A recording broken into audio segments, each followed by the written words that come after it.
Dooby dooby doo be doo dooby dooby doo be doo dooby dooby doo be doo be doo. Hey, hey! Welcome. Yeah, it's that time of the week again. We are back into our Rust program. What have we got today? Time and motion. Yeah, fixes for components rendering data arrays. Oh, data arrays. Yeah, I remember that. A couple of notes left on the board. Right, let's have a look at those. So I've put up on the top right hand side here some rules, but they're not fixed. These are things that I have in the back of my mind when I'm writing a program, that we need to split up our data and our functionality. So data has no functions or functionality, and any functionality that we do has no data. We'll come to that in a minute or two. And that you create, well, whatever you create in a file, you should destroy in a file, and keep your files smaller.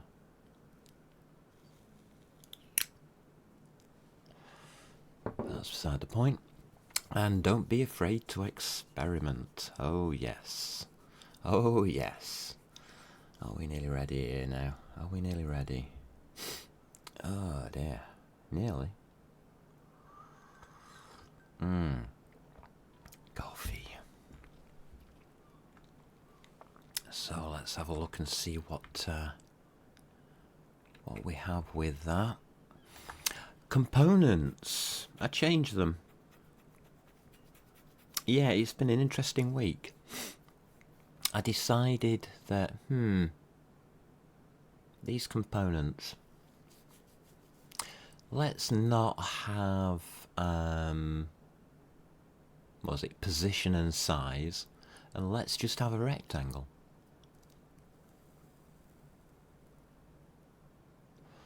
Which is basically the SFML rectangle, the SFML graphics rect. There you go. It's got a left, it's got a top, it's got a width, and it's got a height. Not too bad. So we've re-rolled it into one. That alters entities in... Oh, I've altered entities quite a bit. So now we're using a rectangle, and that splits off the data now into these two lovely arrays at the top, which is what I said. We're coming back to that. I don't need components anymore. Our systems... Oh yeah, entities. So now we create our entities as a public function, and as a private function we just init everything. So we're just using this twice to make a bat and a ball. Yeah, that looks a bit better, doesn't it? It's exactly the same as it was before, but instead of having two initializers, we've just got one initializer being used twice with a bunch of data. I need to keep this open. Our systems now, I did add a system. We'll have a look at that. Our ECS only now needs rectangle and velocity, so that's done. Our input looks better. It's exactly the same, isn't it?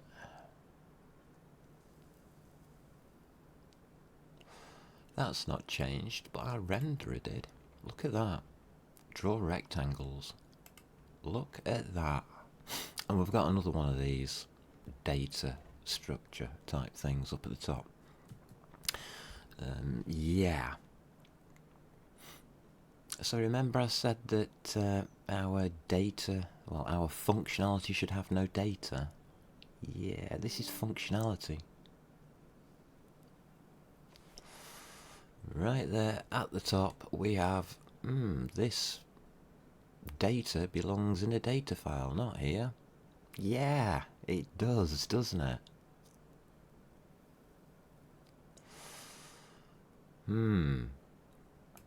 Our application now just creates entities instead. Nothing else changed? No, not really. Change the ordering up here a little bit, but that was about all. Yeah, this is looking okay.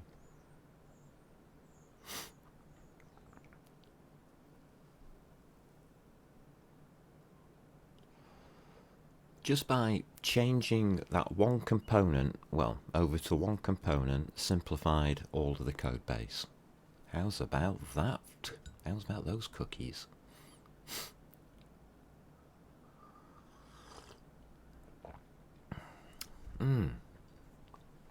So, data. Systems. I did add a system, which is an updater. So we update our systems. We've got one. And basically that gathers the data of rectangles and velocities, and then it increases our position, the left top of the rectangle, by the velocity. And it multiplies it by 1, because we don't have delta time, which we need to talk about. But we're going to come back to this. Very simple system. Looks pretty similar to gather data, go through each set of data and draw it.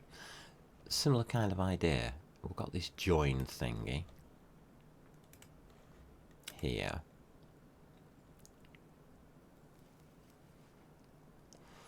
So there seems to be a pattern, but what's this? We've got a new thing over here. Write storage instead of read storage. Write storage gives us fetches a mutatable. And that's because we want to change the rectangle. Ah. Now that's interesting. It took me a while to find that, because it wasn't obvious.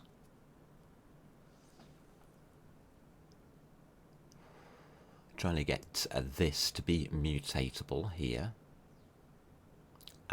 where the velocity isn't. The velocity we don't change, so that's not mutatable. But it worked out in the end that I needed the correct storage type. So you got read only and a writable storage. Ah.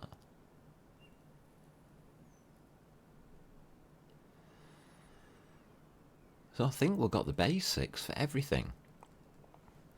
This gather data I don't like being in here. So we might have to move that out so that the system only takes the action. It means that we would have to pass that data in. So, no, it doesn't.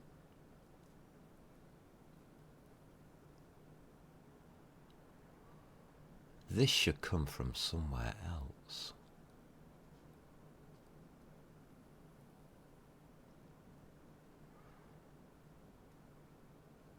Maybe a different file.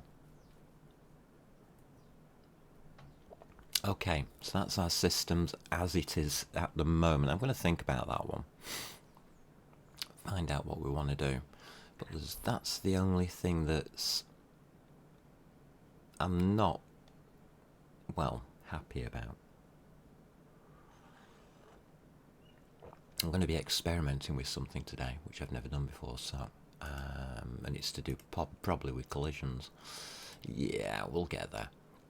So this background colour and this data really shouldn't be in here. Now we've come across this before. Window width, window height, window title.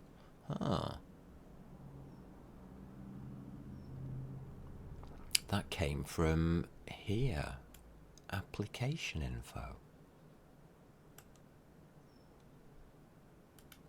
Okay.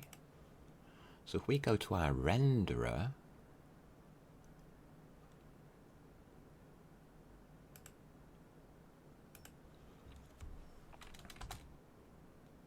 oh, I clicked on that little arrow thingy. Don't want to do that. And we put in that.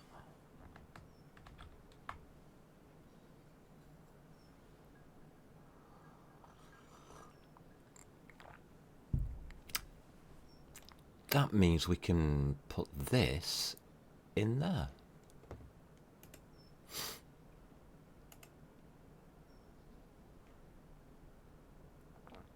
I would think. What did you just do? Oh, we'll come back to that then. Huh. I don't like the way it keeps replacing things. But hey ho. So, to do. First thing we're going to do is clean up this code.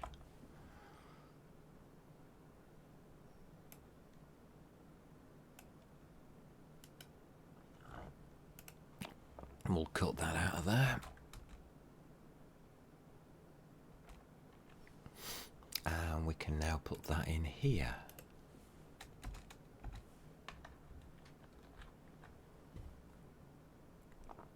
So that's the window background colour, isn't it? Yep.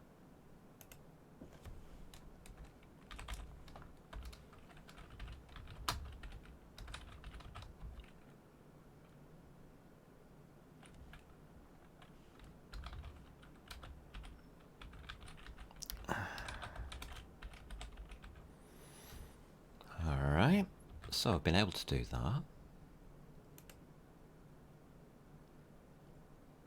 And it does need to be public.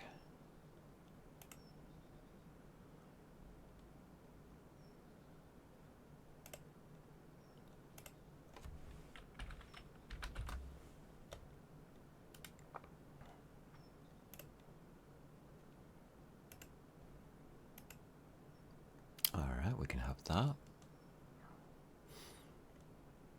Does that look okay? Okay, that's looking better. We don't need colour in here anymore, that's nice. Alright.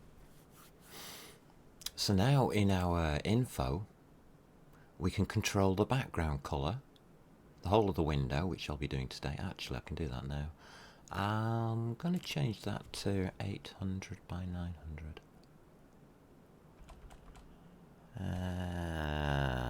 Let's just go down to 800 by 600. I was thinking of something different there in my head then, but never mind. Alright.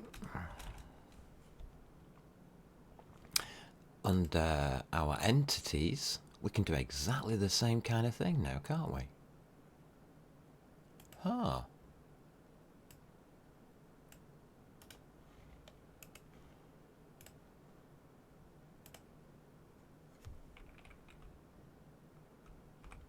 Alright, let's do that.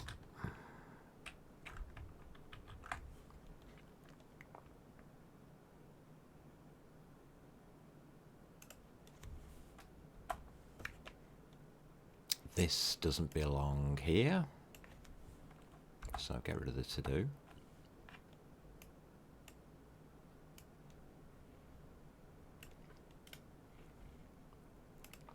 We'll cut that out. We'll pop it in here. We'll make it public.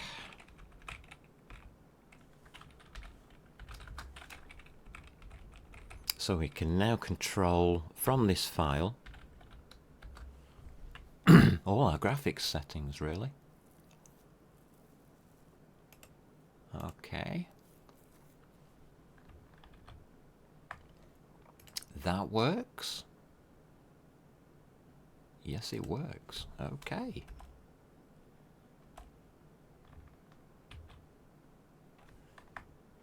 We didn't get rid of anything here, did we? No. So now we've got our bat and ball data. That's cleaned that file up. So this file now only includes functionality. Our renderer renders, doesn't have a data lying around. Haha.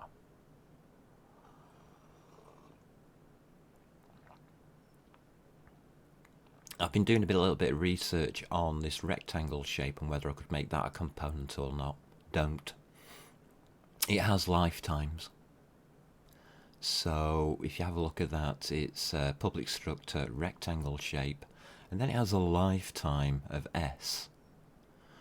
That messes up the hash derived component a little.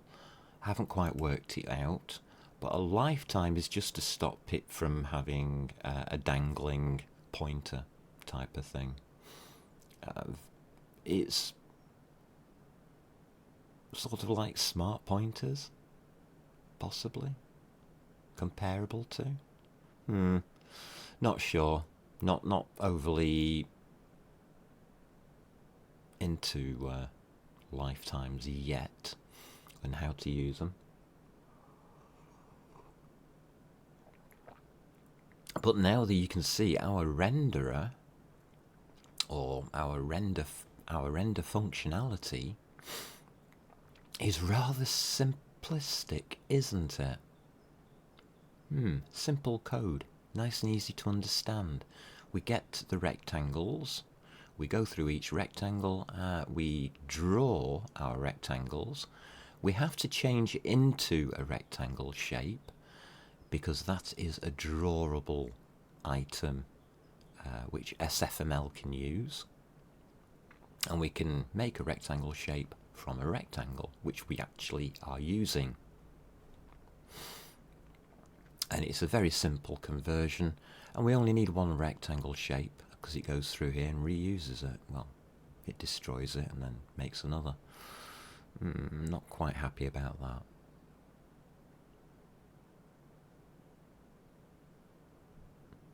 It just reuses the same one, I hope.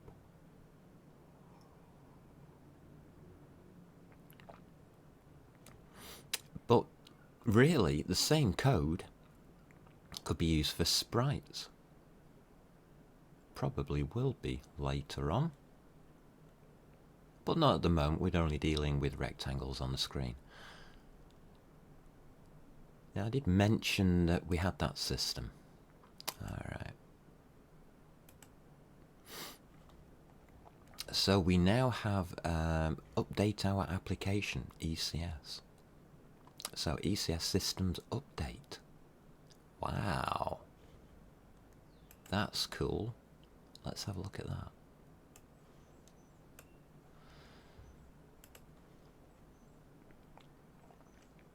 Very, very simple system. It's just adding one... Well, it's just adding the velocity. Well, we can view the velocity, can't we?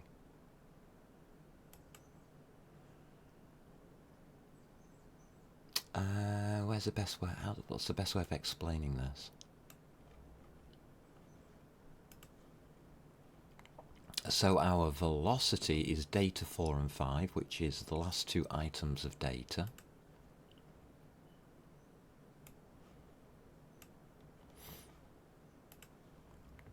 One, one, 1, 0. Not happy that the bat is moving. So let's stop that from happening. We'll put that with a velocity of 0. I think that might be a good idea for now. So we can now control it all from here if we want to. Don't have to. I mean, this information can be placed elsewhere. I'm just gathering it all together into this file so that when I do decide how I want to store my data, I mean, we've got a note here. Read data in from an external file, maybe.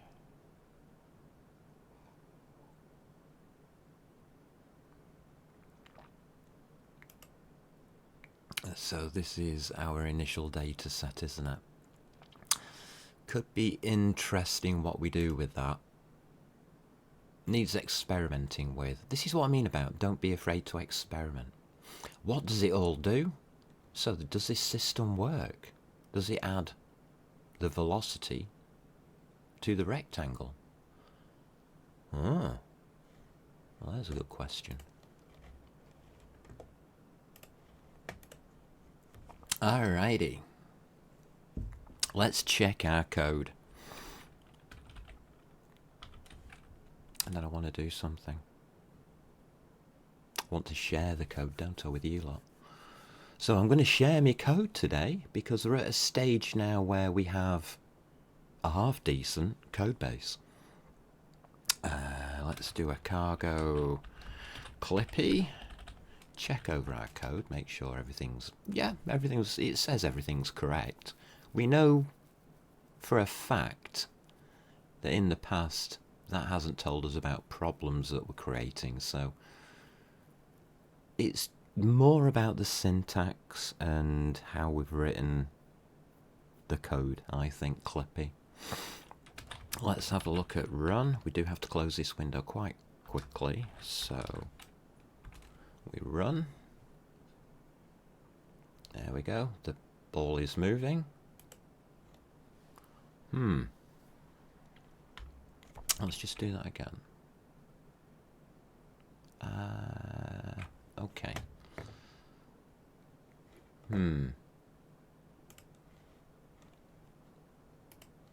I want to move this ball.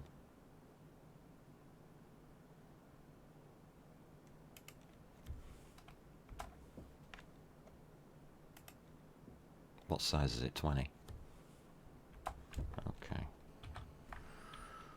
Ba-ba-ba-bum. Yeah, let's try that.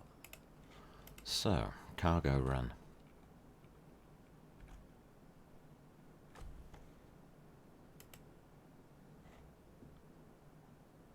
Yeah, it's working. Nice. Alright, bit weird in places, but okay.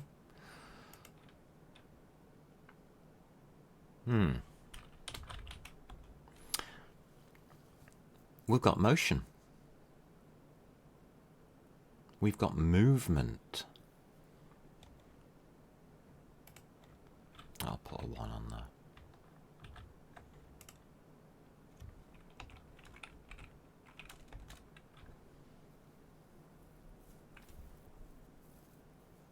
Now, if I leave this alone, yeah, the ball goes off the window. Now, we know from last time, when items go outside of the window, we don't stop rendering them. So we're dumping data into an area of memory that is somewhere else, and we're not really in control of. So I don't like this. I don't like this at all.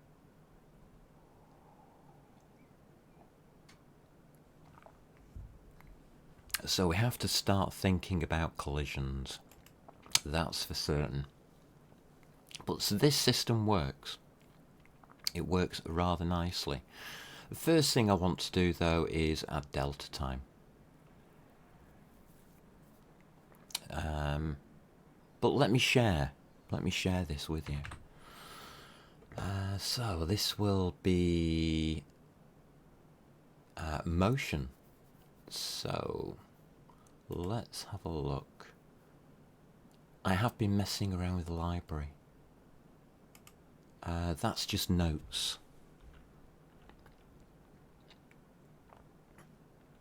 So I'm just going to put notes in there. Notes update. We'll come to that because I'm thinking about how we can use our library.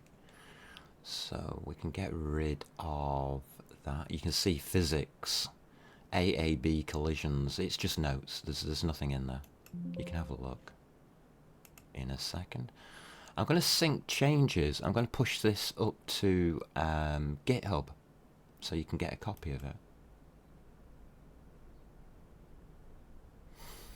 So I'll pop that up there. There we go. Origin Master has updated. Here,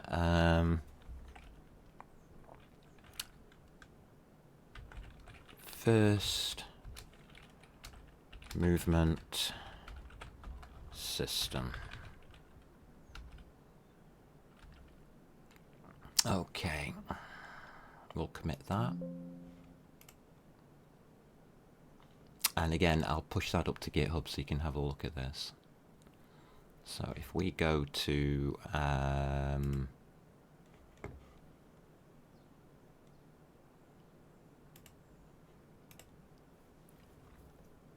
get adverts. YouTube, for instance. Go on Twitch, do your stuff.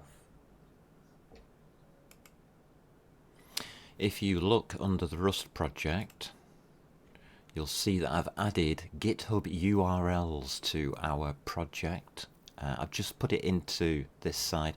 I also dropped it into the description on SFML1. So we can now go to, let's go to Dawn. But there's two, you might notice. We'll go to the first one. I can't remember how to do this. Oh, well, who cares? I'll just copy it, it's easier.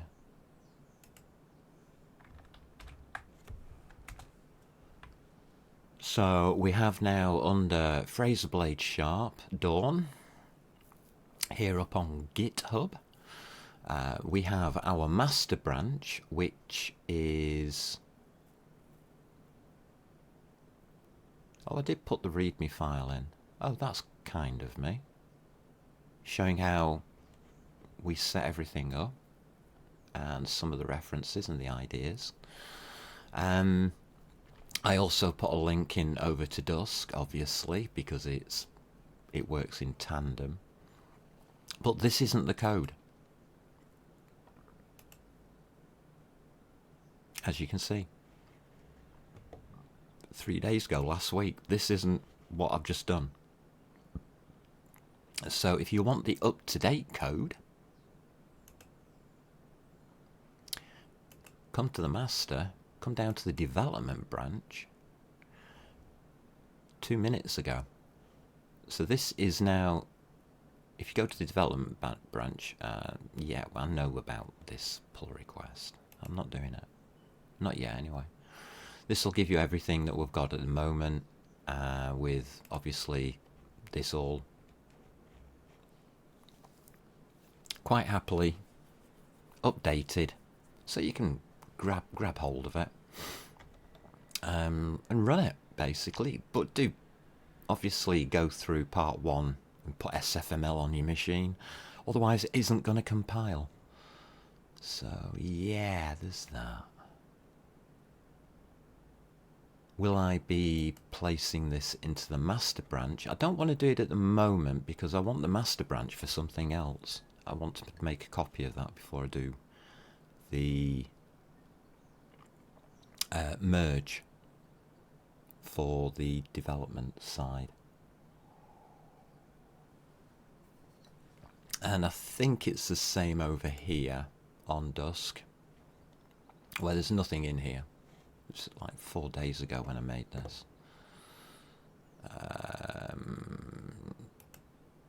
Yeah, there's absolutely nothing in it. So it's just an empty library. But if you go over to the development branch, you'll find, yeah, we've got physics at the moment with something which we need to talk about. And like I said, this is just notes. There's no code in here. That was me doing a little bit of thinking. So yeah, you've now got access dusk till dawn. And it actually tells you, or gives you the notes. Is this just looping? No. It gives you the notes on how I set up the workspace. So how these live side by side in the same workspace. So I've actually got that in.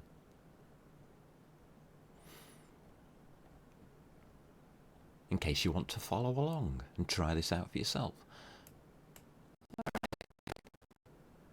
Oh God, that was bad. Something's not right.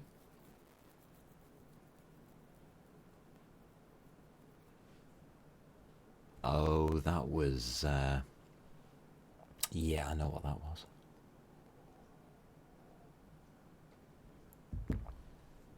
That was Microsoft Edge doing its little bit of doolally stuff.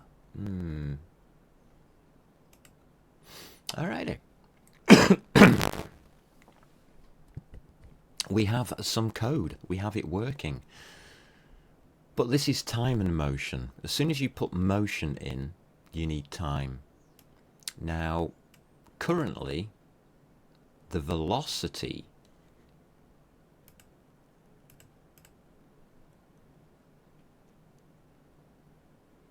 oh my God, what is Visual Studio doing?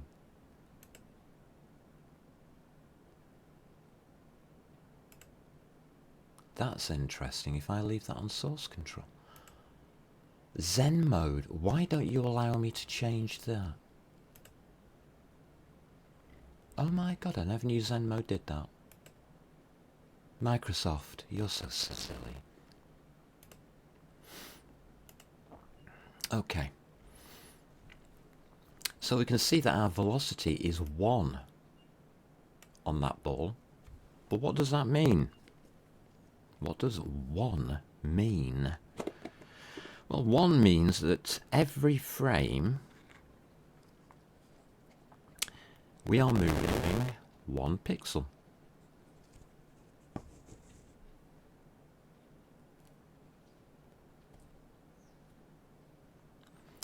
So that velocity is velocity per frame.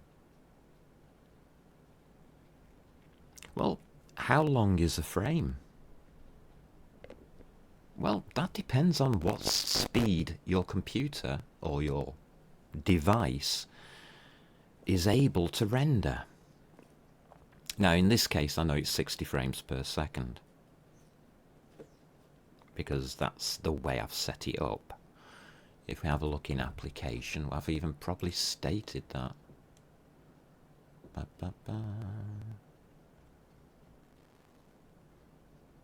It isn't, it's in the window API. So in the window API, I've actually done that. I can't get to window API now, can I? Oh, I can. There we go. Max FPS.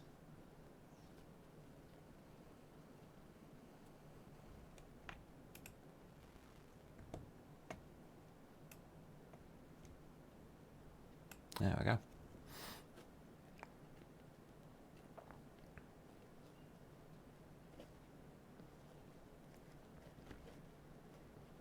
It's an item of data, so I've actually got it in the data file. That's good. Should know where to find things by now. Huh, that's going to be interesting later on because of the way my brain works. Max FPS. 60. So I've got an idea that we're going at 60 frames per second. So that 1 doesn't mean we are moving one unit.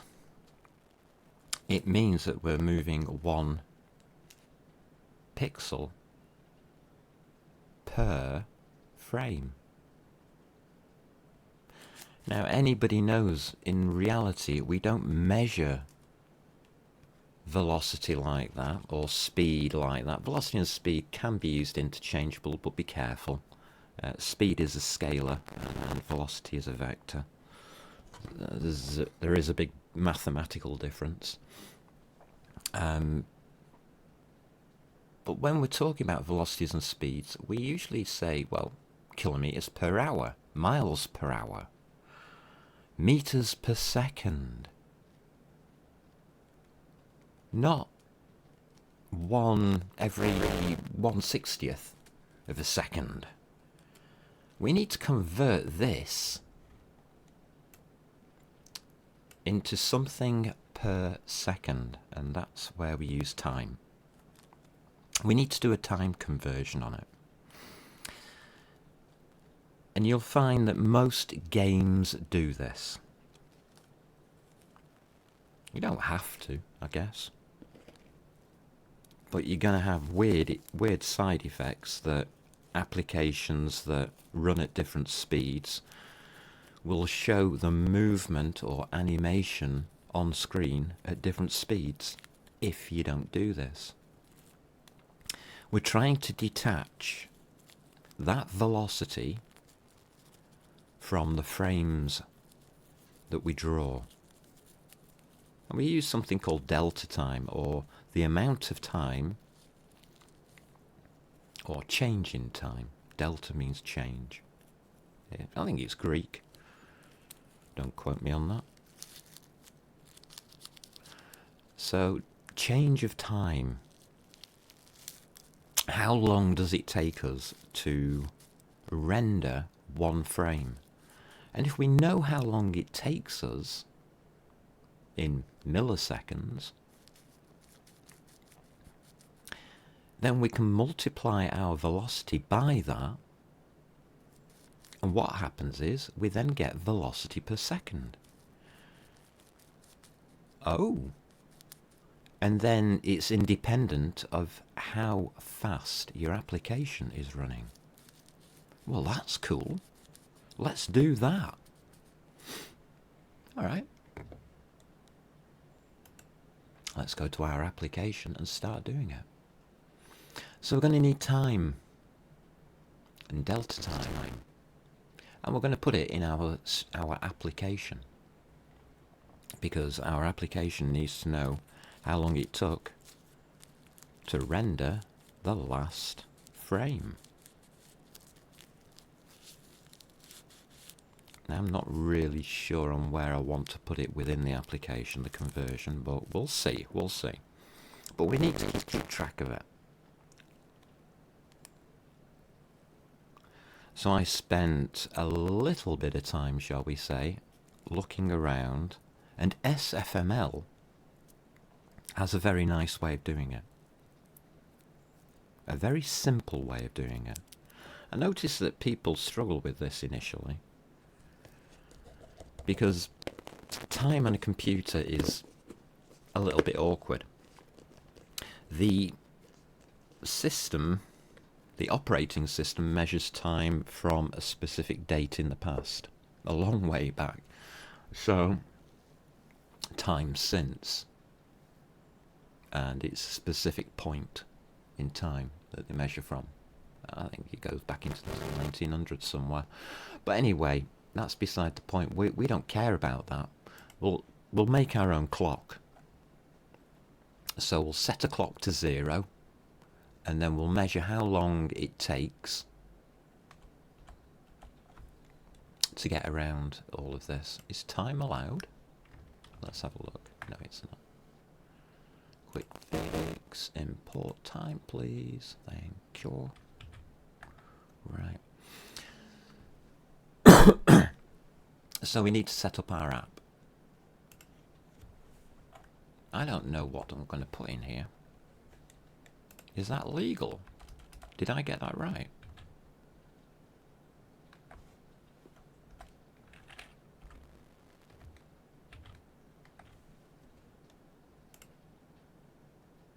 Oh.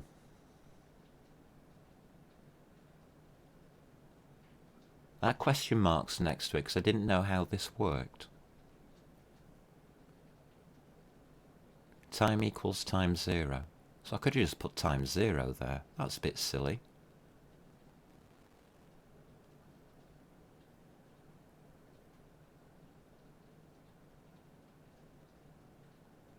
Let me just check this out. I'll do this. That's a to-do. It's to do with the state machine. This is data. I don't want data in this file. This is data really, but not quite. It's a macro. This is running will change, so that's perfectly fine. Okay. Let me just test this out because I'm not overly certain about what's happening. So, test. equals time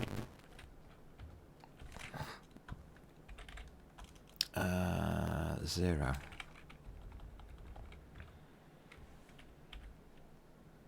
Yeah, and it does, it gives me a time. So is that the same as just doing that?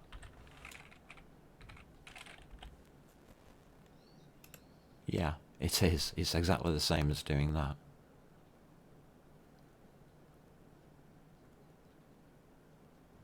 That really does... Is that a constant? Yes, it is. Right, that's why it's probably better. I think that's the better way of doing it because that's got a constant in it. Now, if you don't know, compilers, when they're compiling your code, take all the constants, go through your code, and replace whatever this marker is with that constant. So it's actually writing the code for you. So everything that we've been putting in here, all of these constants, are actually at compile time being placed into the code at wherever these things are. So wherever it says bat data, it's replacing the word bat data with that line there. It's a way of writing code without actually writing it. Well, so you can read it, really. Huh. Okay. It didn't like that. You might have meant to use the associated function to build this time. I've got you. So you'd have to build it. Right, that makes sense. Because it's a structure. Right. Good. Good, good, good, good, good. We'll use times 0.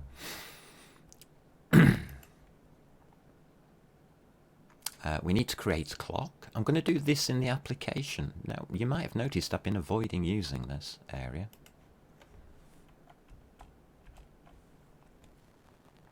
Do we need clock? We do need clock. Import the clock, please. There we go. We've now got a clock. So the clock start zeros your clock and starts it ticking away. So we're going to come down as normal, polling the stuff, but now we want to calculate our delta time, and this is where SFML makes it a little nicer for us. Oh, it doesn't like restart. No method named restart found for enum result in the current scope. To unwrap.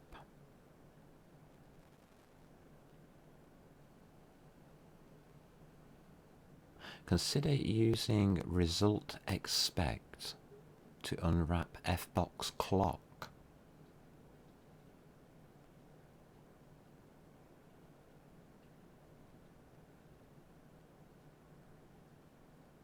Oh. That doesn't sound right. So they've put that in an F box.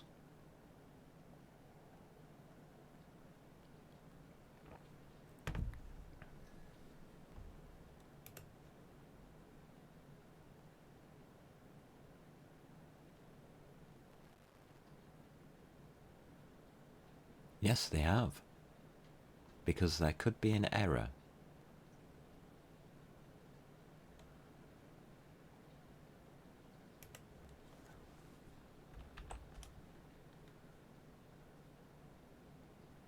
That still gives us an Fbox clock.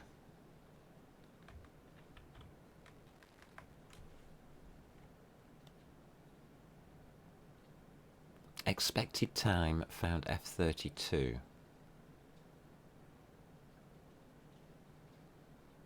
Try, yeah.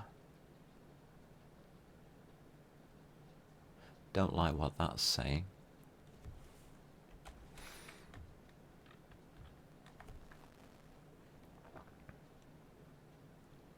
So where would we unwrap it? At the end? Or at the restart? Let me just put a question mark in there and find out.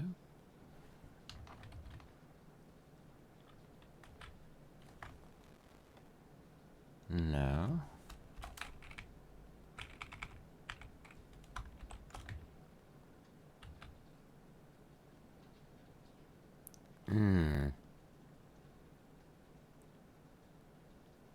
So how do we get the delta time out of clock restart?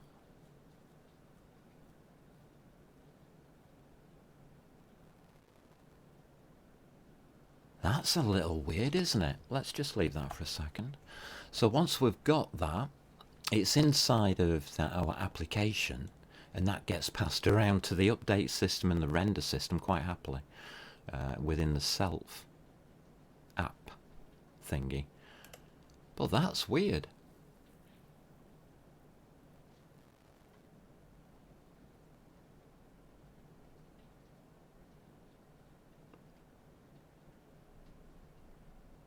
Oh, the method restart exists on the type fbox dot, well, fbox, yeah, right.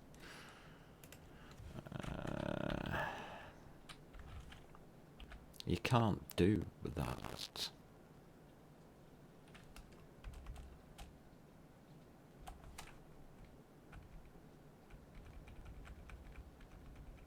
Okay, let me break this down.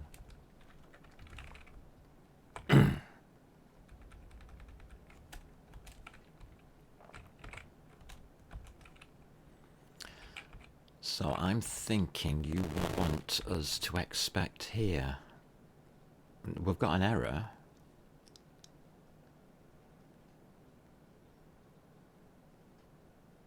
Wrap the expression in result error.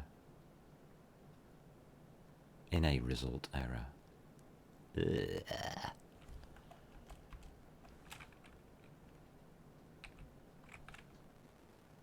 Alright. Ah.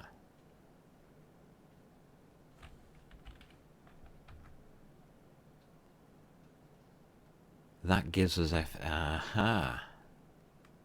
And now we've got an error everywhere. Oh, great.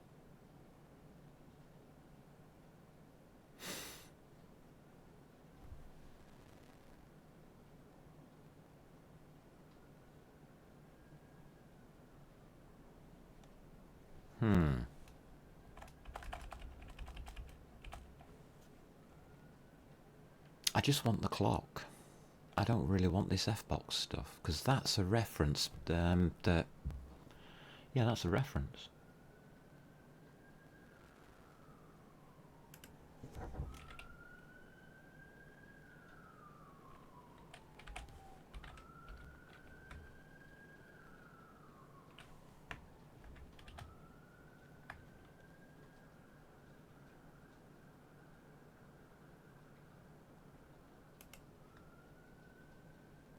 All right.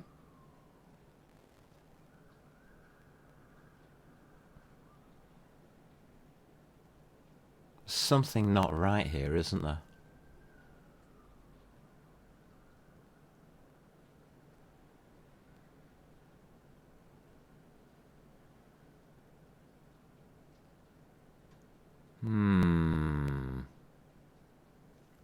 This starts to make me feel a little bit suspicious. What's it saying? Try removing the method call.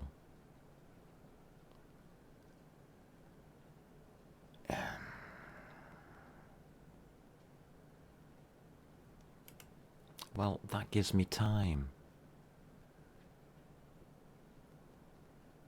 Why won't you let me put a method on clock? All right.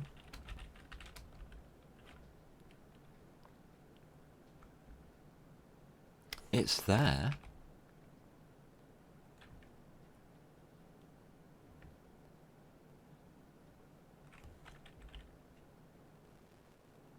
Okay.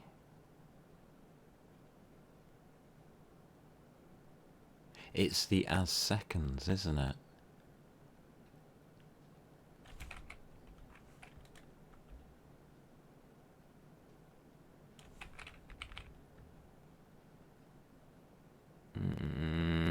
What's it doing?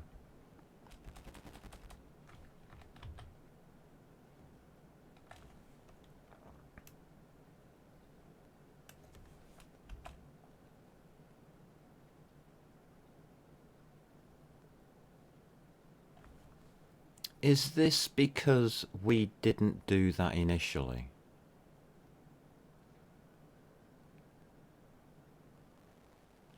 You see, I don't know what that's in. I think that's in nano.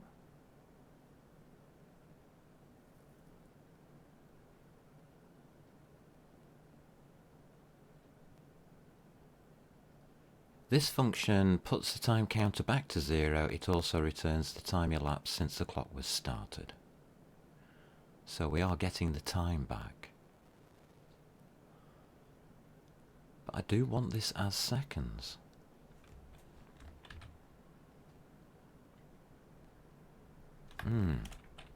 Alright. And it doesn't want to do that. So it's the as seconds.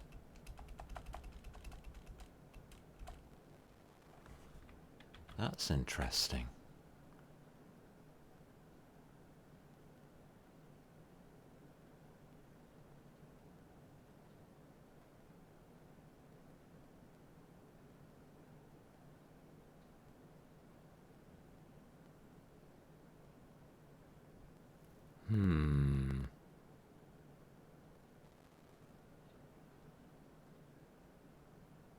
That's going to give us the wrong number. Yeah. So that's going to return something absolutely massive. So let's not do our updates, because that's going to probably crash the system.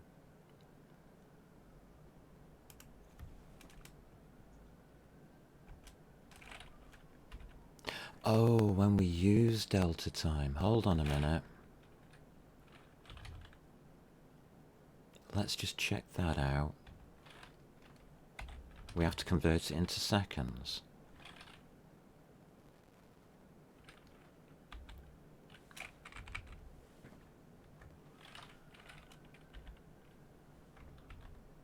Yeah.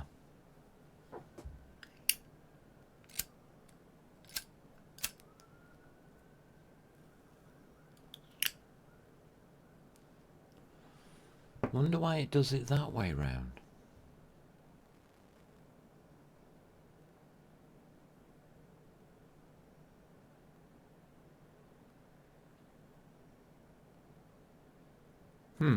Okay. I'm okay with it then. I'm alright.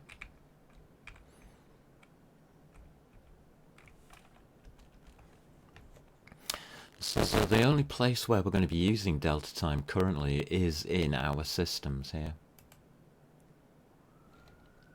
Here. So it is going to be app.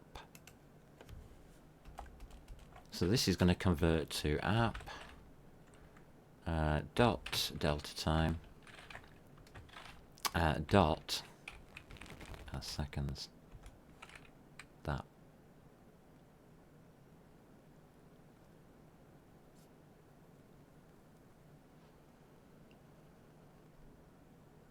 Okay. It's usable. It's pretty simple compared to what you would have to do if you're going to use the operating system time. The abstraction that they've used within SFML isn't that bad, but just feel that that's in the wrong place.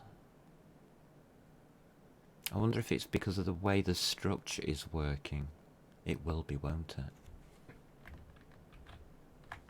The time structure, because delta time is being held as time here. So it's public structure of time.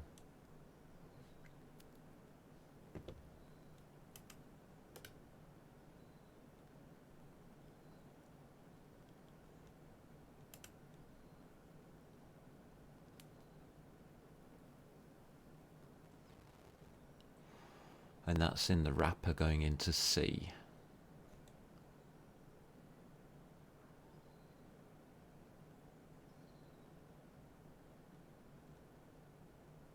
Okay.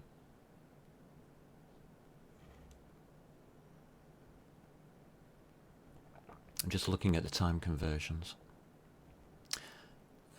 Multiplied by 1,000,000.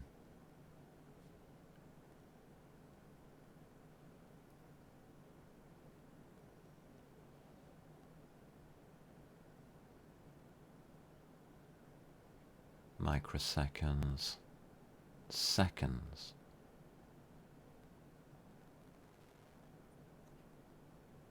So this as seconds is on the time structure. It's an implementation of the time structure, which is why I couldn't put it on. Alright. On here. On clock. Because the clock structure implementation only has start, elapsed time and restart. I could have used elapsed. No. But that gives back a time. This doesn't. I see. You can put it on these two, but you can't put it on this one because the function I want as seconds is on time. Is in the time structure. I should be able to do it on restart. Time from raw. SF clock restart. Okay. And that's coming in from C. Okay. The C library. That's fine.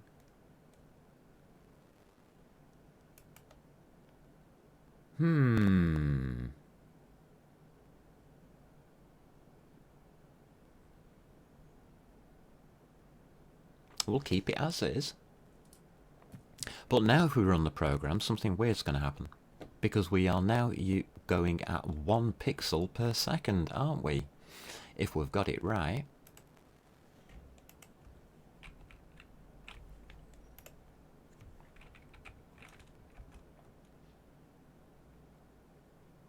Yep. It's moving at 1 pixel per second.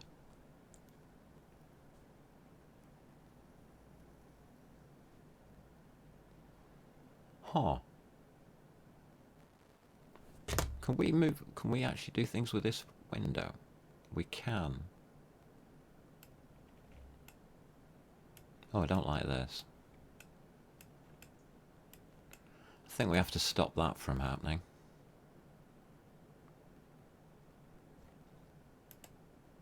You can just about see it moving.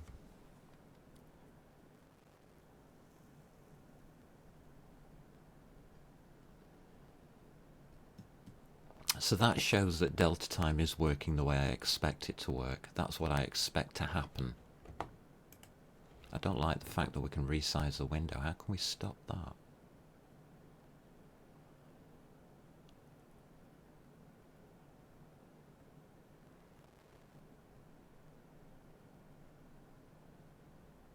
That would come under the window API. Here.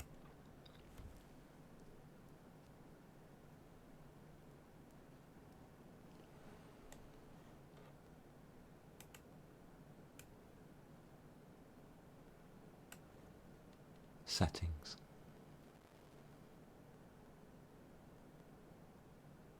Context settings.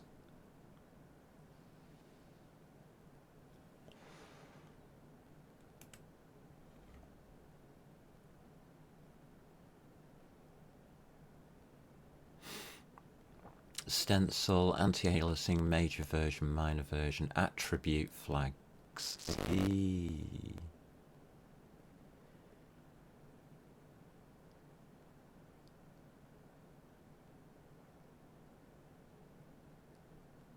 Oh, okay. Oh, there's a lot to read here.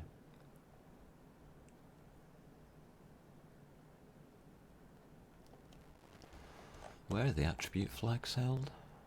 This is the problem with massive code bases. Size event.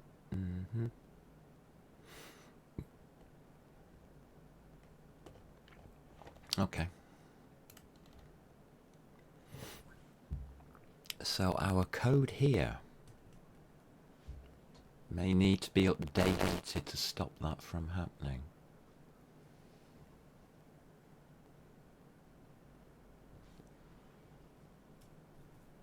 Huh.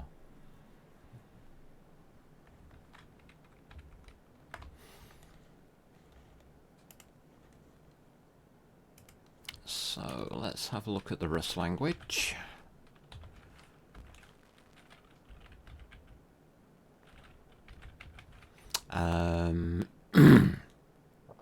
SFML.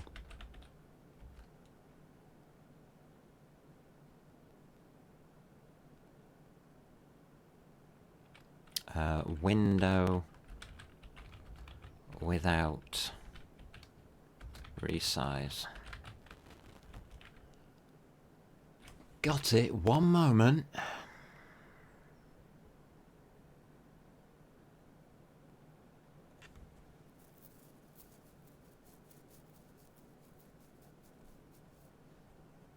Video mode. Okay.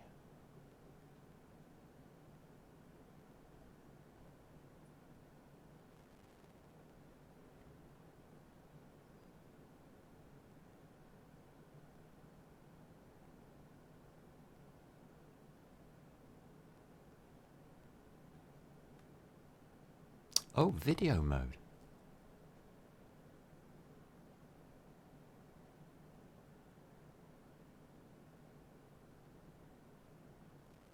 I didn't know it came under there.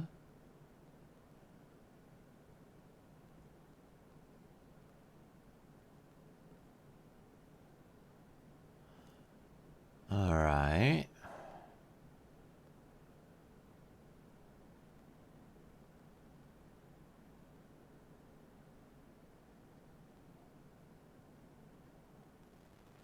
Style set to close to disable resizing. Really?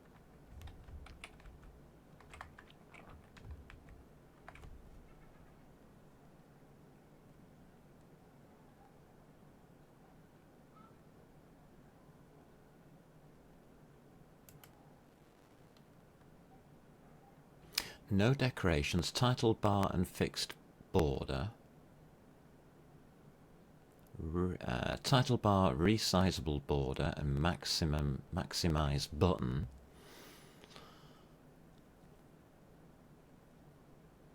Title bar and close button. Full screen mode and default 1, 2, 4. These can be ORed together. Right, got ya.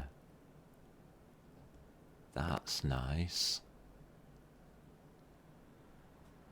So okay, we'll just go for close.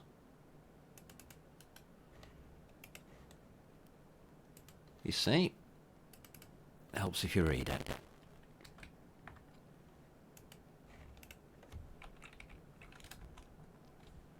We can test it.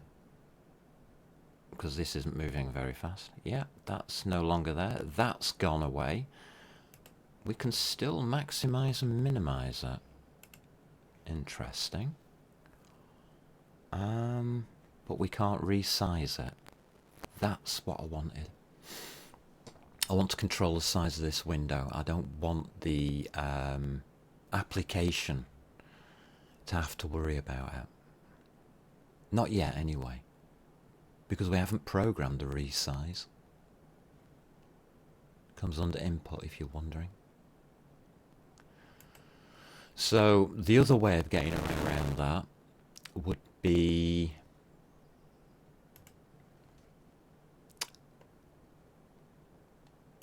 in input here.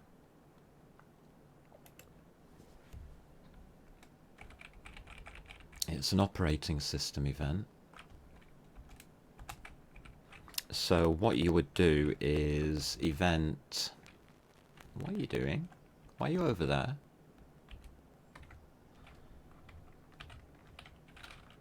an event, and it would be resize.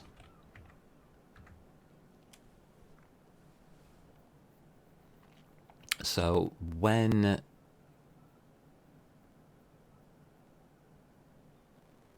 this happens, it brings in that, okay, we would do something. The reason I haven't got it in is because we get the squigglies, because we're not actually doing anything with it. So what you need to do is have a little resized event and set your viewport to whatever new size you're using. And that really means you should push a resize event at the beginning when you start up your application.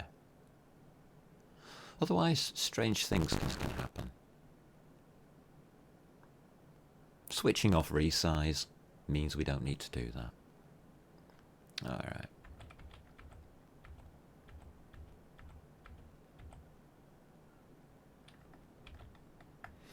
Okay.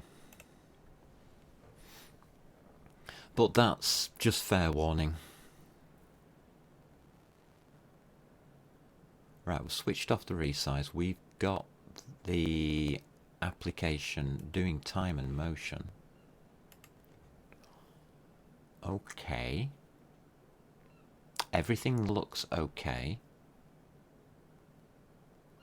I'm obviously not happy about that.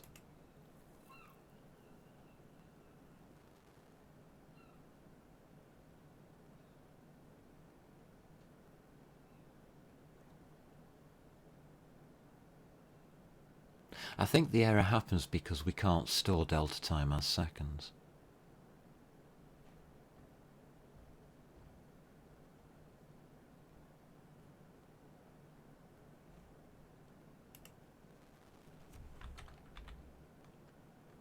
What happens if I do it? What happens if we change that?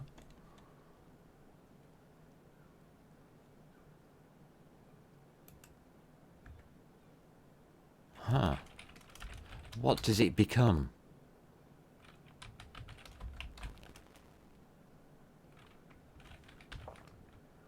I'm interested now. Dot as seconds. It becomes an F32. That's why it's not working. So we could get rid of that, put in an F32. That becomes as seconds. And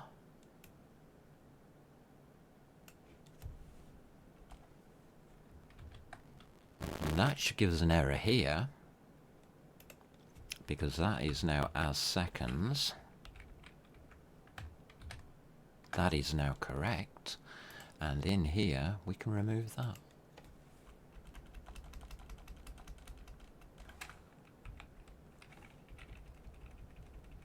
There we go. Worked it out. So there we go. We can remove that extra bit of garbage that we had there, which I don't want. I want the as seconds conversion to happen once, not all over my program. I don't want to be converting all the goddamn time. I don't want to be converting the time all the goddamn time. Okay. That simplifies that down.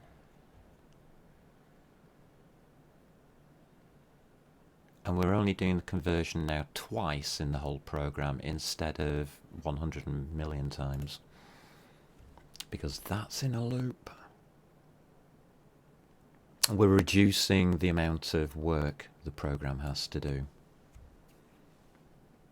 Probably a good idea. You never know how much work your computer's gonna have to do.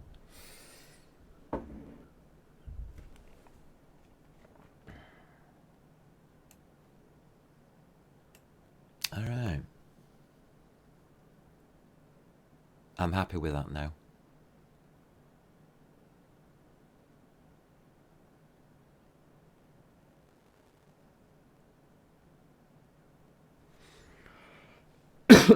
Oh, excuse. I need a drink.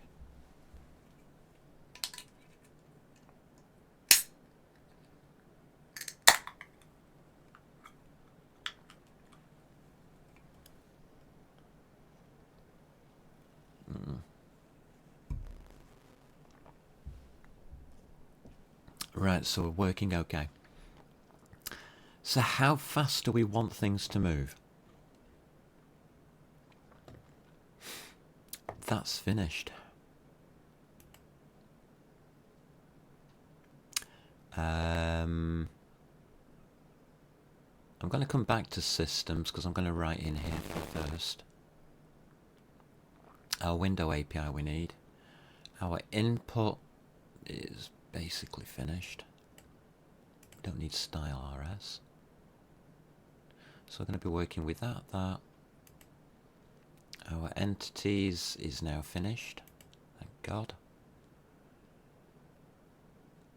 So the only files that I want to work with are the API. That's now finished. We've switched that off. So we're only working with 2 files. And it's this velocity.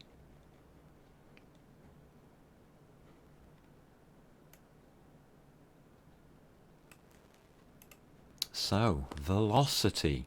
What should our velocity be? How do we calculate how fast things are going? How fast do we want the ball to move? We know the size of the window. We know the velocity.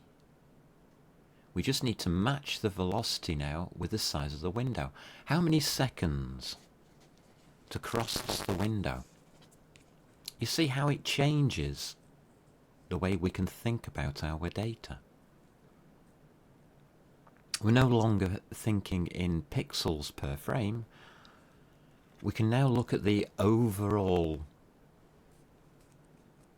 functionality of that system properly. Let's say 2 seconds. So divide by 2. So width is x. So let's make that 400. Actually, no, I don't really want to be doing this, do I? Yes, I do. For the next part. And our y is 600, so we'll divide that by 2. We'll pop u in at 300. And if we do that, 2 seconds. I've got to close this fast. Which is why I didn't want to do it. Yeah, that's about right.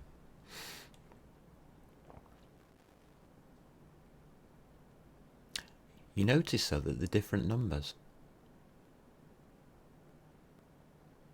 So I'm going to make them the same for now. No, I'm going to leave them as different numbers. But you can see now that you're going to need a complete different relationship between your velocity now and what's going on. This will take 2 seconds no matter what the frame rate is.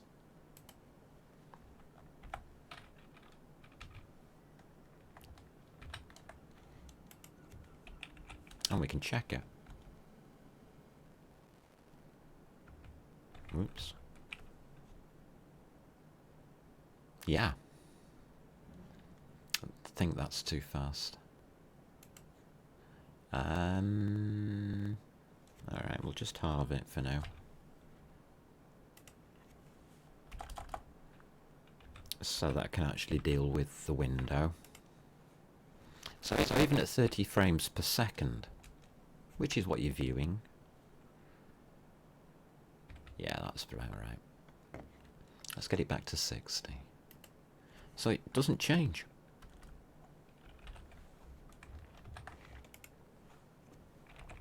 It's just the smoothness of the application which changes.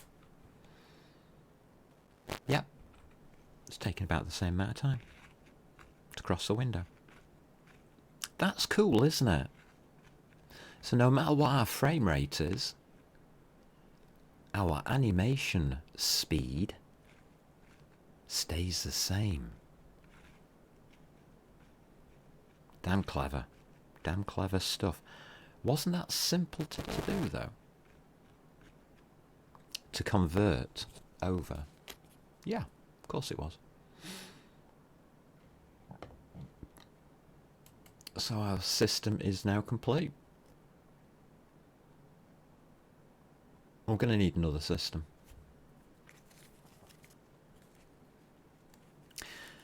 The problem that I'm looking at is things can move outside of the window. Well, the ball can move outside of the window, and that's going to cause us big problems.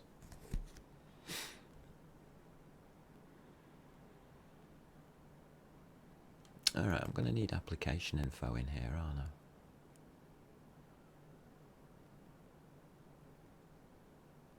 Probably.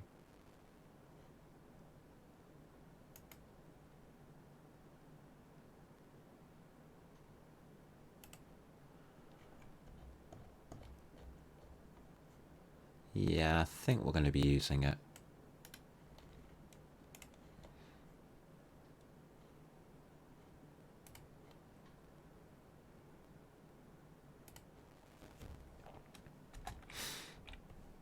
Going to pop this in. I want to use that data now. I do have some notes on this.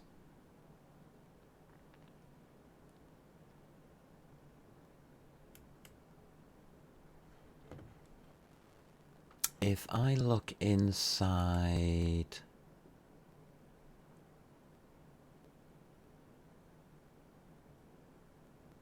Just trying to think.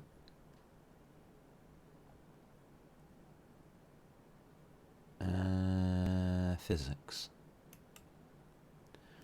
Yeah, that's what I was thinking. So, object inside a box collision.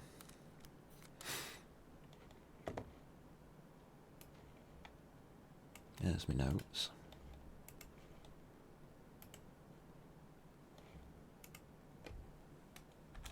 May as well put them in here, because this is where we're working.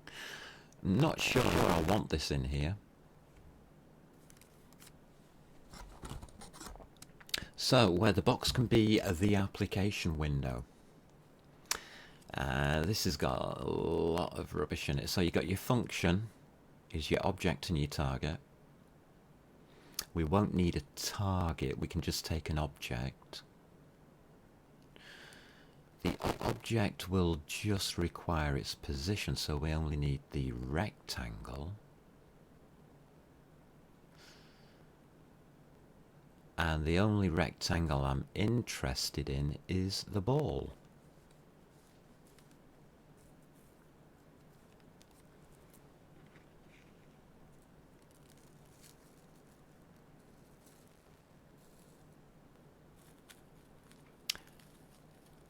Do we go through everything? This is where I'm starting to worry about how we're going to use our systems. We might have our first system going, but how are we going to architecture this?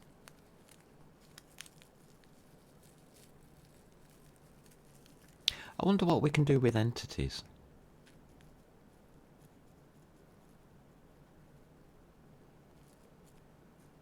Can we take an entity and just get hold of the rectangle?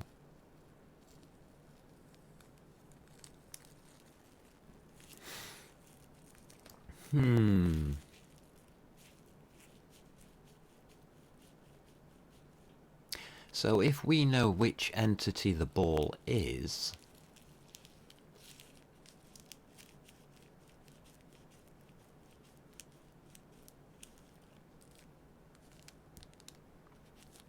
Are we going to use two separate collisions, one for the ball, one for the bat? Because when we start moving the bat, it can go off the sides of the windows, can't it? It can go off the x-axis. This will do for both.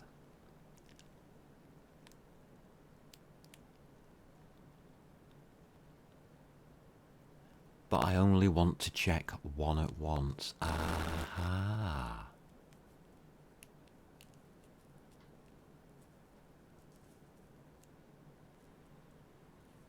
Alright, let's not bother... Oh, we have to, don't we?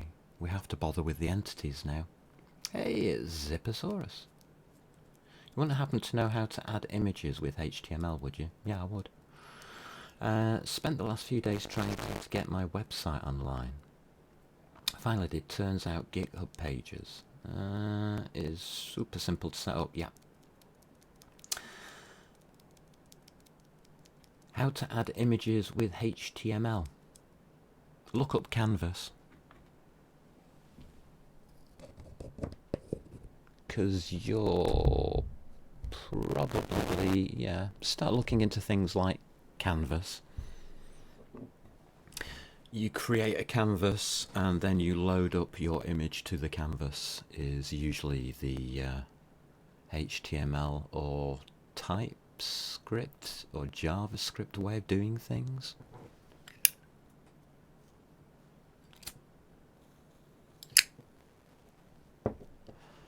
So HTML, you would have something like canvas and some way of loading. You'd need a style as well somewhere to tell you the size of the canvas. Or I wonder if you could put the canvas size in here. You would need some kind of styling as well. I don't know. I think that's the end marker. And then you would load image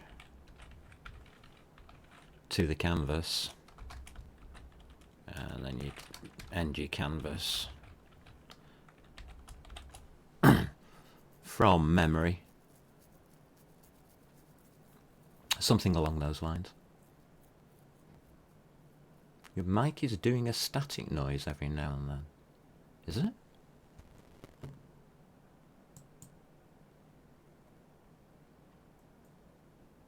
Huh.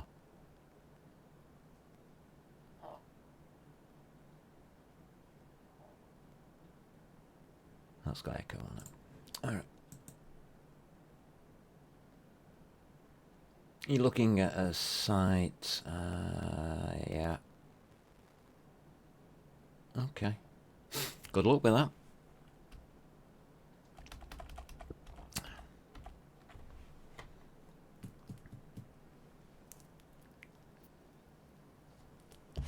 Really? HTML, huh? Fun. I try and avoid web stuff. I don't think it's very...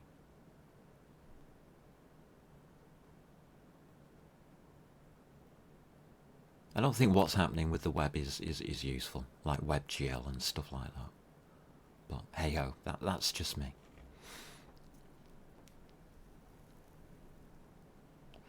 I think I want to play around with entities here.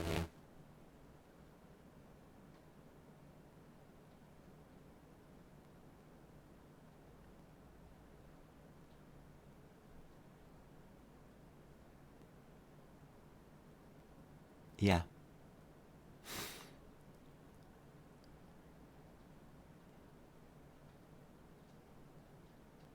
We'll need an entity to play around with, won't we?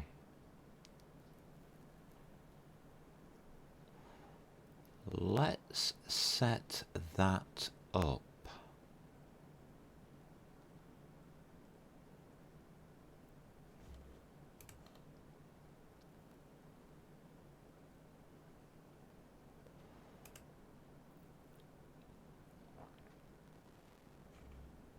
build returns an entity.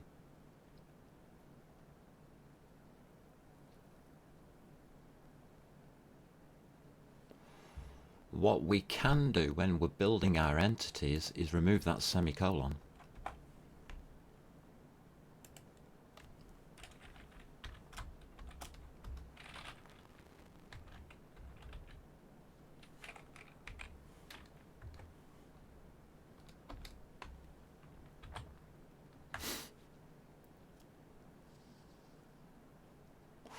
So whatever we build is then passed back.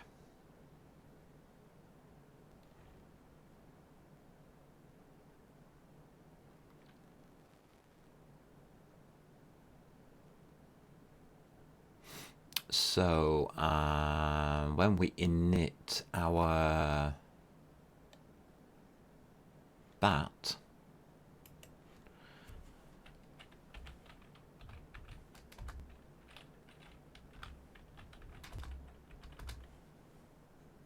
we now get an entity.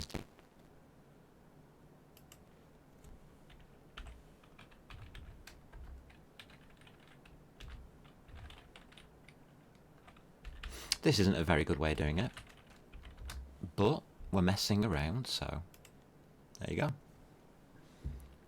We now have the bat and the ball entity. What are we allowed to do with that? Let's find out. Can I drag out a rectangle from one of those?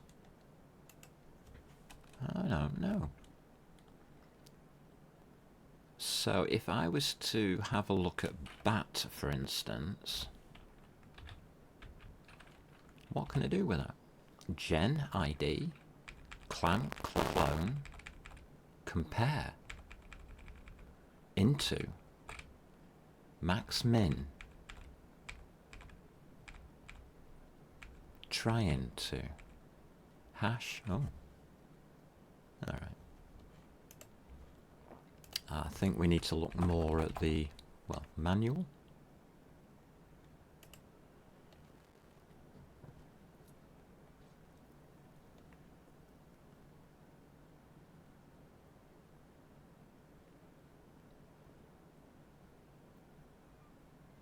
Alright.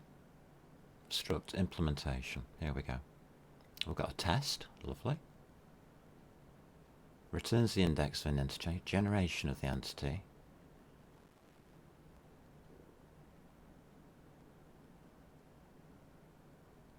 Entities resource.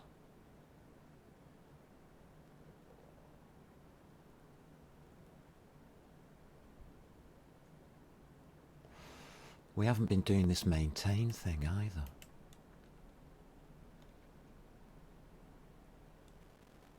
Yeah.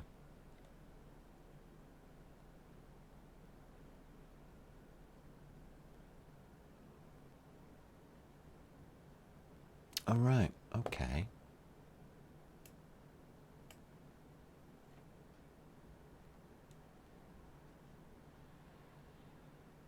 So we access it from the world. Gotcha. So at world dot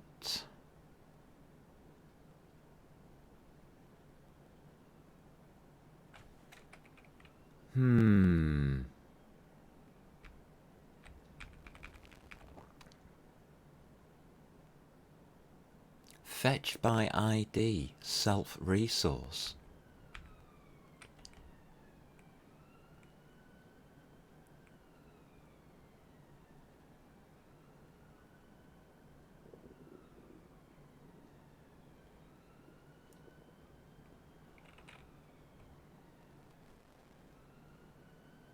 Interesting. Fetch mutable ID. Okay. Creates.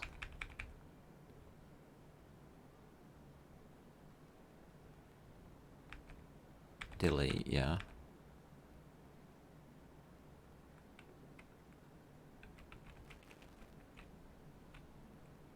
we've got entities. Entities mutable, which you shouldn't use. I did read that warning. You're doing it because you're bored. Oh dear. Owning a website is cool. Employers. Oh my god, I'm retired, so I don't worry about things like that.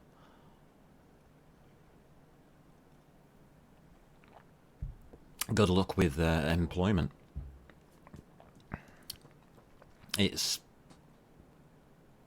I would say it's easier to get employment in the web field nowadays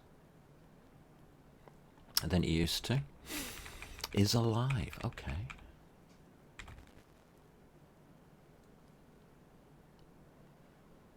Should call maintain. I don't know much about maintain yet. I need to learn about that. Read component.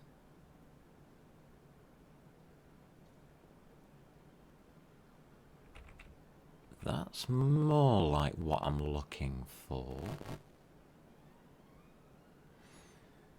What are you looking at? Read component.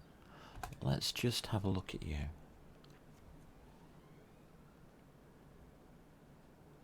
Gives you read storage.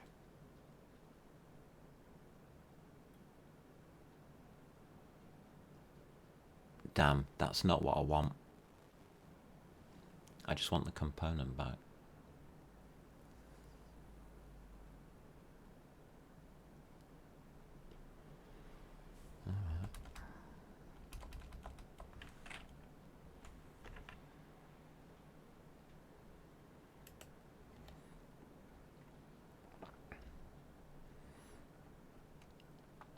Insert, remove, has value, entry. Ba, ba, ba. This is the manual, by the way. Ba, ba, shred. Ooh. My counter. Systems, yeah. Empty worlds. Execute. Fetch.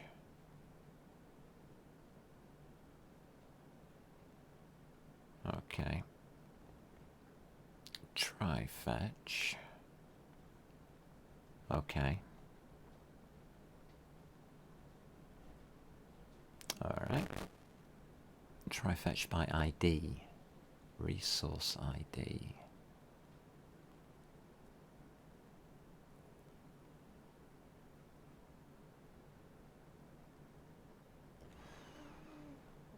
By its resource ID, which allows using a dynamic ID. This is usually not what you need, I agree. Please read the type level documentation of resource ID. Yeah, okay. I get you.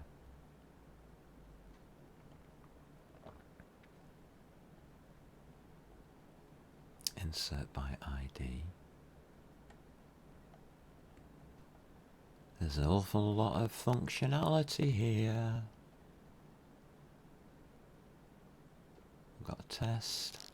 Let's have a look at the test. This is talking about resources.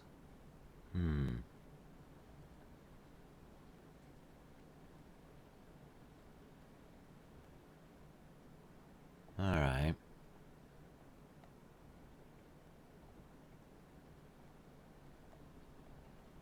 This is all testing. Oh god, this file's too long. I wish they wouldn't do this.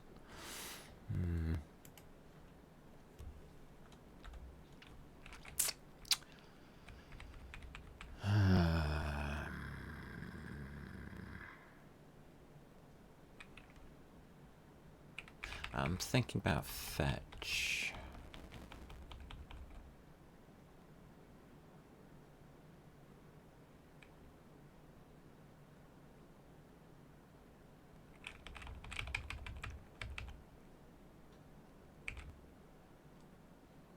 Read component, read resource on resource. Yeah, okay. Register, right, access. Okay, let's try this fetch thingy. Do I want it to be mutable? No. And it's a try.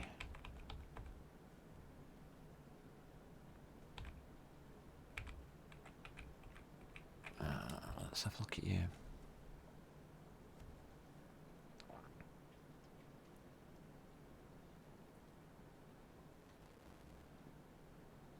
And it gives back a resource.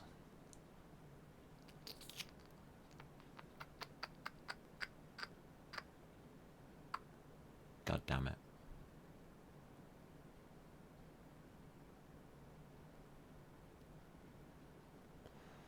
Not gonna work. It was an idea.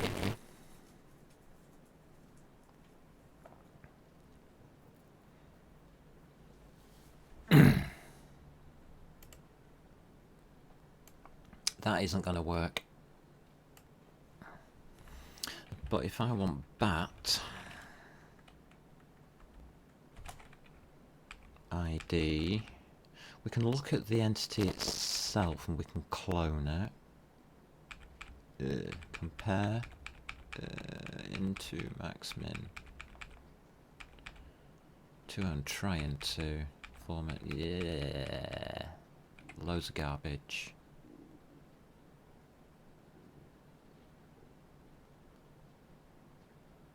Alright. No. I don't think this library is designed to work that way.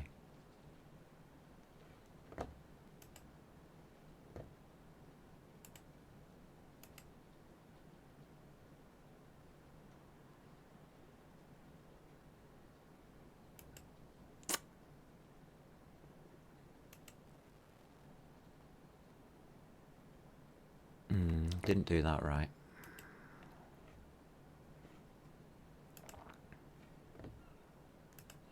Can we just revert, please?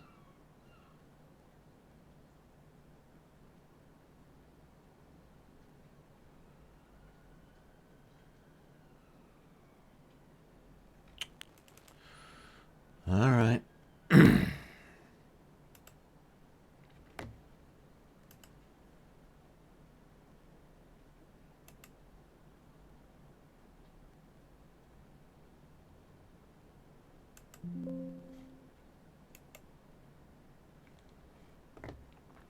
Didn't like what it was doing there, so pop it back to what it was.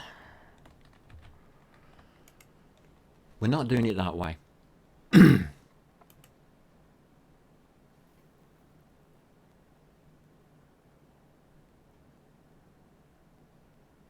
Let's handle the ball only. Let's focus on the ball. You don't see yourself getting employed within the web design industry. You do more to game design. Oof, you've got to fight to get in there. 3D design than anything, yeah. But even then, I still don't know what I truly want to do for a job. Oh, well.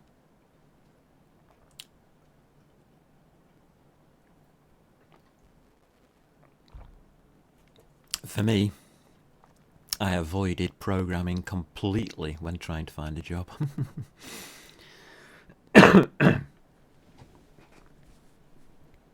It was a lot simpler. A lot simpler.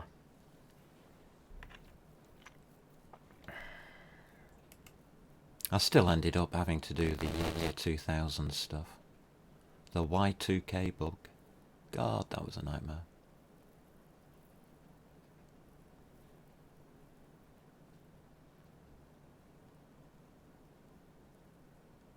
Then were the days. Then were the days when we realised we'd fucked up. Yeah. I only wanted to do this collision thing for the ball. We have this join thingy.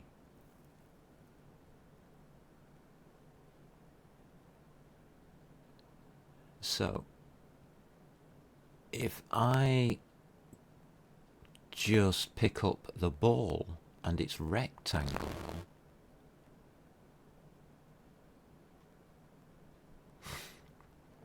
we can join it. currently that's everything. All entities will get picked up with this.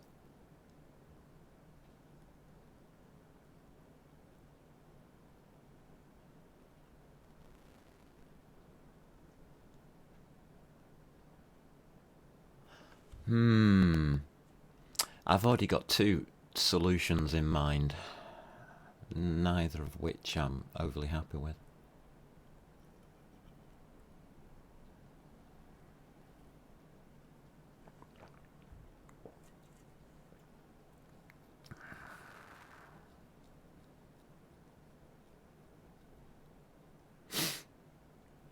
Because we're making these massive storages.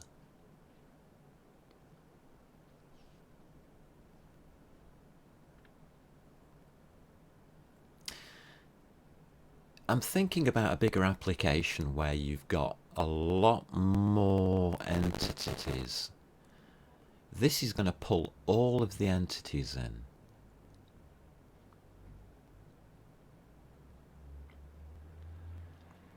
And it's in reference form, so we're only getting the addresses.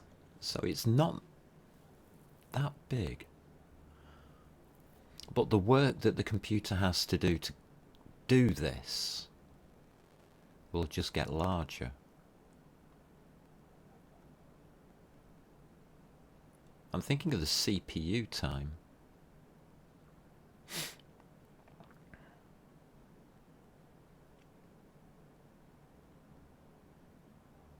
We can't store a reference to an entity in the application. We can. This is specs, isn't it?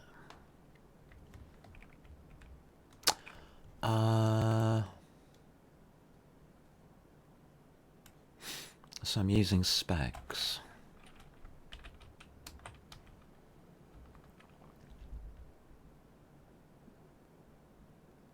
So query, no, not query language.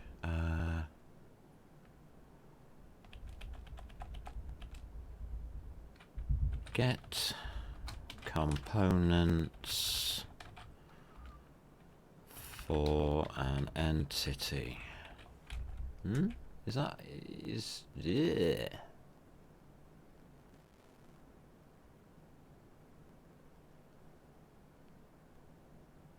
Fetch. It's using the word fetch, isn't it, in the actual crate.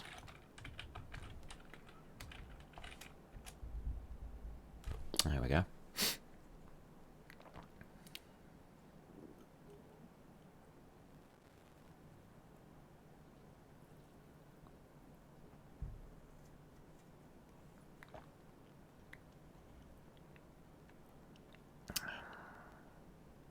Always comes up with some garbage.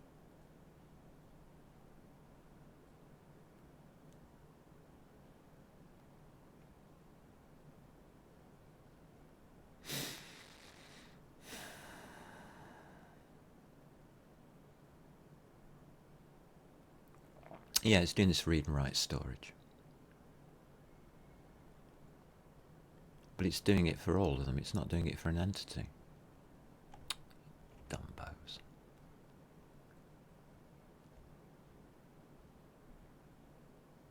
I really think ChatGPT and all of those kind of things can be a bit useless at times, can't they?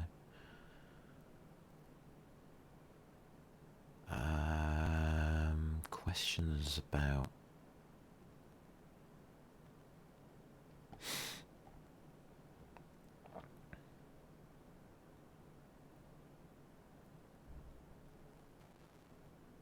that's Ruslangalog.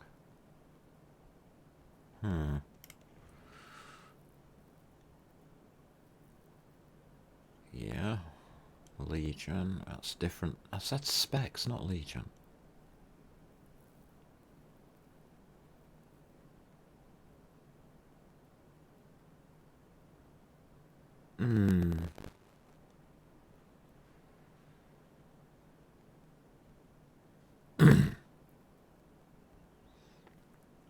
I'm not happy about what it's returning here.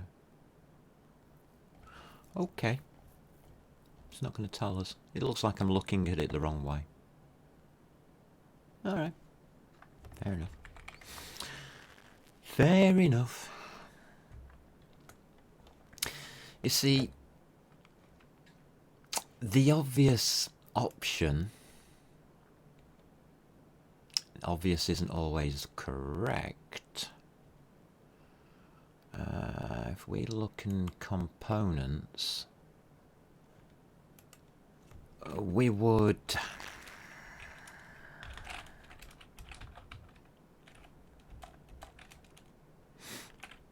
we'd derive a component.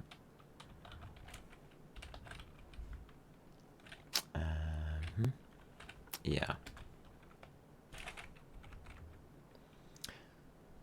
Do we need to default it? Oh, what the hell, why not?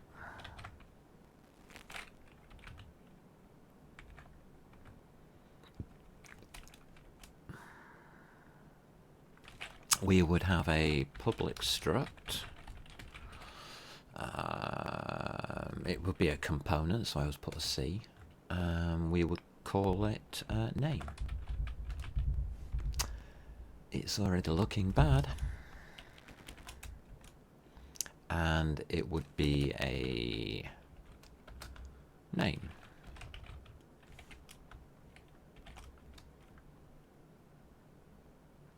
I want it on the heap.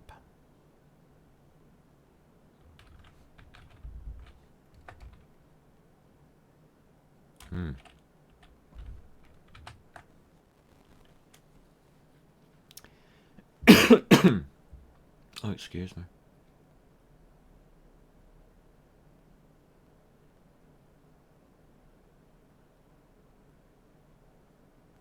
We can do that.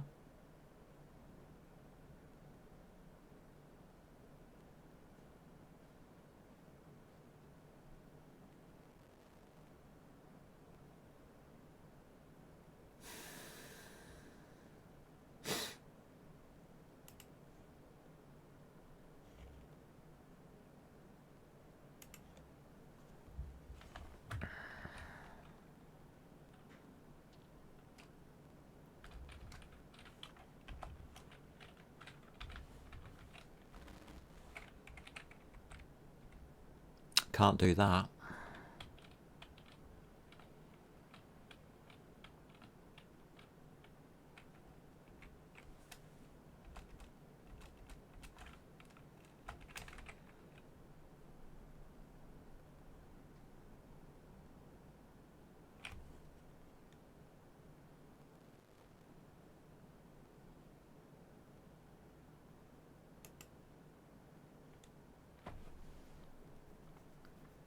You can see now that that's awkward, can't you?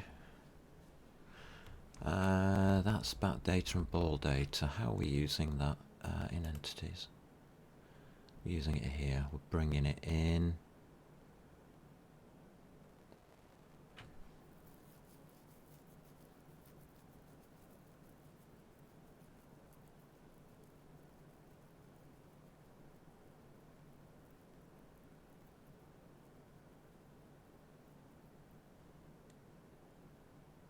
So we could just bring in a name.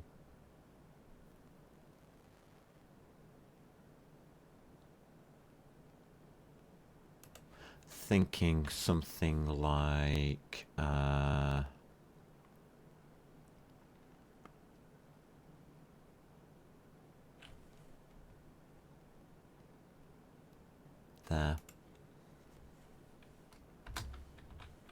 For now. I don't like putting it here.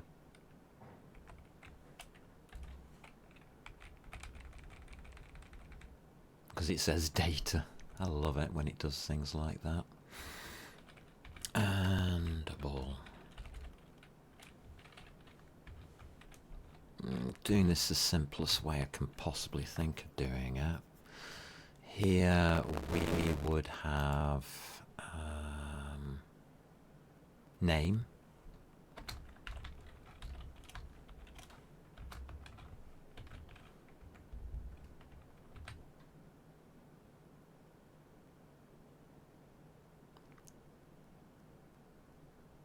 I'm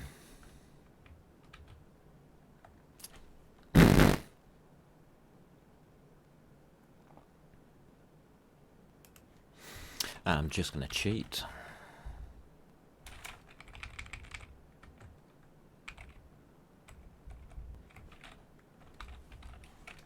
This is awful.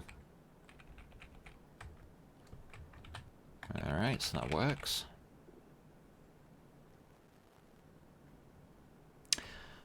Which means we've now got a string which we can put in here.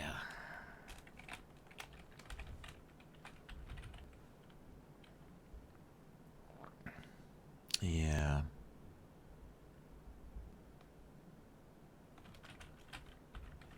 That would be C name. Yeah.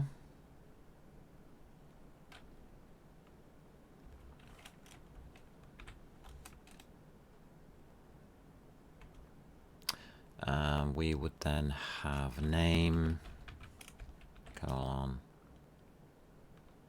name. Just have name. Yeah.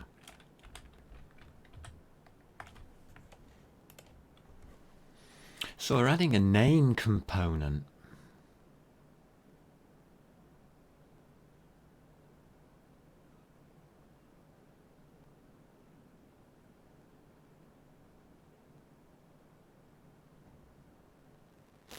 So that we can identify what something is.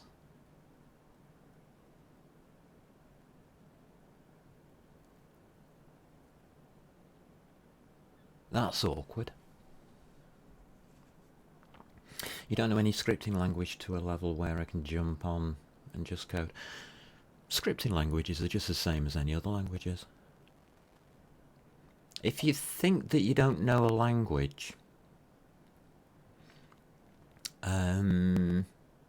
you'd be surprised. Languages don't actually matter when it comes to programming.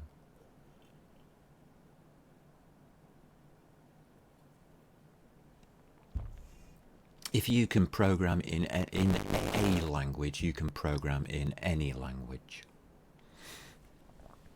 Because a language is just syntax. Mainly. All you have to do is get used to it. I mean, I started programming in Rust, what, 3 weeks ago?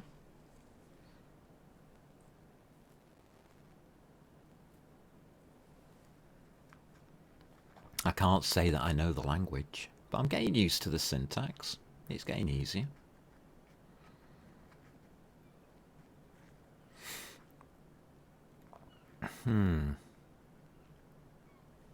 I can now decide upon the name, can't I? So if I only want to deal with the ball, I can now create a system. Yeah. Do we need to read or write anything? No, we don't. We just need to read storage. Alright, something's going to happen now that I don't like. I'm going to make a function.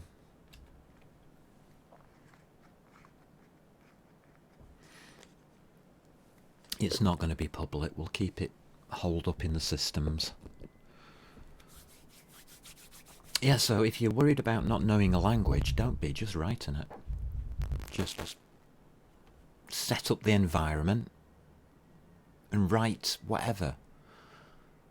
I mean, if I was to change my environment right now to C++, I can copy all of these files into the C++ and then just alter it.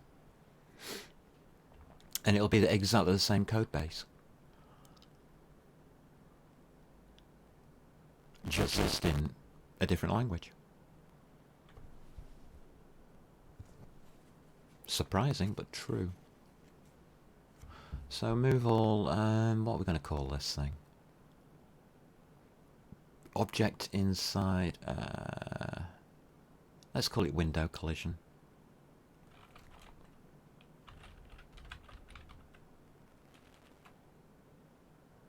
Well, it's window border, isn't it?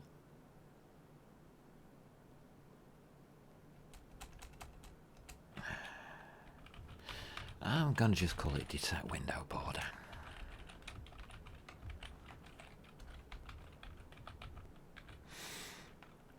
What are we passing in? Well, we can't really, can we?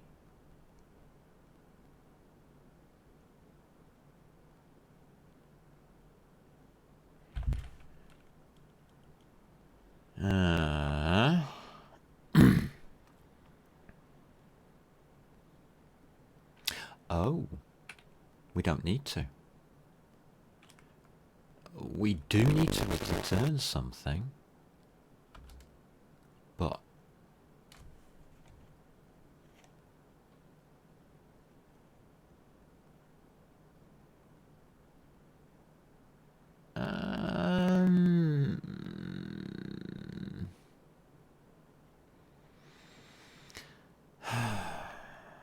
F32s. Does it really need to be F32s? These values aren't going to be used for anything. Just comparisons. Alright. Something to think about.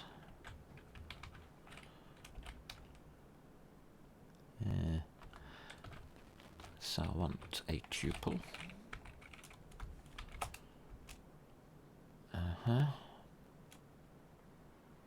I'm just going to put 0, 0 is the default, isn't it?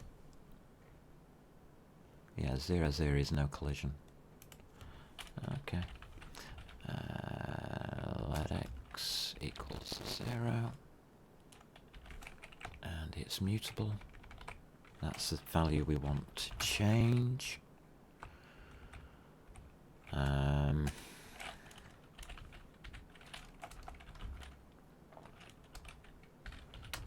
Y equals 0. It's no.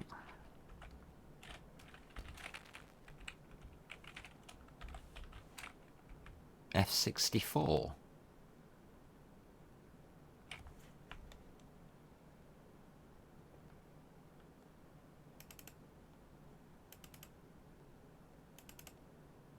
No. We'll have F32s, thanks.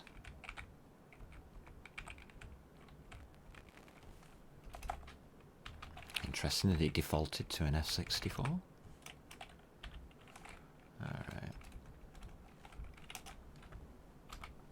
And then it's X, comma Y. Alright, that satisfies all conditions. It doesn't do anything, but hey ho.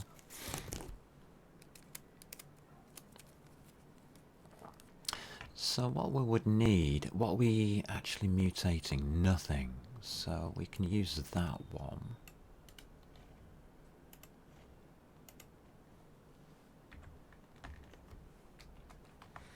I don't exactly want velocities, but hey ho.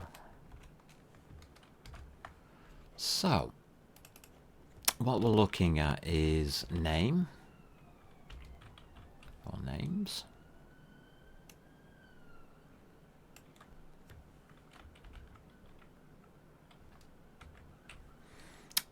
We're looking at the rectangles.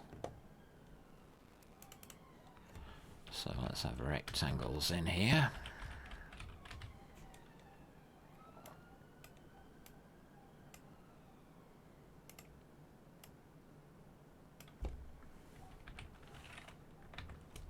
Okay. We then need to join these two together, don't we?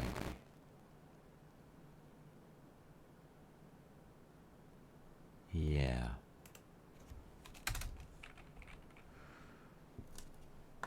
Just generating some code which I can play with. I'm not sure it's the right code, but anyway. For it's going to be name and rectangle. call that rect. We'll carry on with the same kind of thing.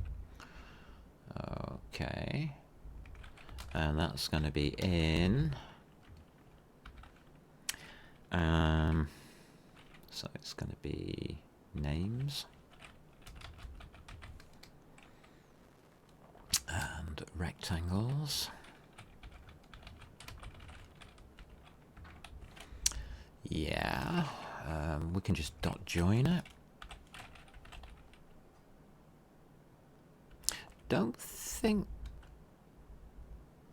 Yeah, we do need to... We have to iterate through it.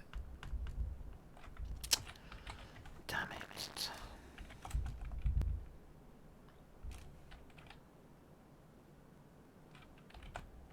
If name is equal to ball, is that allowed?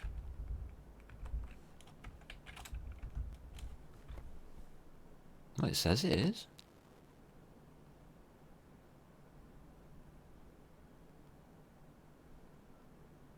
Can you see why I don't like this?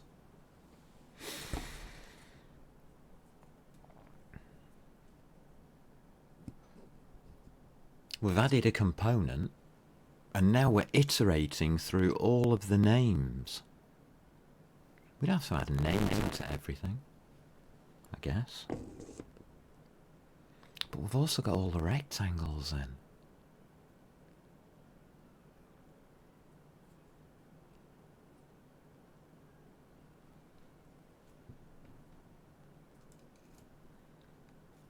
As I'm writing the code, my mind is saying, no, stop.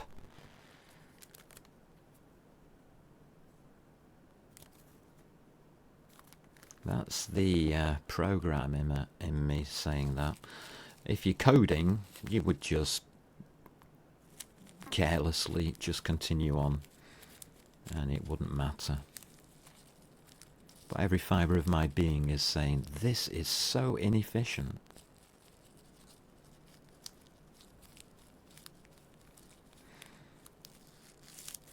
Well, that's what we've got. We've got something that's very, very inefficient. So if it's the ball, I want to be testing to see whether it's hit the boundaries of the window.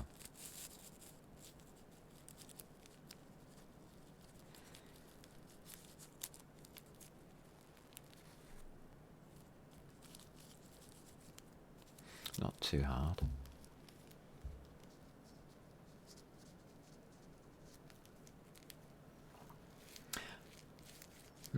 Interesting word you use there in chat. You need to educate yourself with them more. Be careful. I think you'd be better off practicing rather than educating. Finding where your boundaries are and then pushing your boundaries. That's how I learn languages. I just dive in. Headlong. Let's see what I come up with, like rubbish like this. And I know this is rubbish.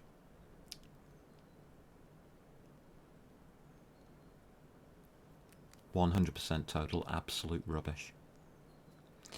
This code I will never write again in the future. I hope. In this language. But all I'm doing is I'm just recording thoughts about how something can be done and then trying to find out better ways of doing it. And that's how I learn. I like to make a mess and then clean the mess up. You should have seen the mess I made of the renderer.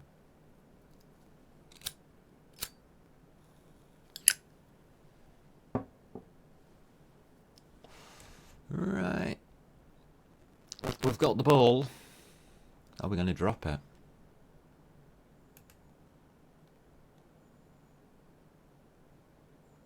I'm also suspect how the language uses that line there.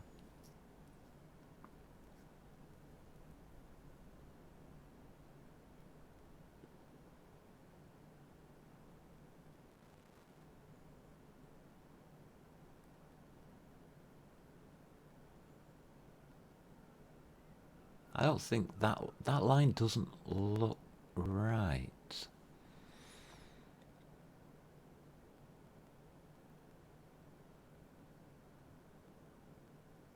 But it says it's legal, so I'm going to leave it. Okay, let's get rid of that. Right, let's have a look at our collision system. So, left side detected, x equals -1.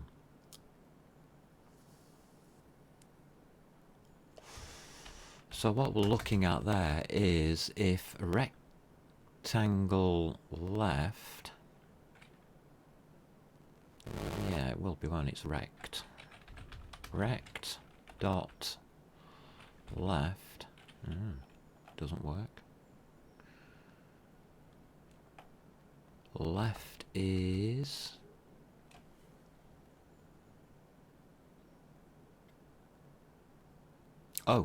yeah, rect dot rectangle. Yeah. Dot left.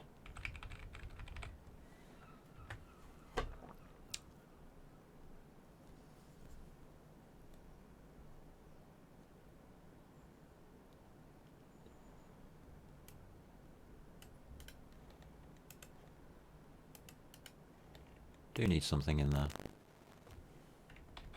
Thank you. Oh, now it's saying, right, that you can't do that.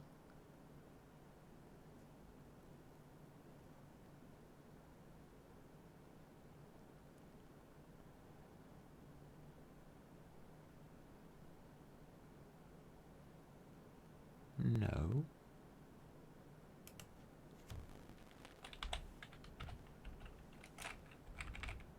See what I mean about this? Alright, I don't think you're allowed to do that.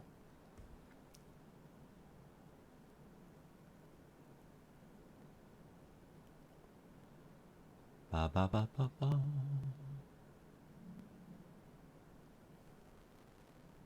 I think it's a dot. Name dot name. There you go. So if the rectangle, I knew I got that line wrong. Told you I didn't like it. Because I was looking at a string on the heap to a static reference on the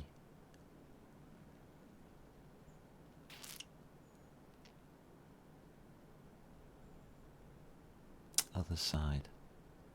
Yeah, the memory locations were all over this. Yeah, it doesn't matter.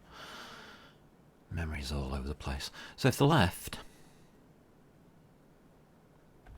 is less than or equal to 0,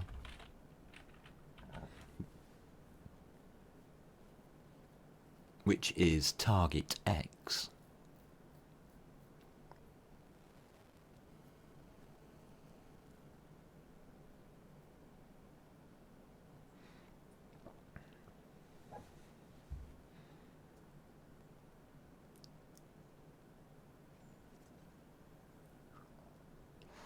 so that would be the left side detected.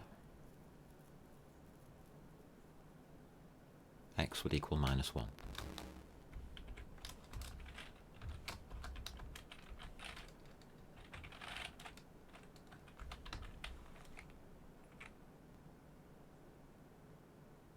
Yeah?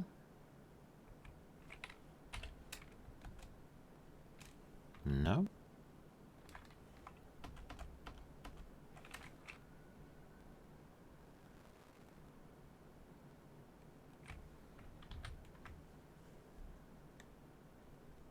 I've got a 0 here.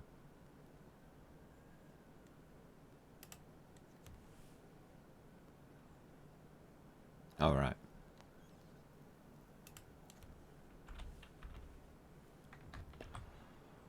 All right.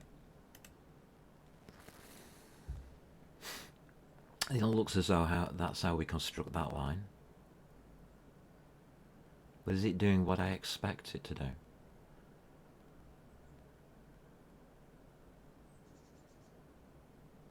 So if the rectangle's position x is less than 0, then we have hit the left-hand side of the window. X equals -1. Left side detected. Yeah, okay.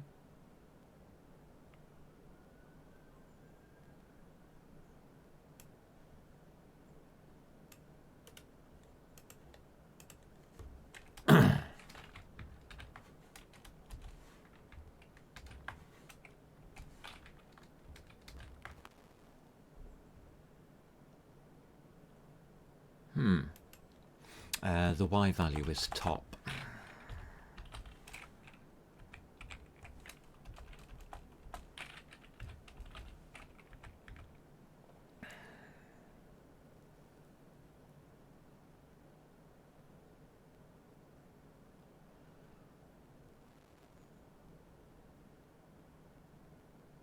So if it's greater than target width, did I put that thing in up here? Yes, I did. Okay. Width. So window width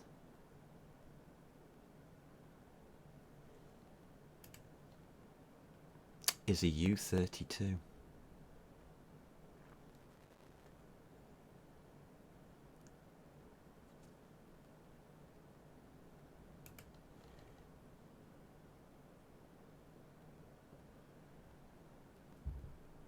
Uh-huh.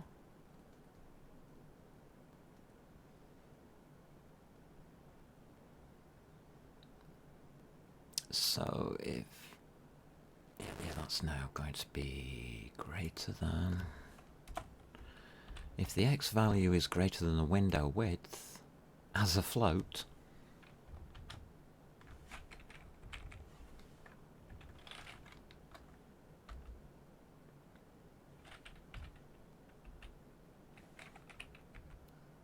can I go to float?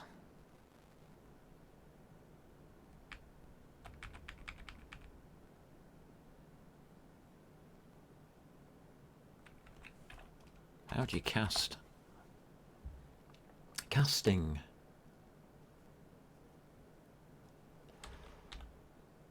As? No. Let's try float. No. Will it allow me to do it without casting? No.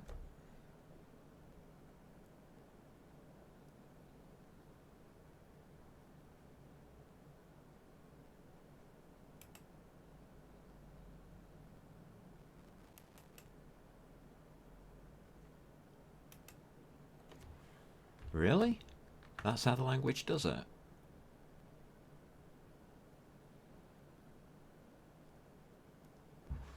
Alright. Learn something new every day. I like Rust. It helps you.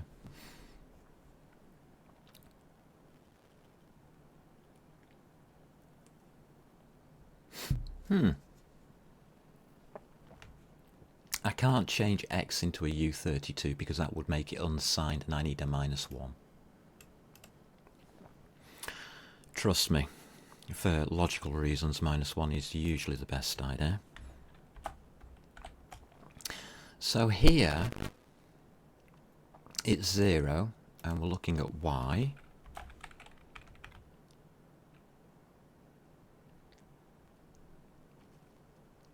But we don't want -1 here, do we? We want 1. Alright, so y equals -1. So the top is window height.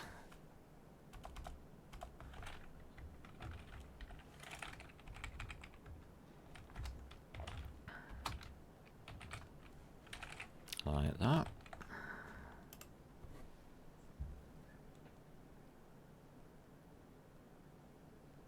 And that will give us two values for x and y.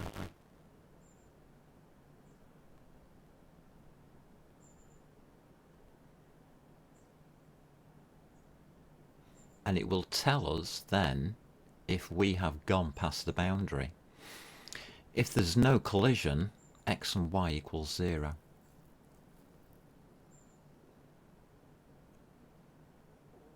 I'm just gonna put a minute amount of code in to see what happens.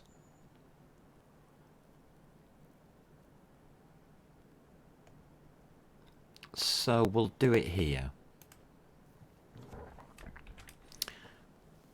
You might notice that by the tone in my voice that I'm not happy with any of this. So what we're going to do is detect the window border using our application. And then if... yeah, we need a tuple. So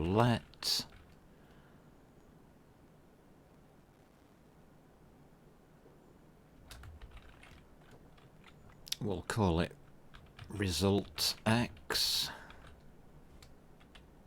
and result Y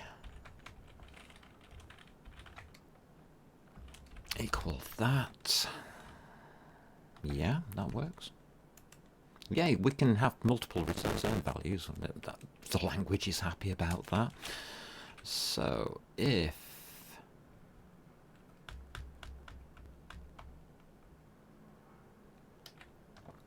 I'm just going to reverse velocities.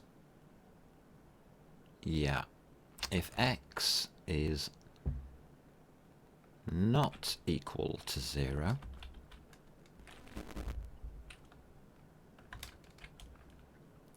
we need to reverse the velocity.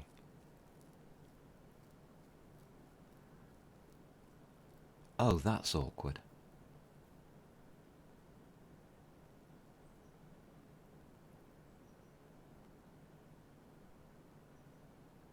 Alright, I'm not doing it here then. At all. Let's cheat. I want to do it separately. Damn you. Alright, I'm going to keep that return value in. I'm just going to ignore it. For a sec.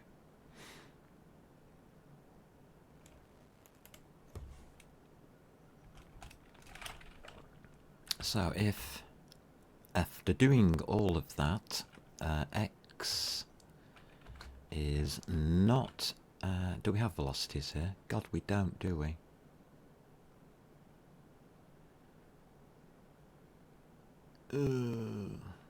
This is getting worse.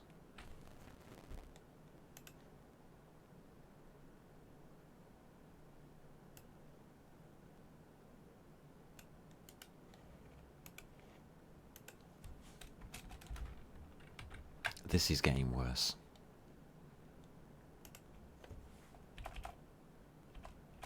That's got to be writable, so we'll put a write in there. Alright. In here,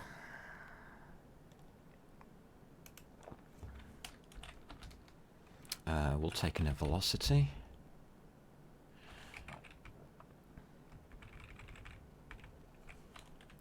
In here, we'll take in the velocities. You can see how this is getting worse and worse. I need that mutable, please. Thank you. So if it's not equal to 0,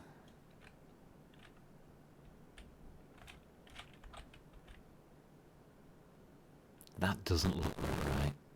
That looks very bad.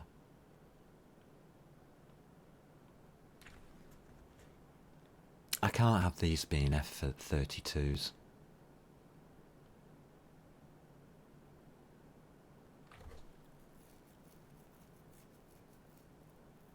I need these as integers.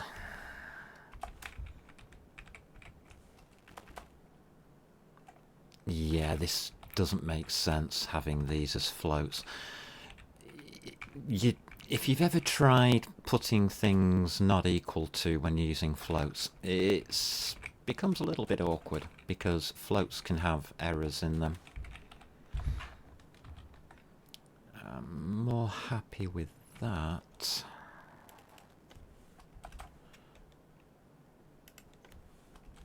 get rid of that.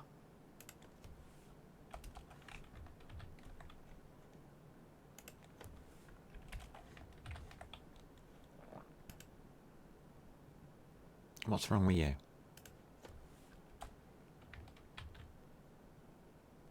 Oh, I've still got that silly colon in there, have I? Okay. Thank you. Not equal to 0. That's better. Then we can take our velocity x, which is in vel,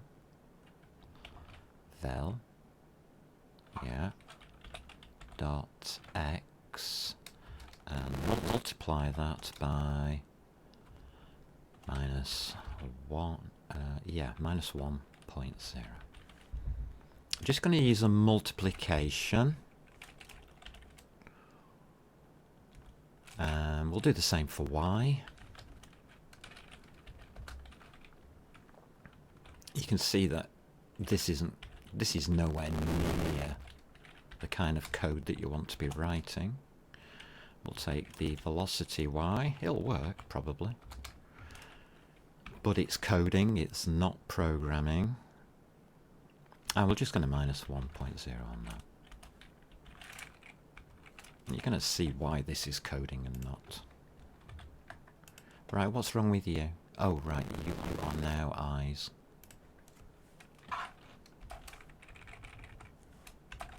Alright. What's wrong with you?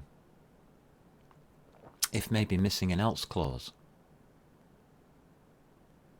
Pardon?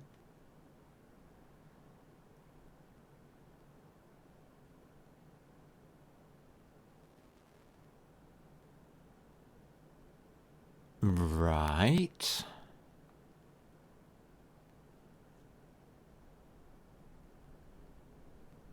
Look at all these if statements. This is rubbish.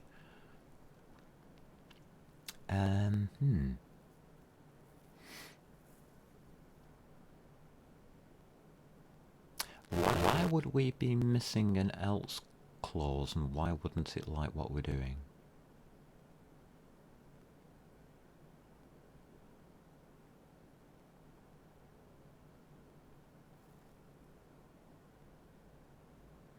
If maybe missing an else clause.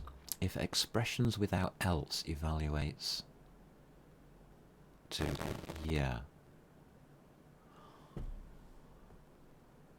Found here. Let mute yi32.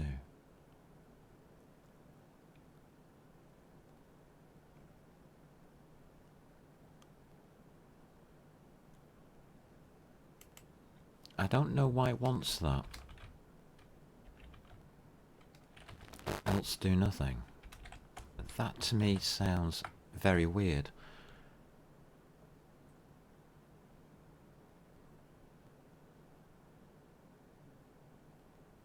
F30 expected in F32.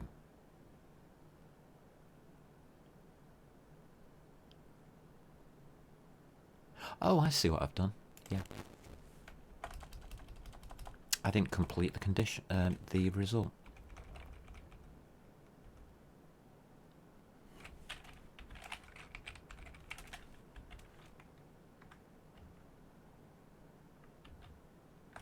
There you go.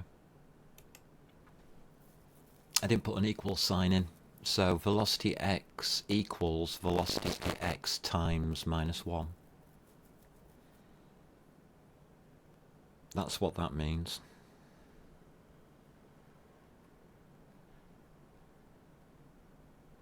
Should write it in full so it's clearer, but that's okay. What's wrong with you?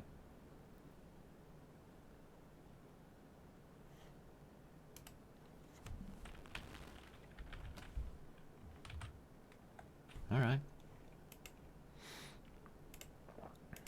Anybody else complaining? No? So if I go through here, the ball will be actioned upon. Nothing else will. What an awful, awful, awful system I've written.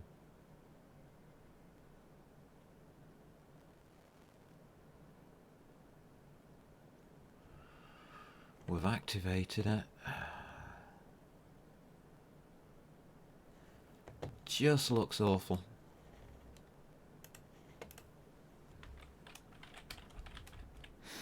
I'm very suspect about what I've just done.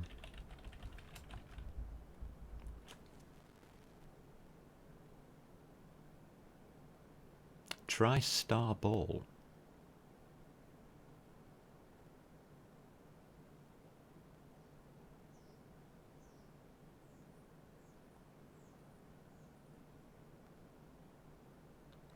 This creates an owned instance just for comparison.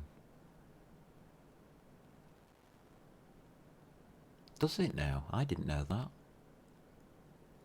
Wow. Well done, Rust.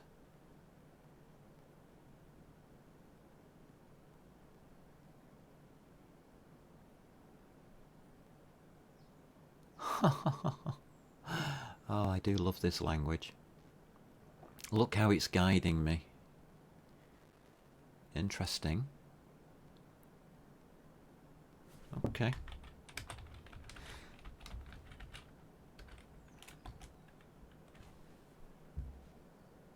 Error. Process didn't exit successfully.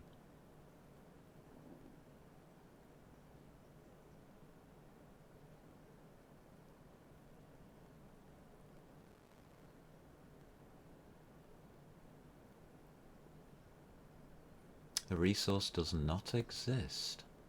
CNAME. Of course it doesn't. Because we didn't ask it to. So our resources don't exist. Which means create entities is alright.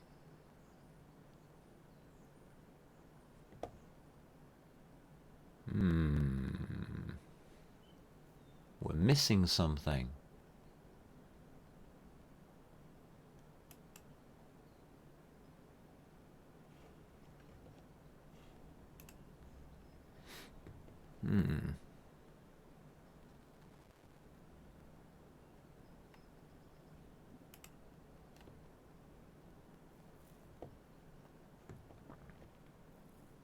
Register components.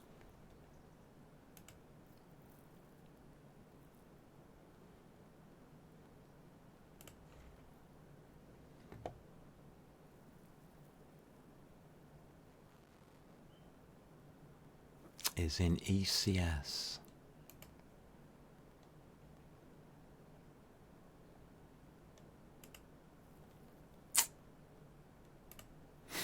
There you go. We forgot something. We need to register our lovely new component. So let's do that, shall we? And it's component name. Okay.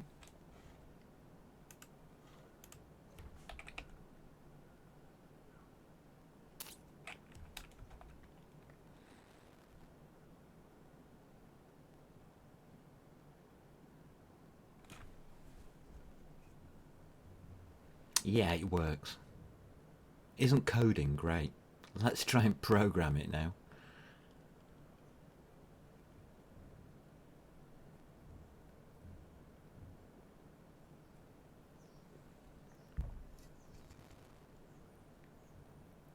There's a problem. The left-hand side looks okay, but look at this. It's going off the screen still. That one isn't. But down here in the bottom right, goes off the screen.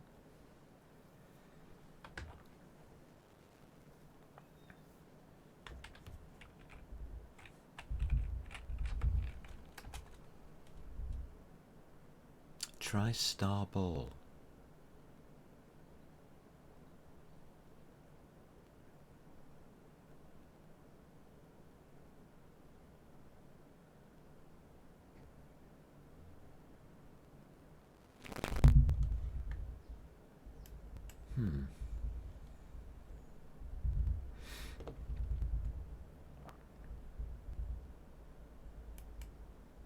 I don't want to. So we got that correct. That's amazing for me.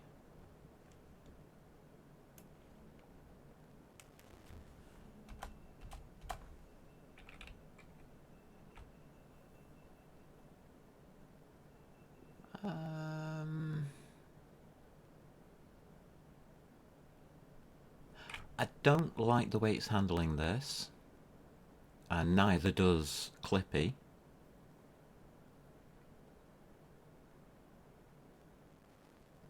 This isn't mutatable.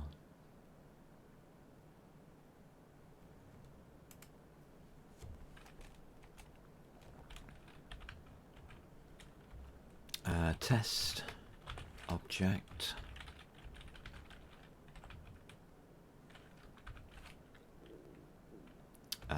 equal. Can I do from string? Is there such a thing?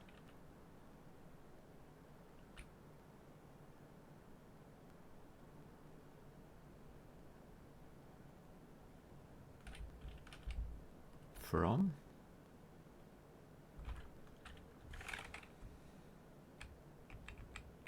Doesn't seem to be. No, there's a from.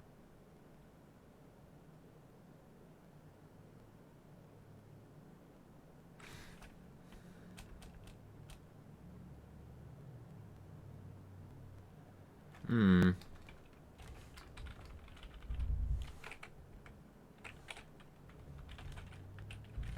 don't like toString. Like that. I'm not really happy with that. But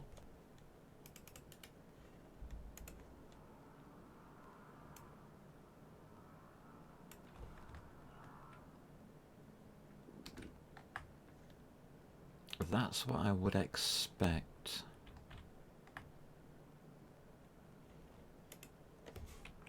Clippy says that's okay. Interesting.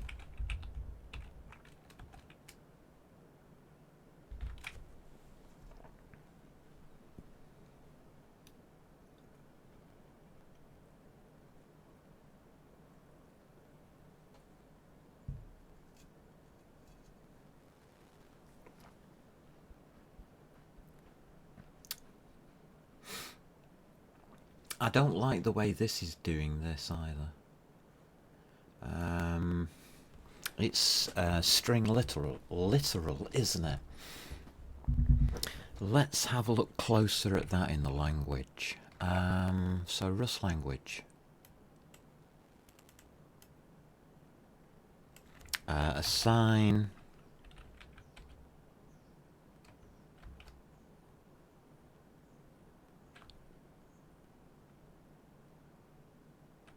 variable. No. Assign a string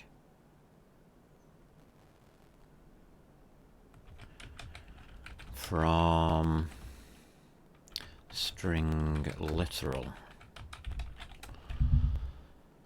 Ooh, hey, it's doing something. It understood what I said. My God.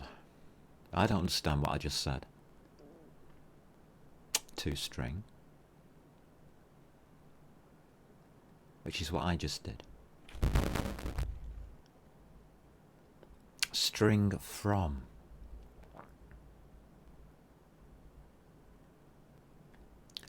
Ah.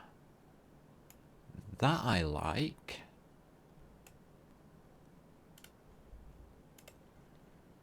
Alright. You see, there's multiple ways of doing things. So what you would have is something like that, which to me makes more sense than ToString.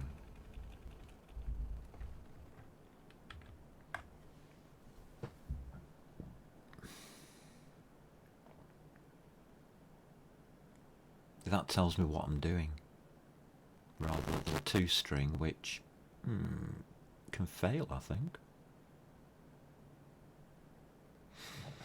Because I can put any kind of literal in there. I could put an F, a number in there.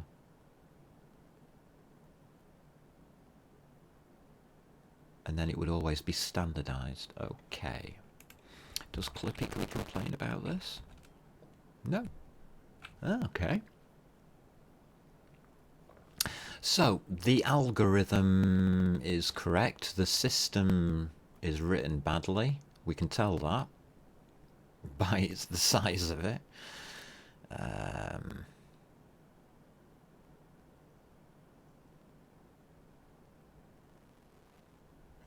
First thing I would do here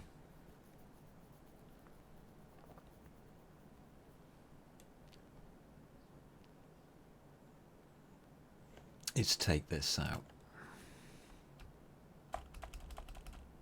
Okay. Let's start looking at how we can build this system a lot better, shall we?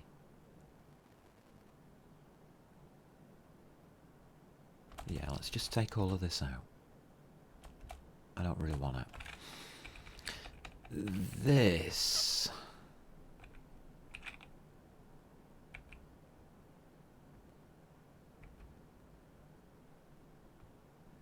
We just need the rectangle.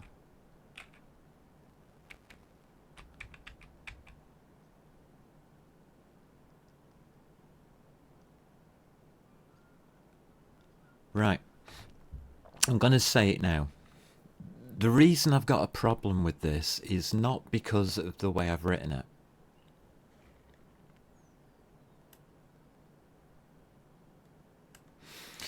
It's more because we have a mixture of things going on all at the same time. We've got it in this one as well. We've got two separate things that are happening.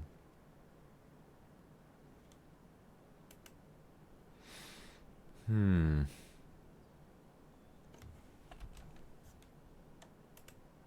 it's messy.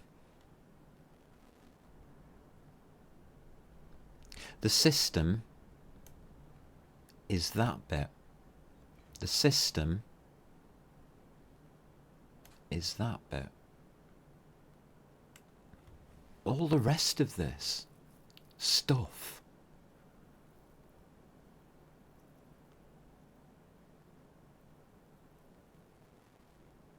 I don't like.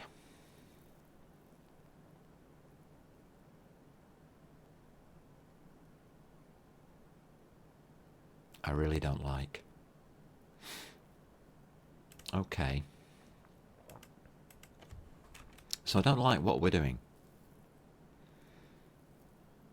When I get to that stage, the first thing I do is I start splitting down the reason why I don't like it.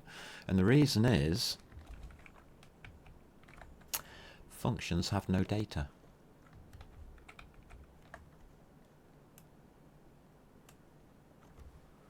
We have data in a function.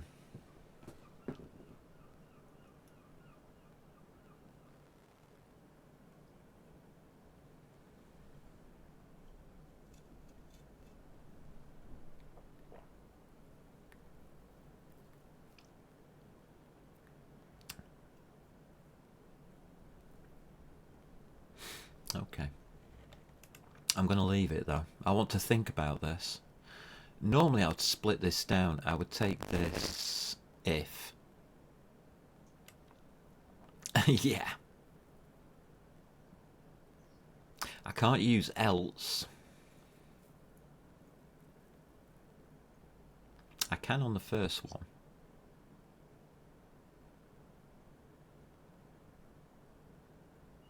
But we've still got these multiple if statements, which is horrible. I think we can get rid of that. Yeah, we can definitely get rid of this. These if statements.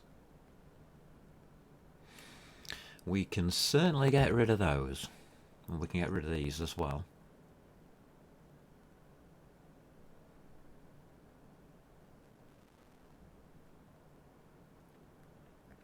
What happens there is it starts jumping around on the processor, loading up different pathways, because we've got different code pathways going on all the time. There's 1, 2, 3, 4, 5, 6, 12 different code pathways. I can reduce that to I don't need if at all. We don't need there to be if statements all over the place. I think the first one I'll keep, but I need to reorder the way we're doing this to get rid of these others.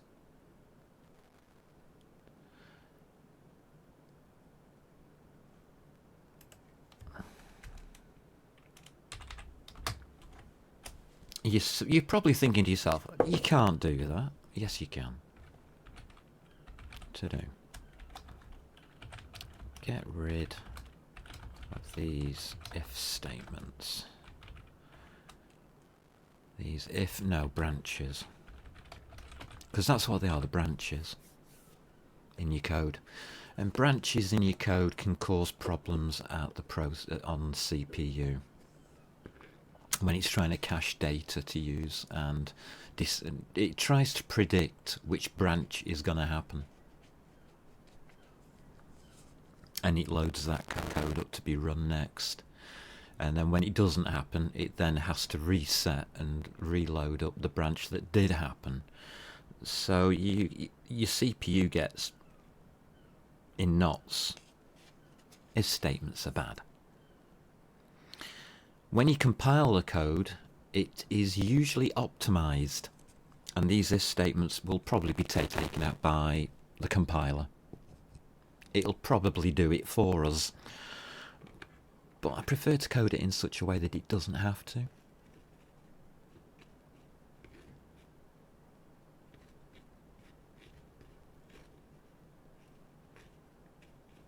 Yeah, I think about things like that.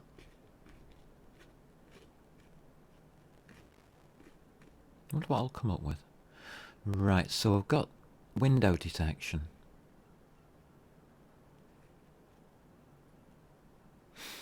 We can also use the same detect window border for our movement on the bat.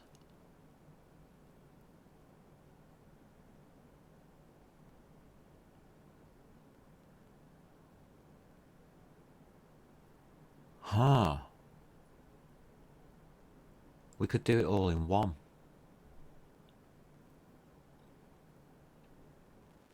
We'll be repeating that part, because the bat's only going to move left and right eventually.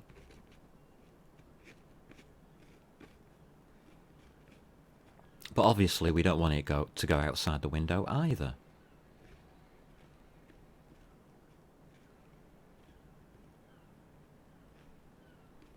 Let's start thinking about that.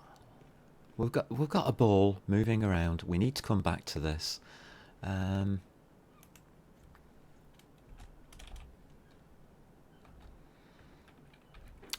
do. There, tiddy. Tiddy to do. This code is awful.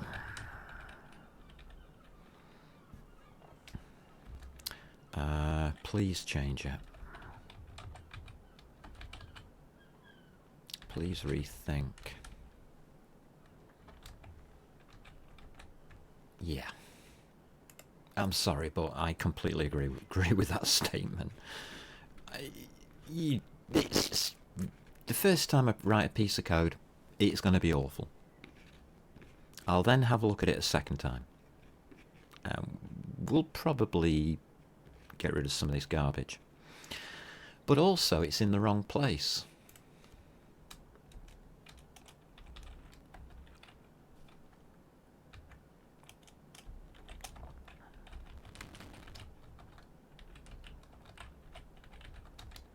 Why don't we put this in our library?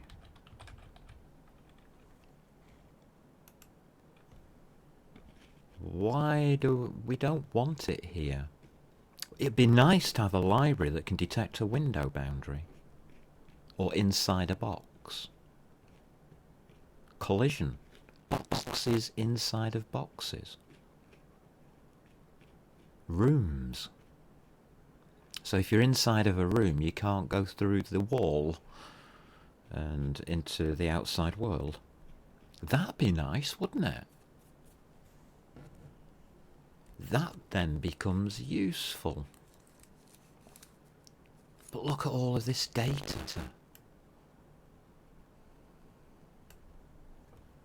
that we're using. We have to find a better way of doing that.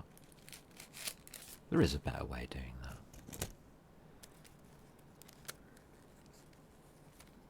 We have to modify our approach to getting this data.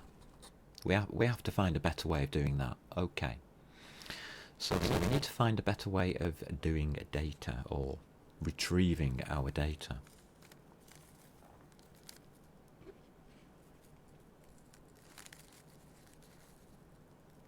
Usually that means abstraction.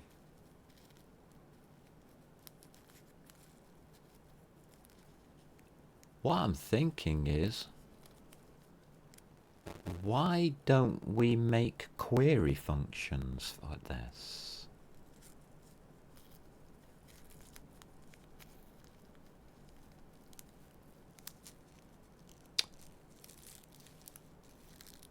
These are pointers. This is what is one of these? It's a it says it's storage. I don't know what the storage type is. It's going to be a vector. Yeah, it will be. It's got a lifetime on it as well. Yeah. Yeah, it's going to be a vector of some kind. Possibly a hash map. Pfft, who knows?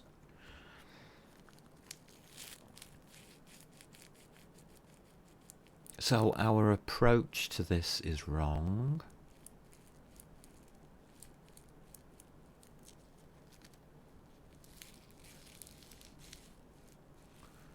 We're allowed to shadow variables.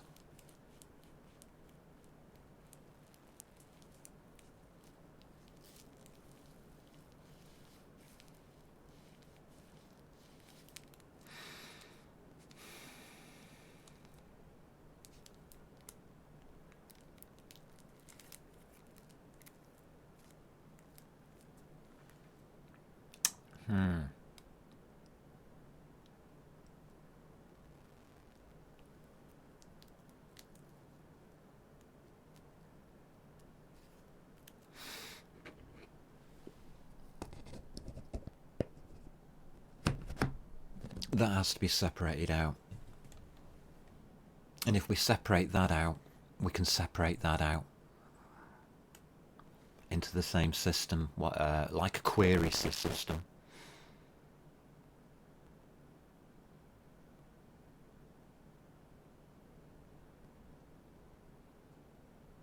Oh God, it's just entered my mind that then we'd have to use type T's.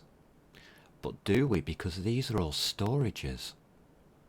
Oh God, they might have done something brilliant to us. I wonder if that's why they've used this storage box and boxed it inside. Because there's your data here at the end on the fetch. That's its type. That's a hash map. So this storage is a hash map. But we can return storages. That's going to look awful, but it'll work. These are references, so we can just return the reference. There's temporary storages, aren't they? Yeah, they are.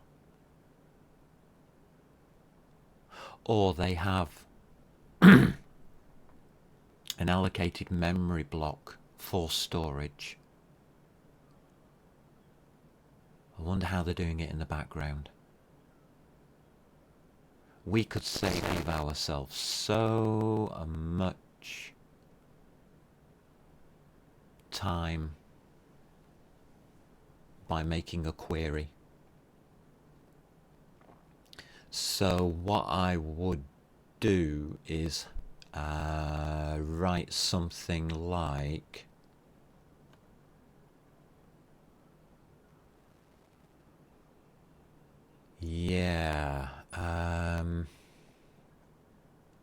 let's pop it in here. It's just an idea. I put ideas into do's, by the way.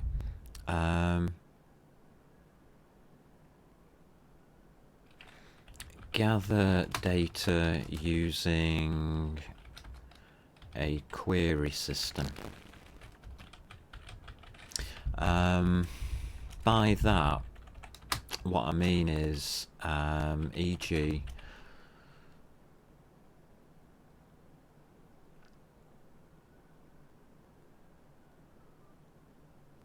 we would have let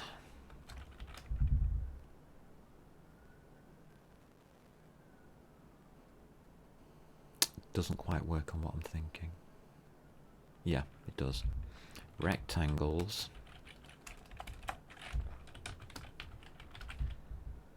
I'm planning for the future, I know. Rectangles, comma, velocities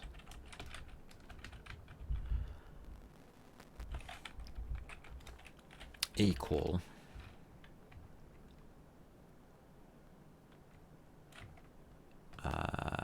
query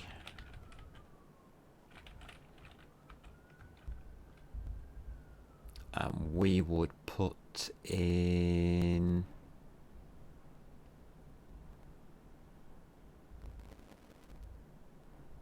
a type.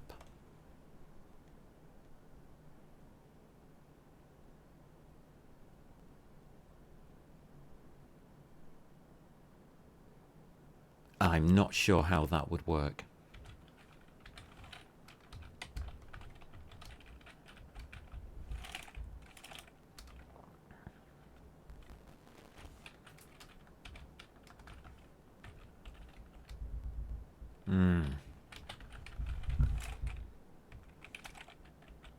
That would then give us our rectangle and velocities back on this area here. We're still gathering the data, but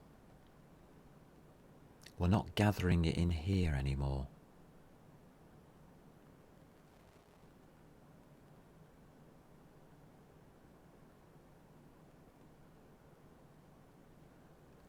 Get storage.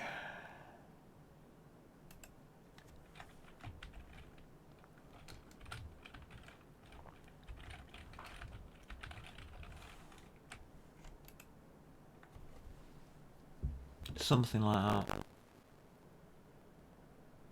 I'll have to think about it more. Those are types.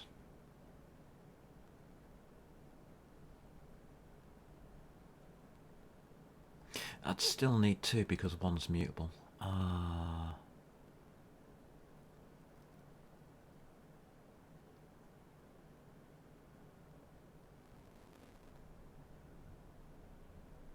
You still need query get storage and query get storage mutable. It wouldn't save in that instance. It would in this one. I'm trying to think of the future where we're going to have problems.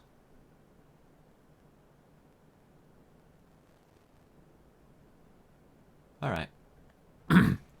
Stop thinking about it. I'm going to put 2 question marks on that one because is it really going to save us anything by doing it? Not sure. Alright, let's ignore that. Yeah, my code fills up with to-dos.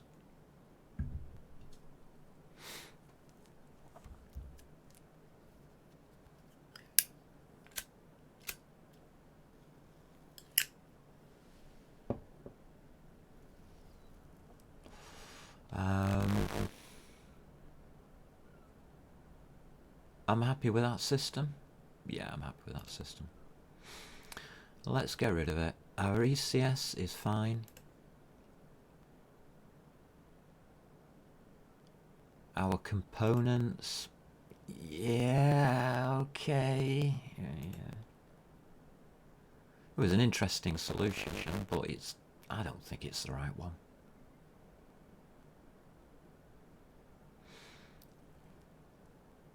See if I'll see if I can come up with something different. Our application doesn't care what... Our application's finished.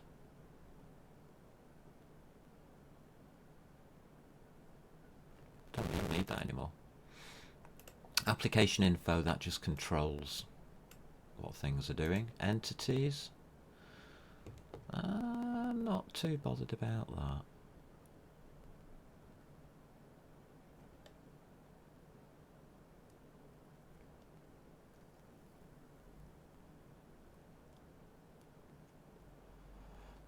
I've got this thing here again. I don't like it. And we know I don't like it.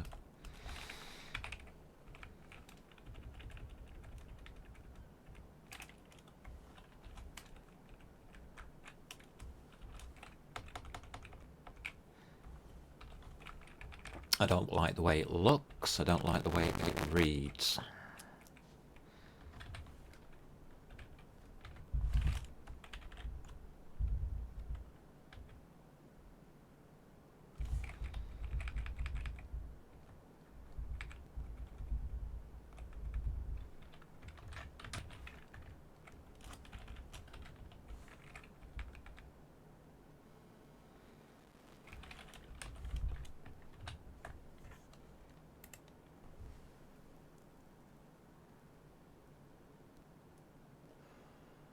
That makes more sense to me, rather than throwing an extra function on the end.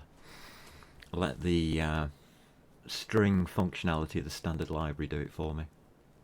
It can decide what's correct.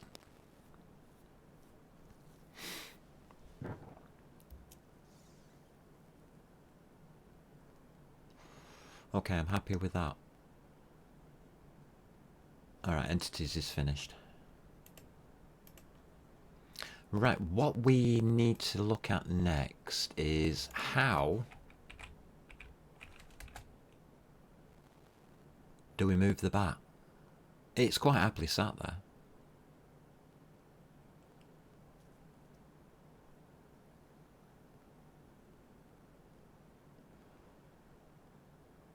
We can move it left and right, can't we? You do realise we've nearly finished the game. All we have to do now is be able to move the bat and then detect collisions between the bat and the ball.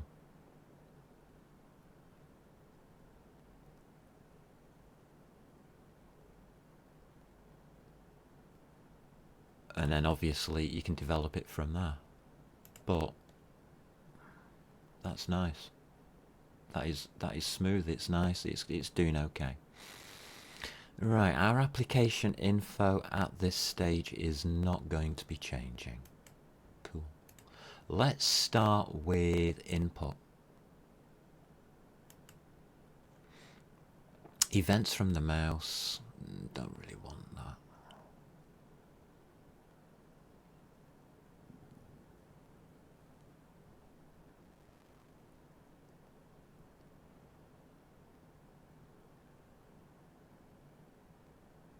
All right.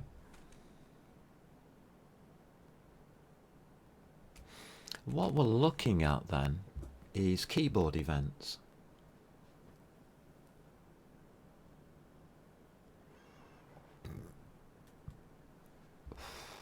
We're going to put it in this file for now. As you can see, we've got headings. These should be separate files. I can see an absolute can of worms just about to be opened by one line of code.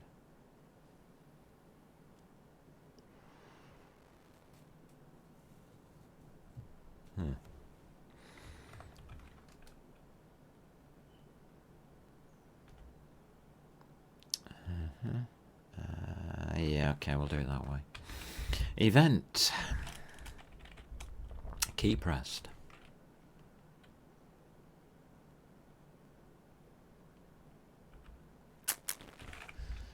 do have key released as well, god damn it.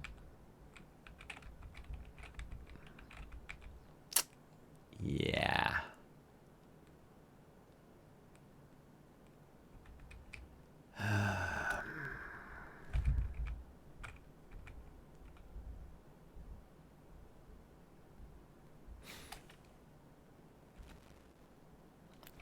Oh god, I wish it wouldn't do this. Can we just get rid of all this garbage, please? Thank you.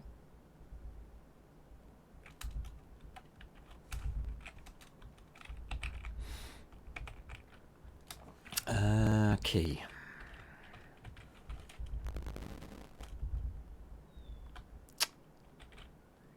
Oh, we have lots. Is it just left? Yeah, it is. Left arrow on the keyboard.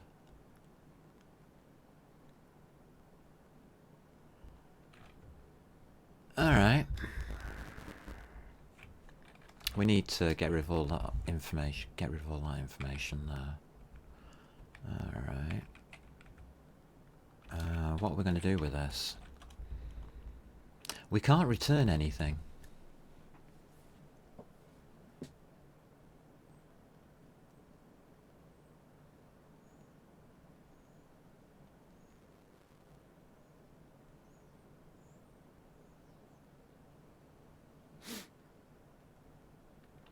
We'll need to be able to zero out the left motion.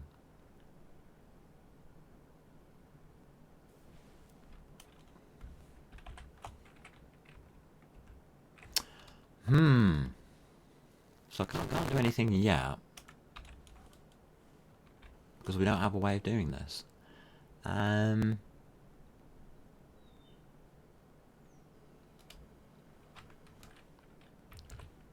Stop the bat. No. Set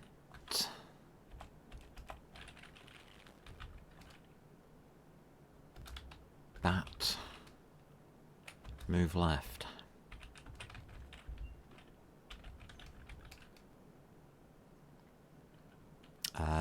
What does that mean? Bat velocity.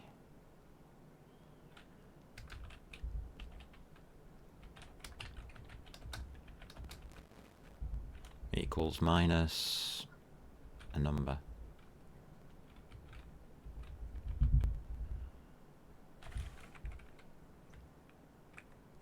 Okay. We can do the same thing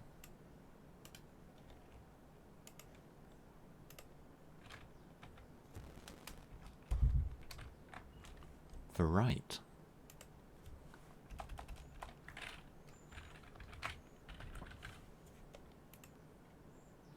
And that would be plus.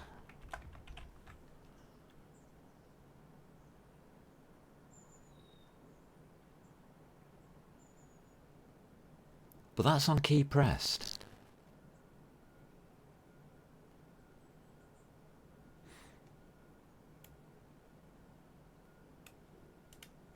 You can already see the problems.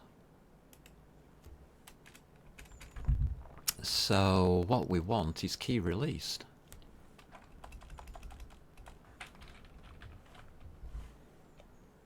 On the left, set the bat move left.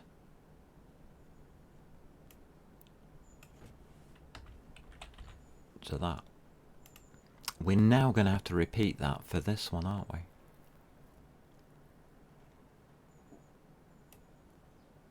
Oh, we can already see problems with ours. Oh, this is going to be fun. It should work.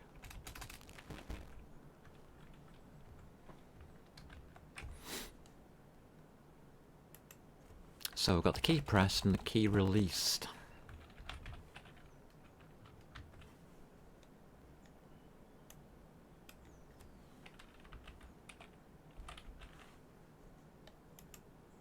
Now can you see why I'm thinking this should be in its own file? This is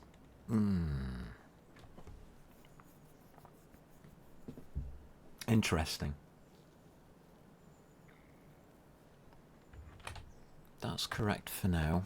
We'll have to put the code in these brackets.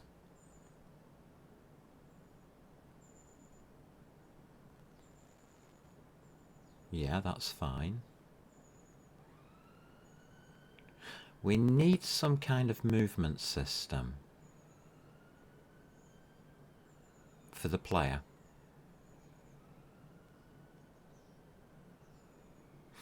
We need some kind of animation system.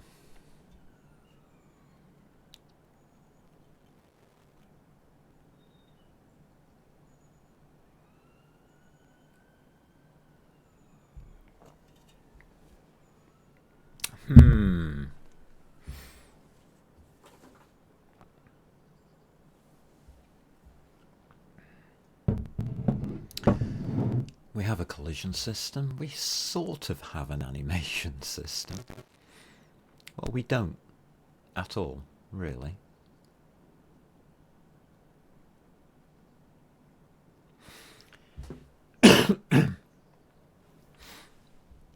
Who would control the animation system? Well, anytime I say control, we always go back to the app.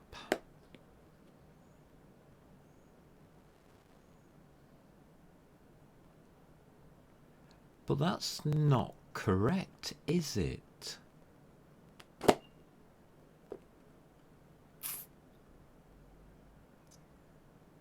The application doesn't care about the animation, or shouldn't care.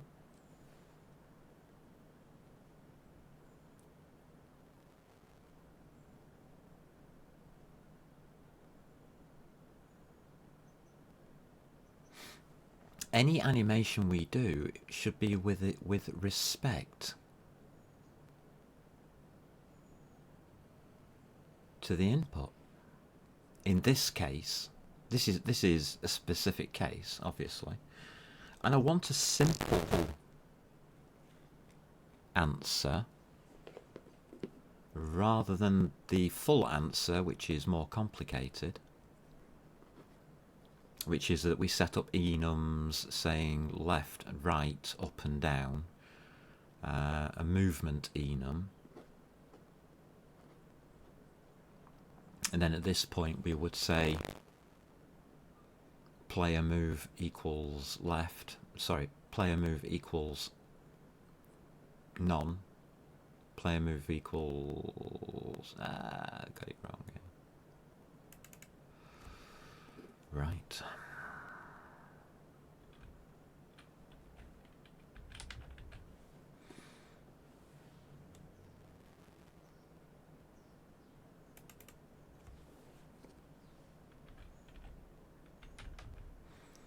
So would set using an enum whether the player is moving left or right, and that would be passed on to a system.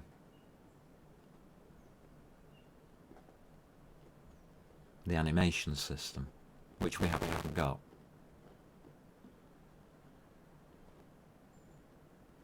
Yet.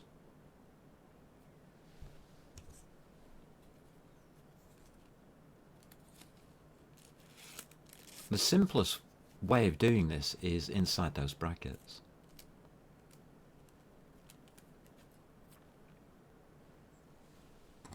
Should our input system run other systems?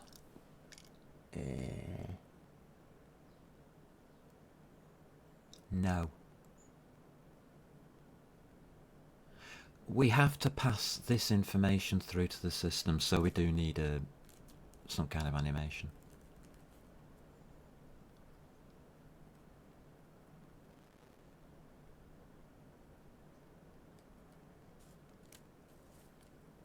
Can we cheat?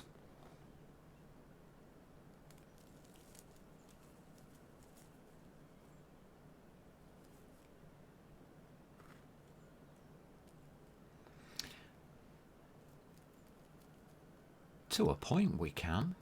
We can use our application.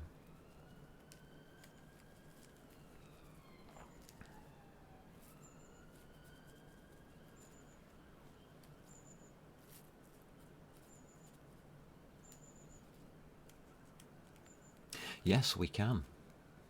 Hold on a minute, let's do that. So we'd need application info for the data. We'd also need application.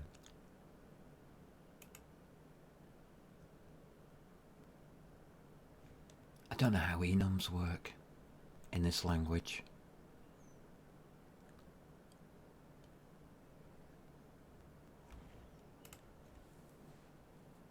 Huh.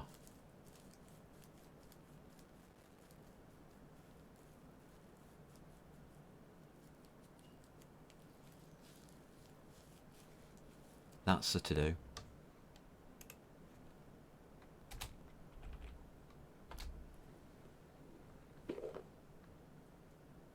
I'm making a mess here. Stop. Stop, stop, stop, stop, stop and think. I'm getting distracted by what I'm seeing on screen.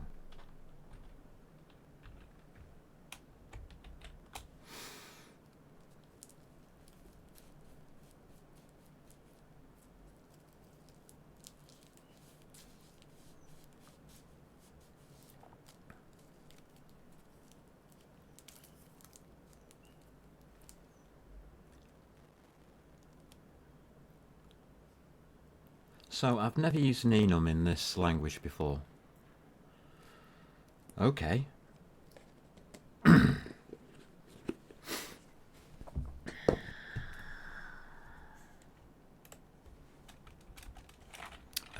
Public. I don't know. Enum? Yeah, okay, we've got enums. Let's call it something.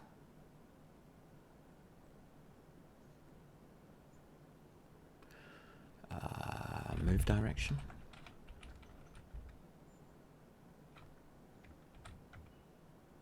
Do we do it like that?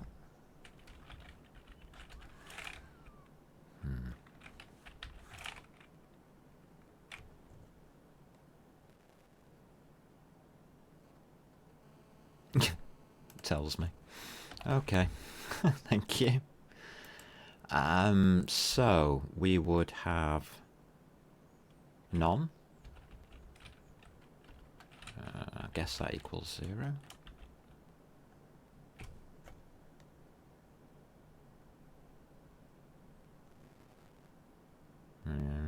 Eye size. Yeah.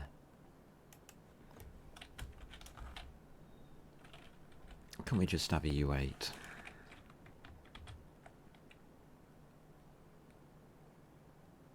No, we can't. How do we do enums?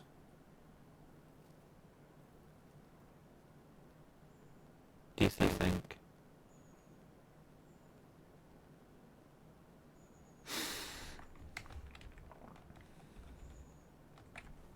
Rust language. Enums with values with yeah, values. Oh, did I get that right straight away?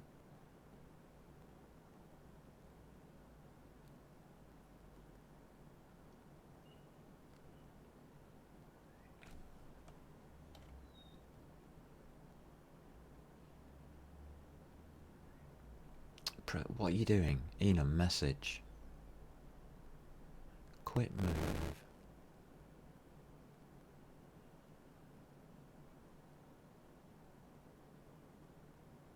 That looks awful. I just want equals.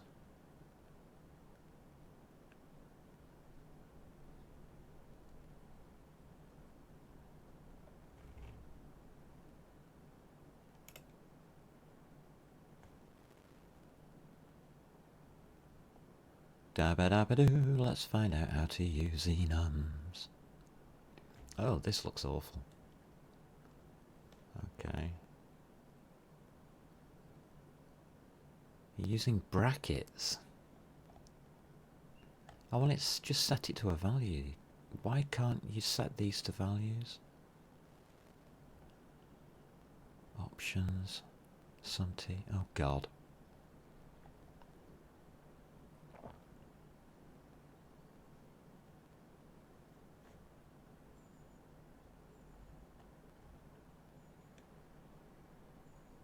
Hmm.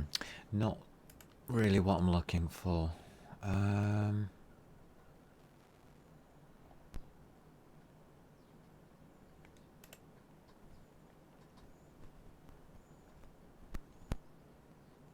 Okay.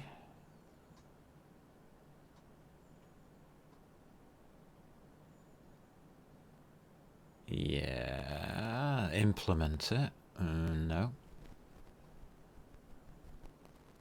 There you go. You can do that. Equals, comma. All right.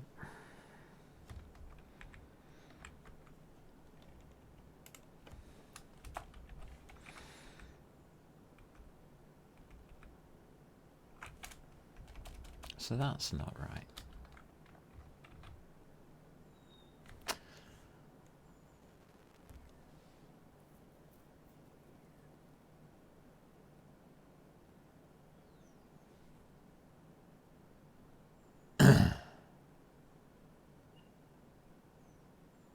Oh. It might just be the name.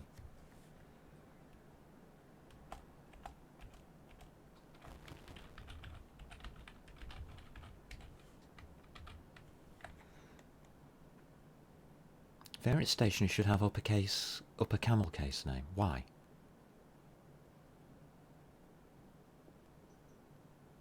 No.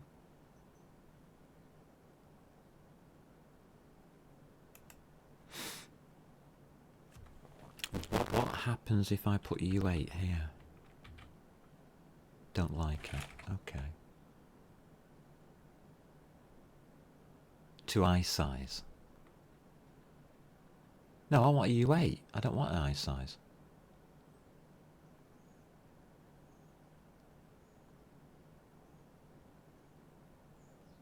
Huh.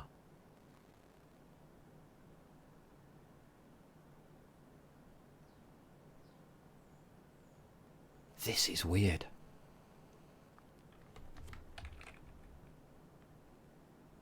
Capitals, yeah. Gotcha. Alright. We'll do that. Let's now sort this out.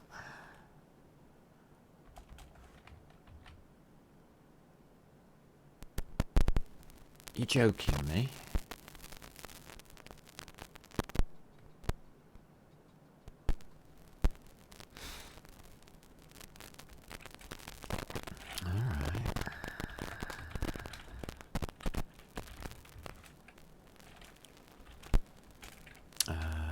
Right. Equals 2.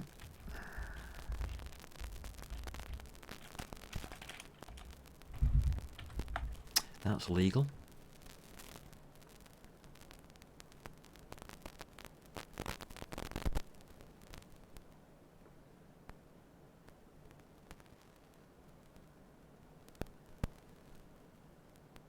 Okay.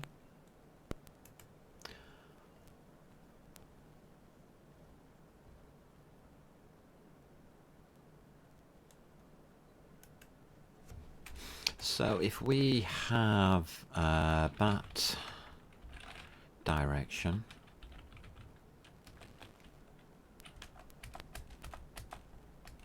bat move, we would make that an enum.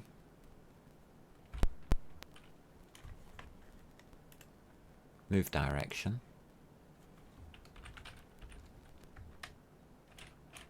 Alright, it seems to be happy with that.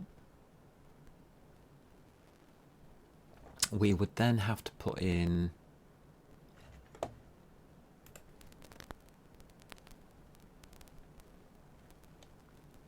this bat move here.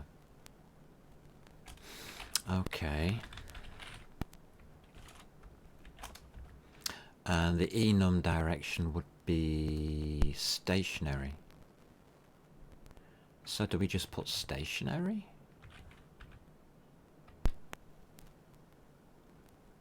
No, we don't. We put in move direction dot. No, we don't.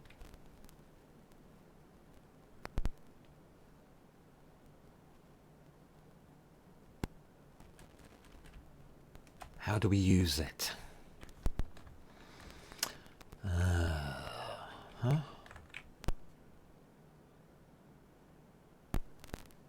My enum : Okay, that makes no sense. So move direction, : there we go, stationary.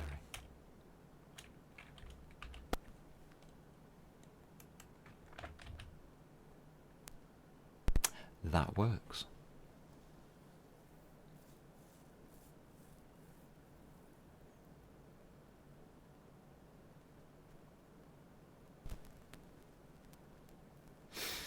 Alright, so if that works there,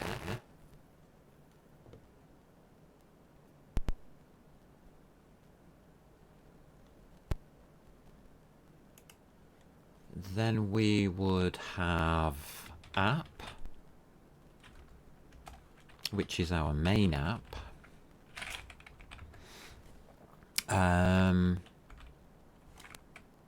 Bat move would equal move direction.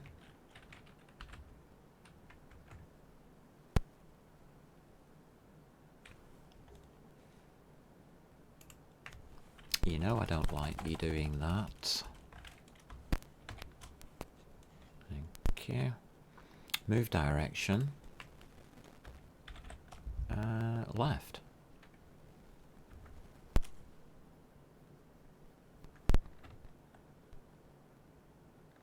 Huh. Does that read right?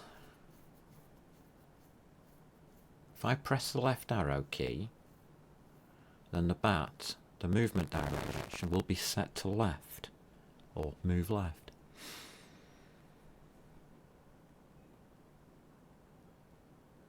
Alright, so that's the kind of instructions that we'll be doing, or allowed to do now. So that will become stationary, won't it? Yeah. That will become right. And that will become stationary.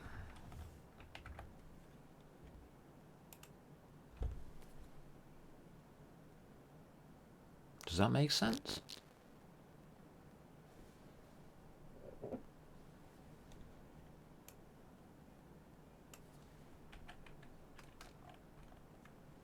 I feel that it does.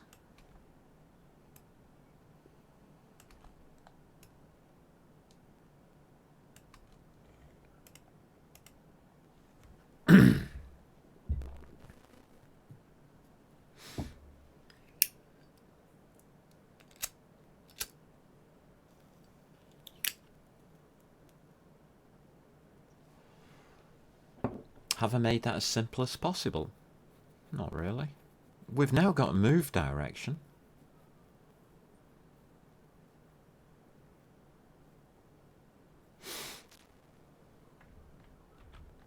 How do we use it?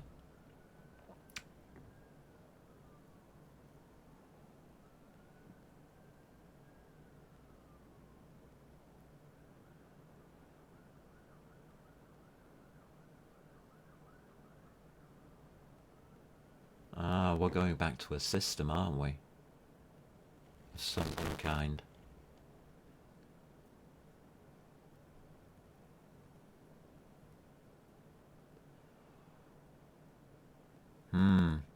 I think we are.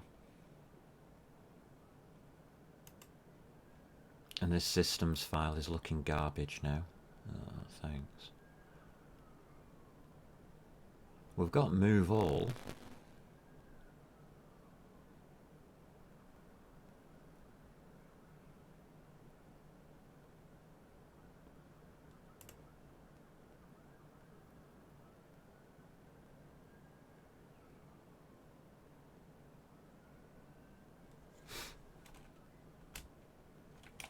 What we could really have here is control bat.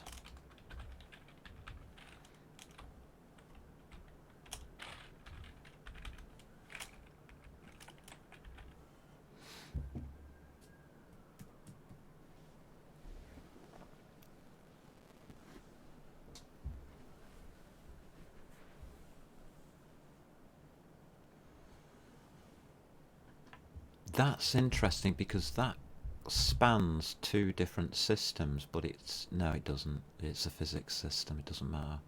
Physics has its own rules.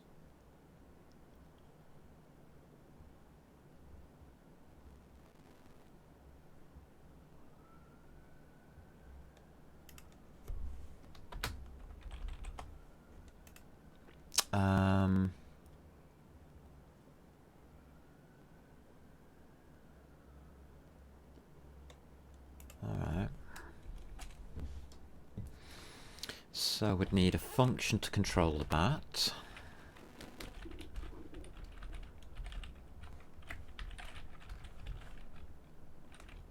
Open brackets, app.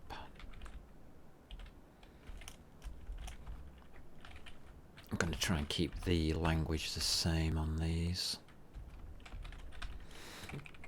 Does it need to return anything? No. It doesn't. I like that. Okay. We've got the same problem here, haven't we?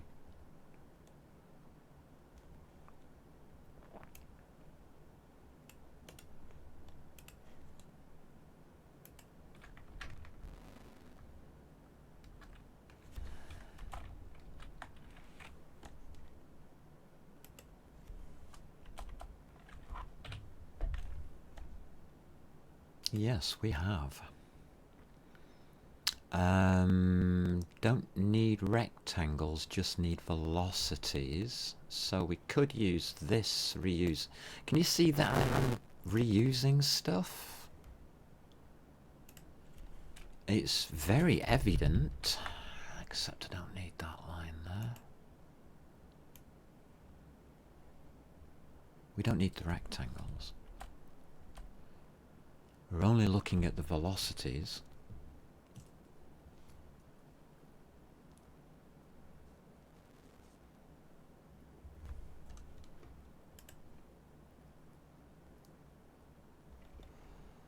We do need that.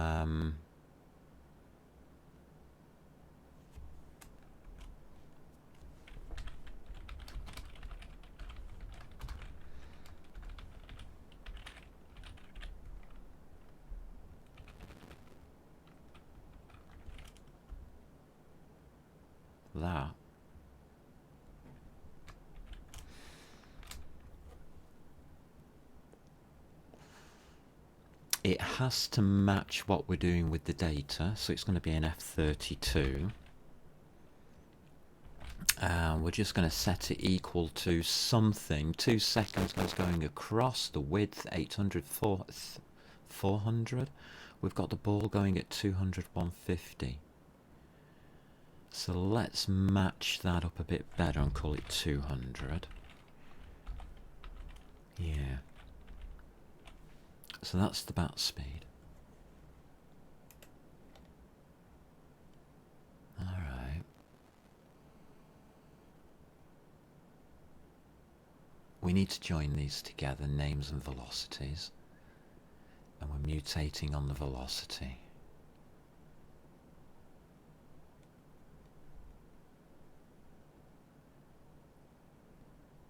And we've got this horrible thing here again. Oh.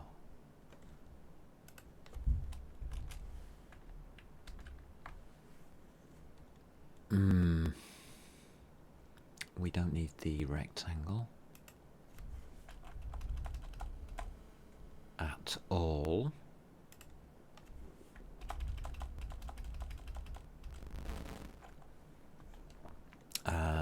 We want our test object. Okay.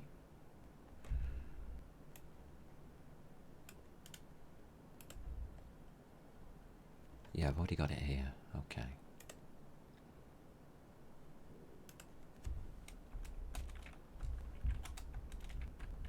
Better put those in before I forget and mess everything up. So, if we've got the bat,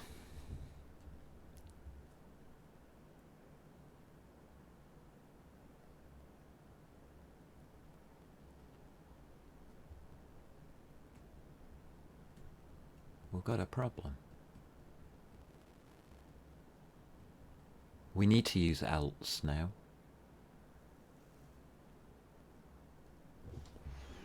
Yeah. What happens if two keys are pressed? Do we cancel out? Well, we can't, because we're using multiplication, not addition.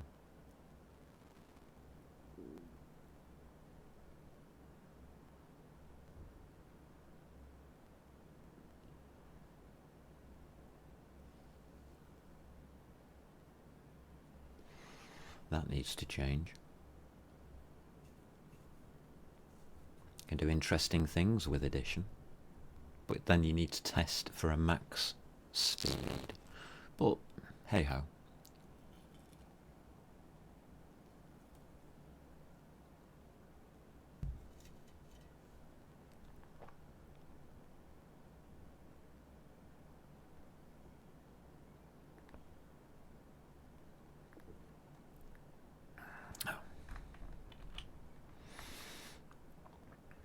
It's saying there was an unclosed delimiter, it just hadn't picked up on it.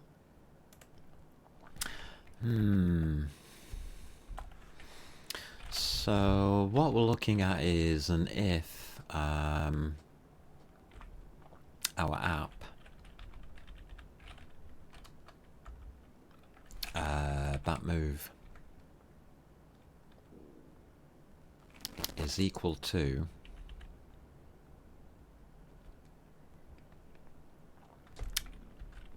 our movement direction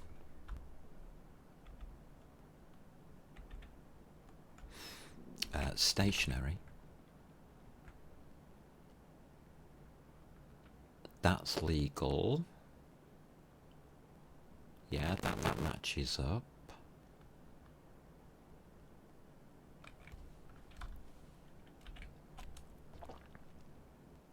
Then our velocity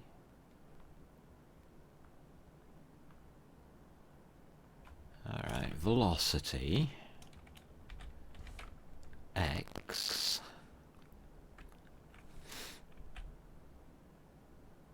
equals 0.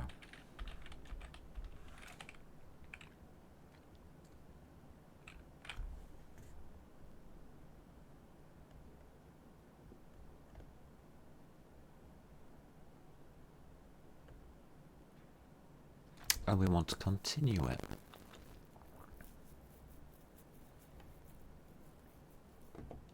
How do we do that? I've never tried this before, so I'm going to put else if app. We do need to use else because we don't want to be cancelling things out. Bat move, yeah, is equal to move direction left, then velocity of x equals minus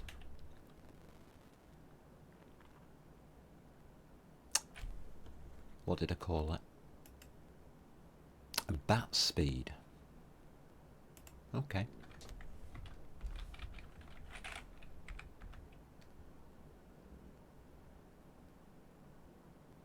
Things are starting to squiggle on me. What's me squiggling about?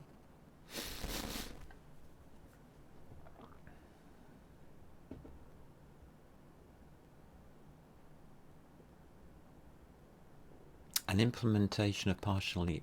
Oh, right. Might be missing.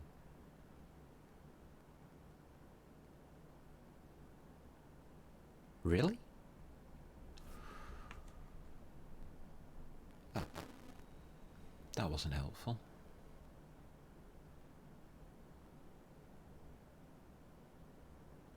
Alright. So that's what these traits do. That's nice. Okay.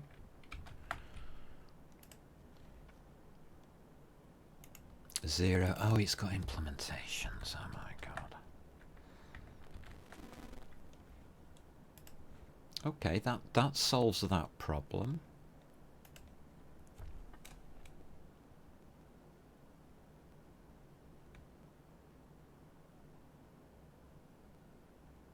Done this wrong.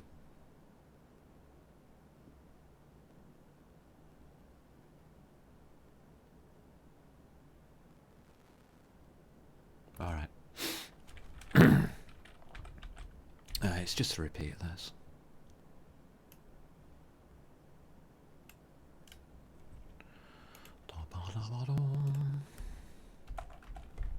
Got it in the wrong order. Can anybody see? Can anybody see that I've done it wrong? Where does the semicolon go? At the end.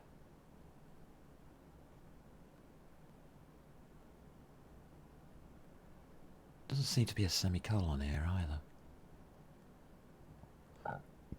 You see that we... Yeah. That's an else.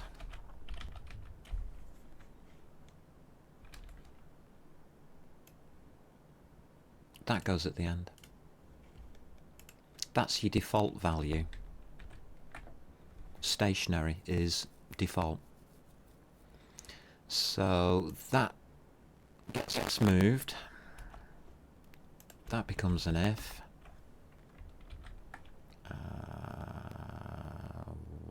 What? Oh, right. We don't want this. Stationary isn't... Nobody cares about stationary. Okay.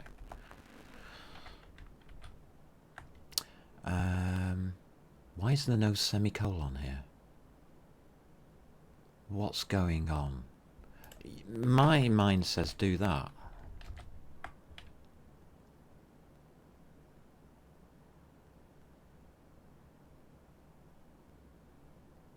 It doesn't seem to care.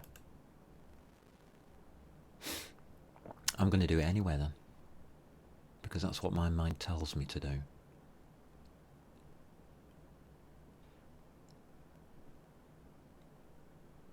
Huh.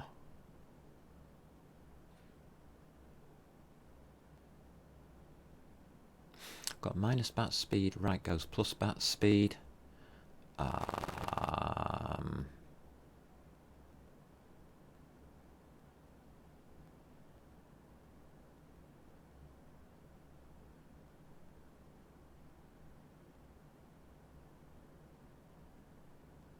Detect window border would have to come after that and before that. Otherwise our velocity is not going to be correct because we have to detect the window border. Oh. And that buggers up our movement for detecting the window.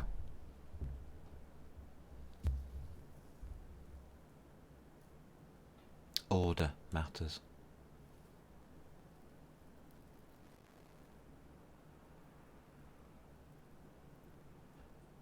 So we've changed our velocity. We can then move.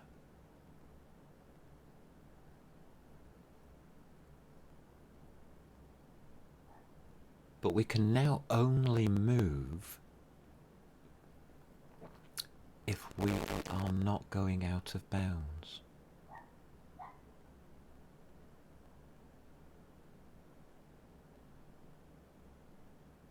Do we need to detect the window border inside of our...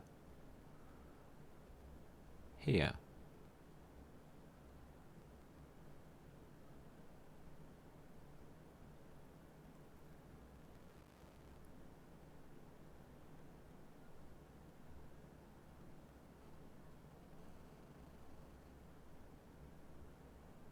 That's an interesting question. I've got a logical problem now.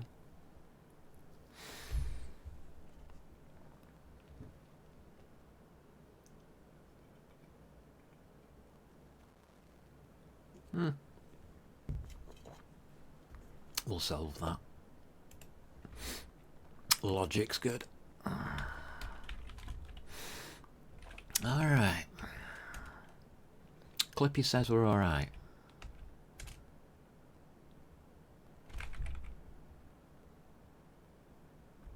Yeah, we can still go off the screen.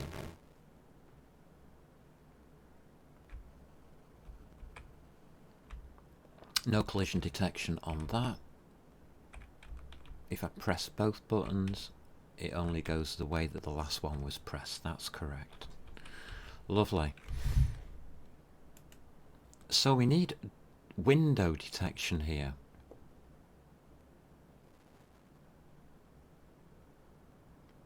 When we're moving the bat.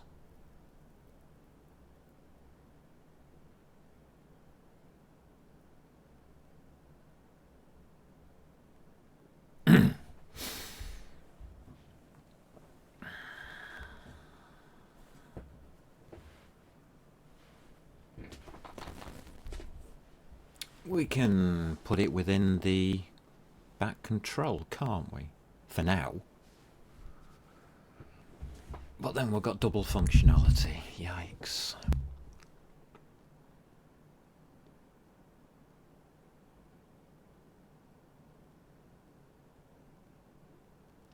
We'd need to know where the bat is. God damn it.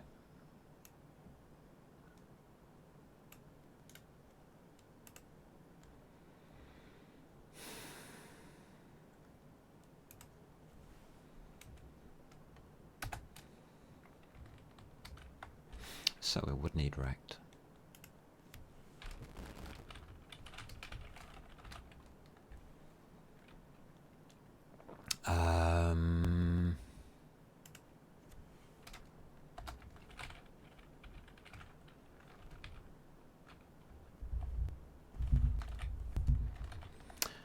Okay.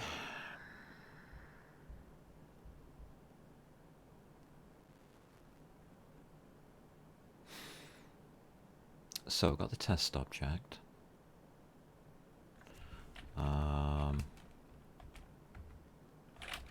If the rectangle, yeah, dot rectangle dot left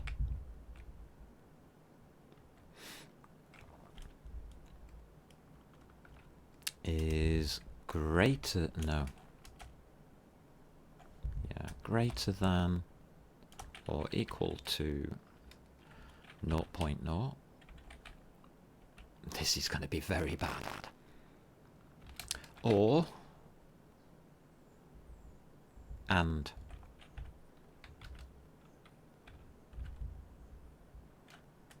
how do we do the logical and?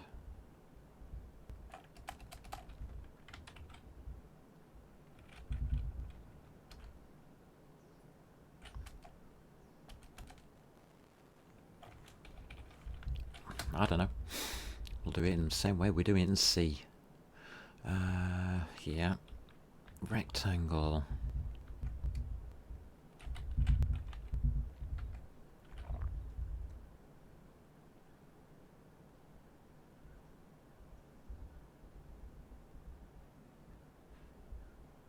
And it's going to be left plus. Oh my god, this is getting horrible. Rectangle width is less than or equal to our window. Our window width.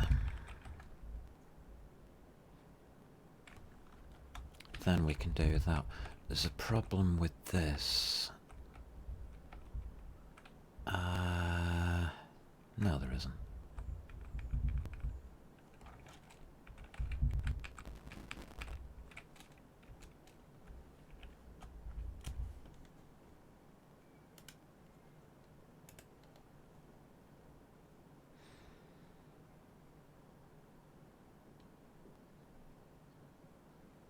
What's wrong with you?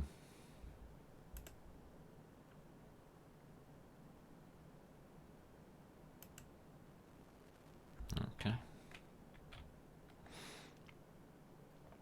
We'll do that. And that's just to control the bat.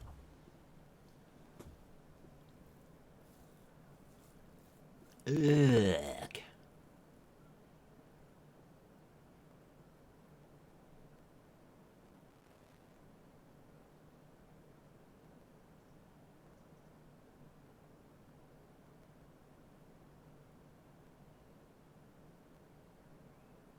Doesn't that look awful? Let's try it. Oh no, we've got stuff.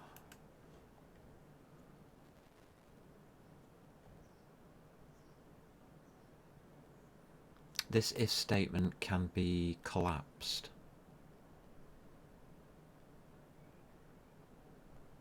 Yes.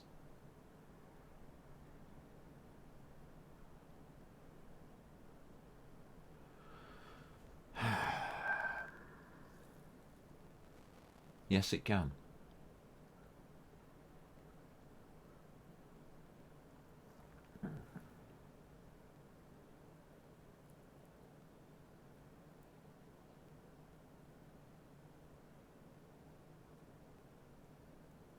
We're not going to straight away.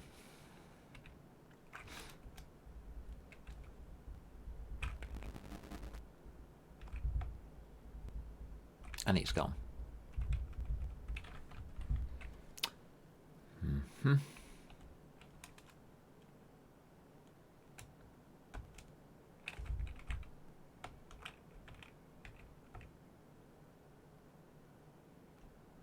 And it just keeps going. We've got it the wrong way around.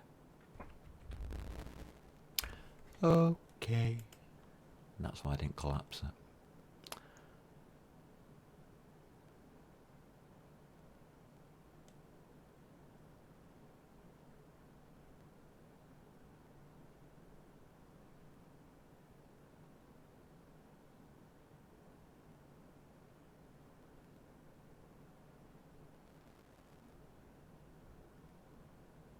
Okay.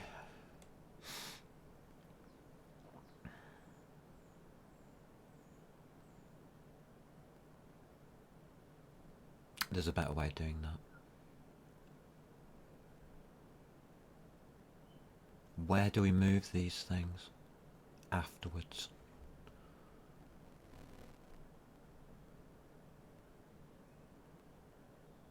I'm moving it. Ah, bollocks. That's wrong. Why didn't you tell me it was wrong, people?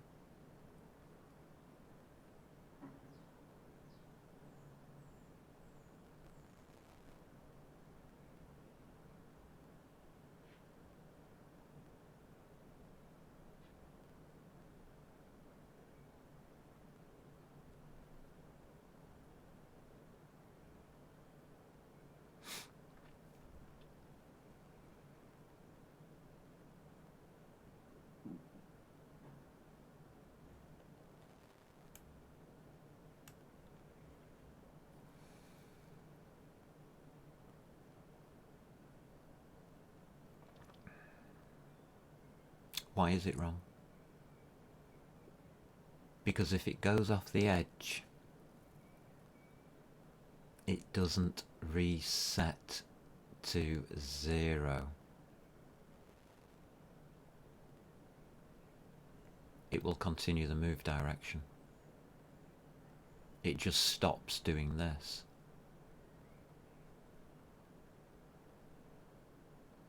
If it does, what we're detecting is whether it's in bounds.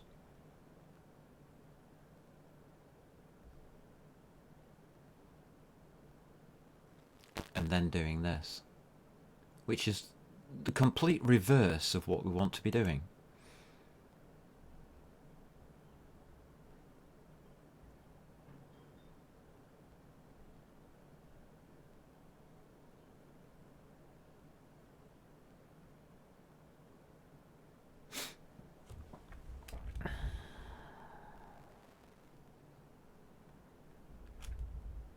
Yeah. So if it's out of bounds, or going out of bounds,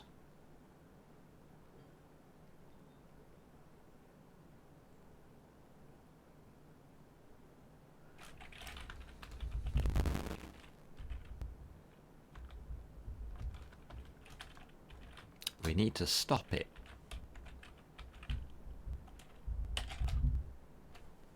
Really? Really?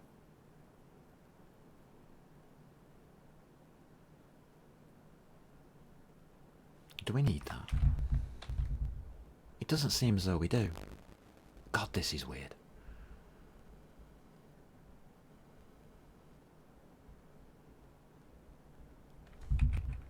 No, I don't want that there. You're quite right. Do I want that there? Yes, I do. Alright. I don't think that matters. It does to me, in my mind. Semicolons to me matter. God, try TypeScript. You can put semicolons in if you want to. If you want to.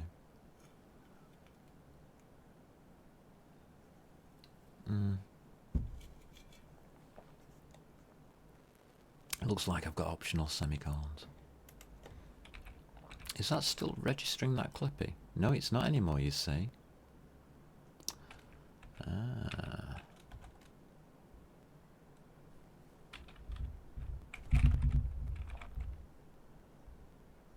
Stopped. Can't move.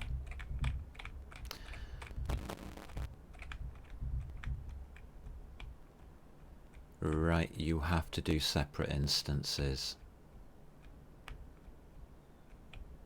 Okay. Same is true on the other side, isn't it? So now it sticks to the wall and we can't move it. Okay, that's correct. Alright.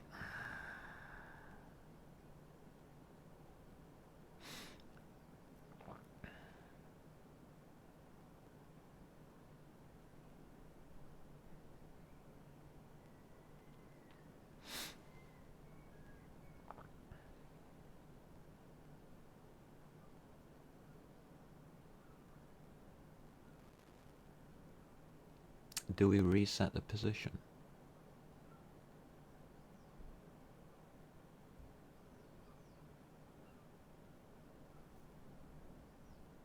That's one way of doing it.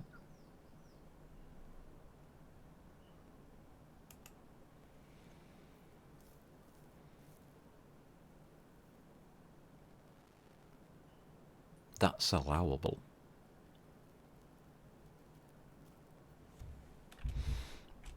We reset it to inbounds.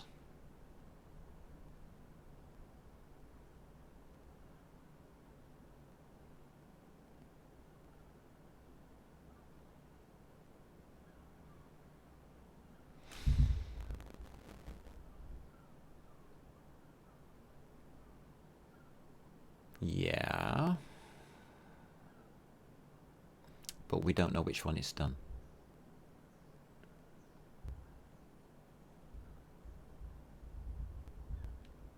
That part's correct. Else.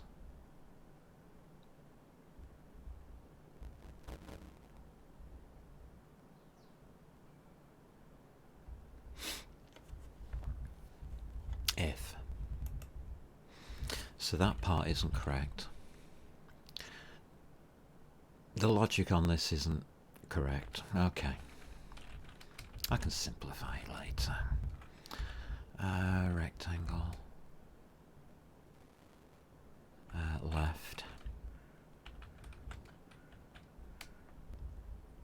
Now we check for hitting the boundary. So it's less than or equal to. Don't like it looking like that, so we'll do it equal to or less than. Does that matter, really? Did you mean? Oh my god, it does matter. Less than or equal to. Crimes.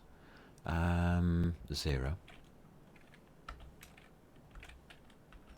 We've already got the velocity at 0.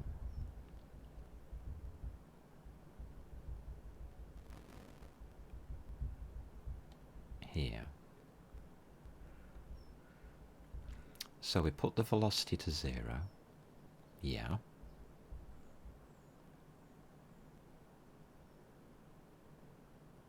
Ooh, what's going on here?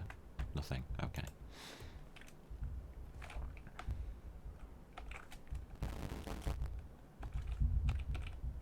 So our rectangle left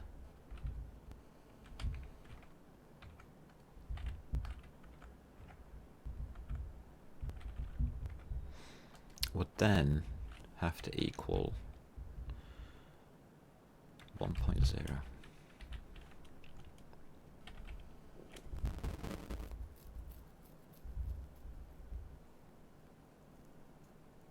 And the velocity has to be set to 0. Yeah?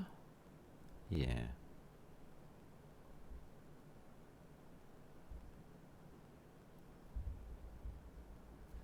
Okay. That stops it from sticking.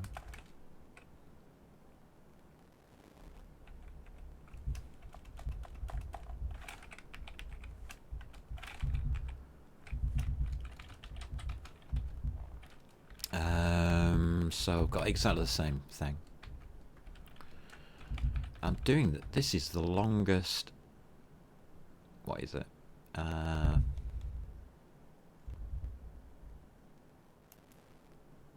Is that one there?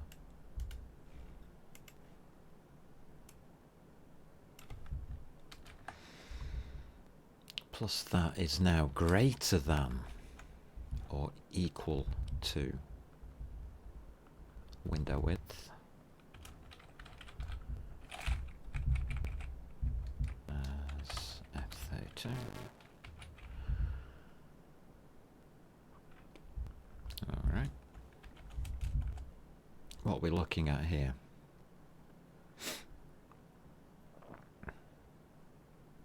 So we're looking at that equal to something or other, something complicated. Stop doing that. Why did it go red squiggly? Just because I highlighted it. Oh, we've got this semicolon here. That's right.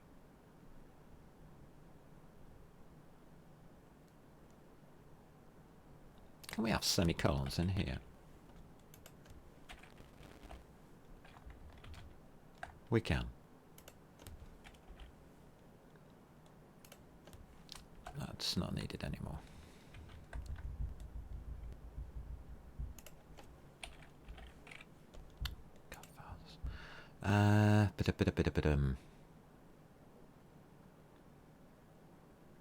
So the left will be equal to something or other. So it's the window width as F32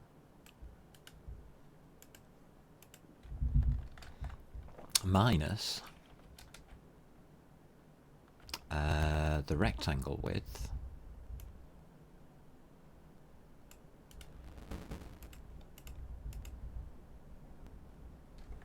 like that. This is going to be plus equals. No, it isn't. It's equals. We want to set it. We don't want to add it. Hold on a minute. No, that's not going to work. We want to minus 1 off it. Okay. And we also want to set our velocity.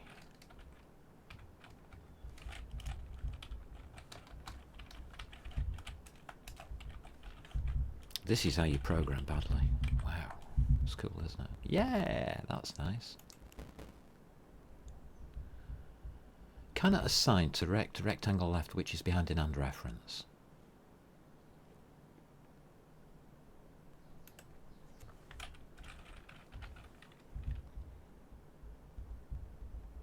Ba, ba, ba, ba. We need that to be right storage.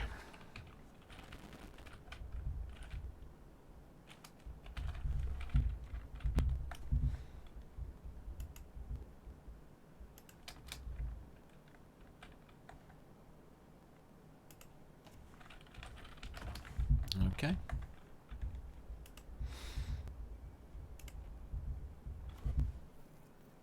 So we're moving it away from the side so that this doesn't get locked in. So that means we will be able to move in a direction after it's... Okay. Sounds rubbish. Sounds overly complicated and rubbish.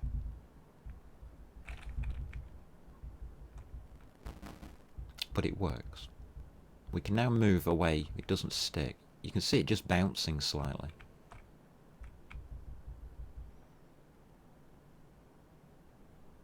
Yeah, it just bounces a little bit.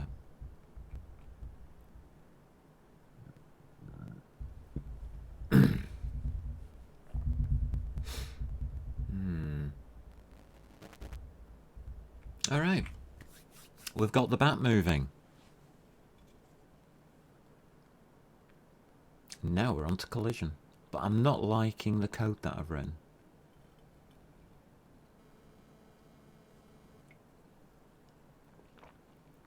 So at this point, I think I'm going to stop. But we have a game. Well, we're on the last part of the game. But our code is awful. Yeah. And we can't draw off screen because it won't let us get there. It's got those horrible little shaky bits which we have to get rid of as well. But anyway. This is the kind of code that I don't like writing.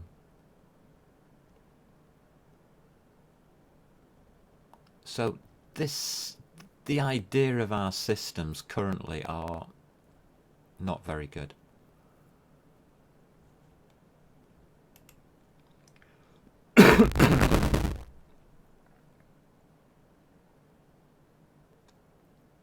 But it is our first try at them, so... I mean, that one looked okay to start off with, but only okay, not good. I realised when I'd written it, oh, we've got this gather data thing here. And then I started thinking about it, and now we've got all of this garbage up here, and then we've got all of these if statements, and God knows what going on. Okay.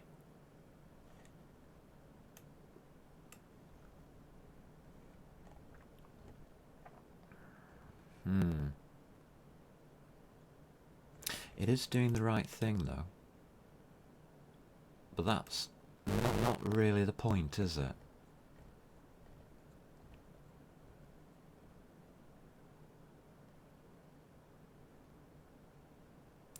It's doing the right thing, probably in the wrong way. Huh.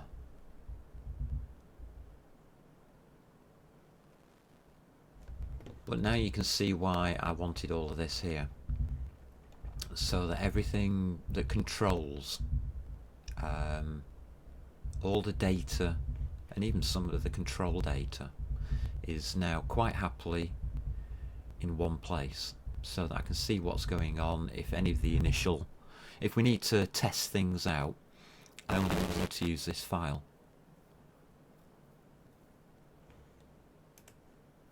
In the application hasn't really changed that much. We just put the move direction in. But as you can see, we haven't used it in here.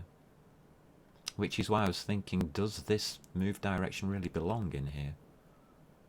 Because it doesn't actually get used. We're going to leave it there for now, until I can come up with a better idea. I'm sure I can.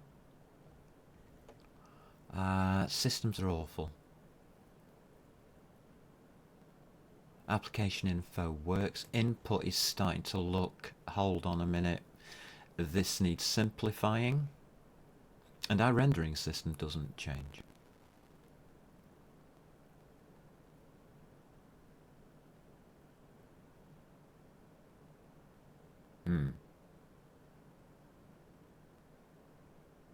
I'm surprised that worked first time. Anyway. What have we got? We've got quite a lot here. What have we got? Everything's changed. What was our first movement system?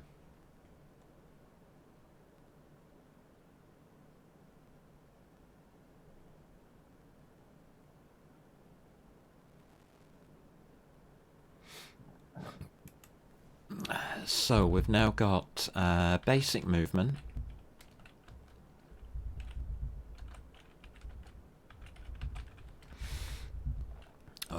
With window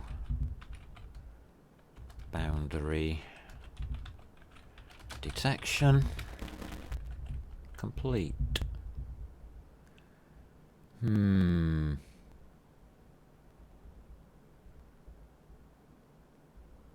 going to go with it, but I'm thinking that we might be moving things into the library.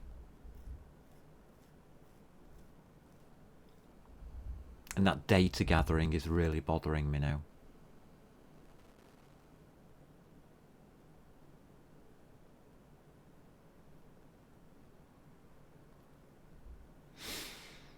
Okay.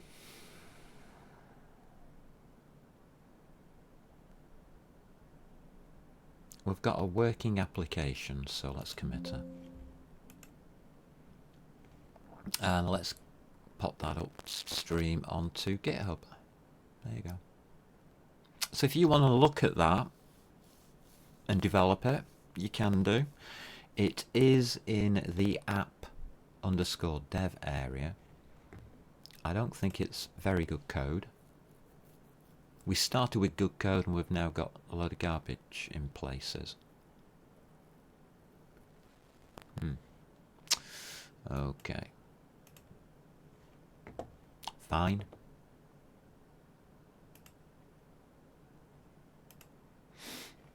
Fine. I'll think about it. This mover, this events from keyboard, move it into a keyboard controller.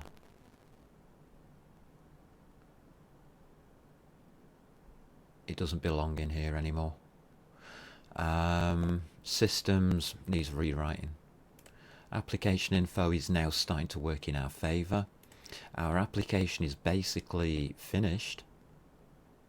The code here is okay up to a point.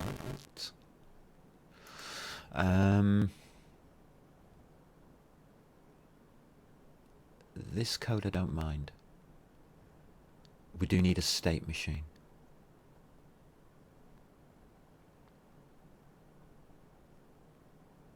Then we can expand the application fully. We can't really expand this application any further without a state machine. So there is that. But otherwise, I think everything else stayed the same.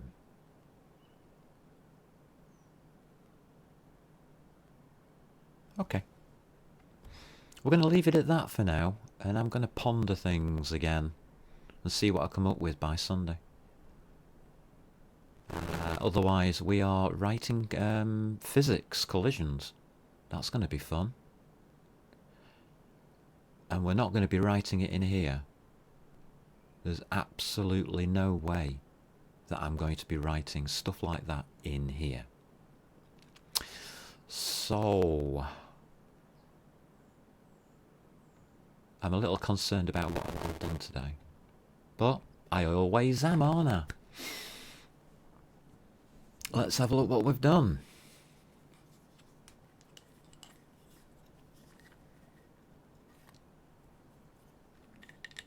Well, data has no functionality. Still a question mark there. Functions have no data. We've still got question marks on the rules, and the rules don't have to be adhered to, don't worry. We've experimented quite a bit and made a mess. So, yes.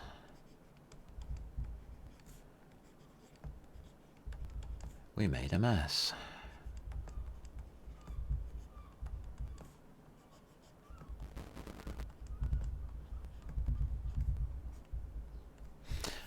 Components, yeah, we're okay. Rendering's okay.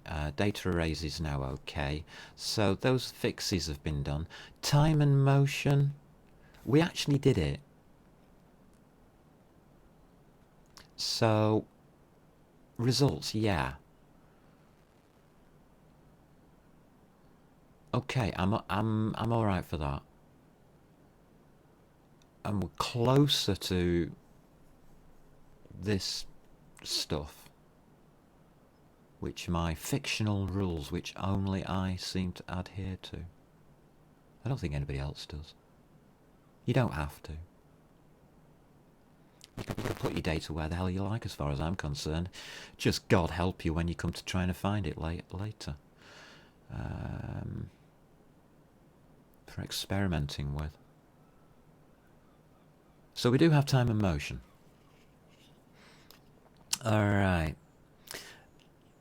I am going to go on to collisions, but I really want to clean up what I've done today. Seriously want to clean it up. That's going to bother me now for hours. That's typical of me. Typical. So I'm going to love you and leave you. Let you get on with your day and, yeah, start my pondering, I think. Go and get some food. That's a good idea. Take care, peeps. Alrighty. Oh, and have fun.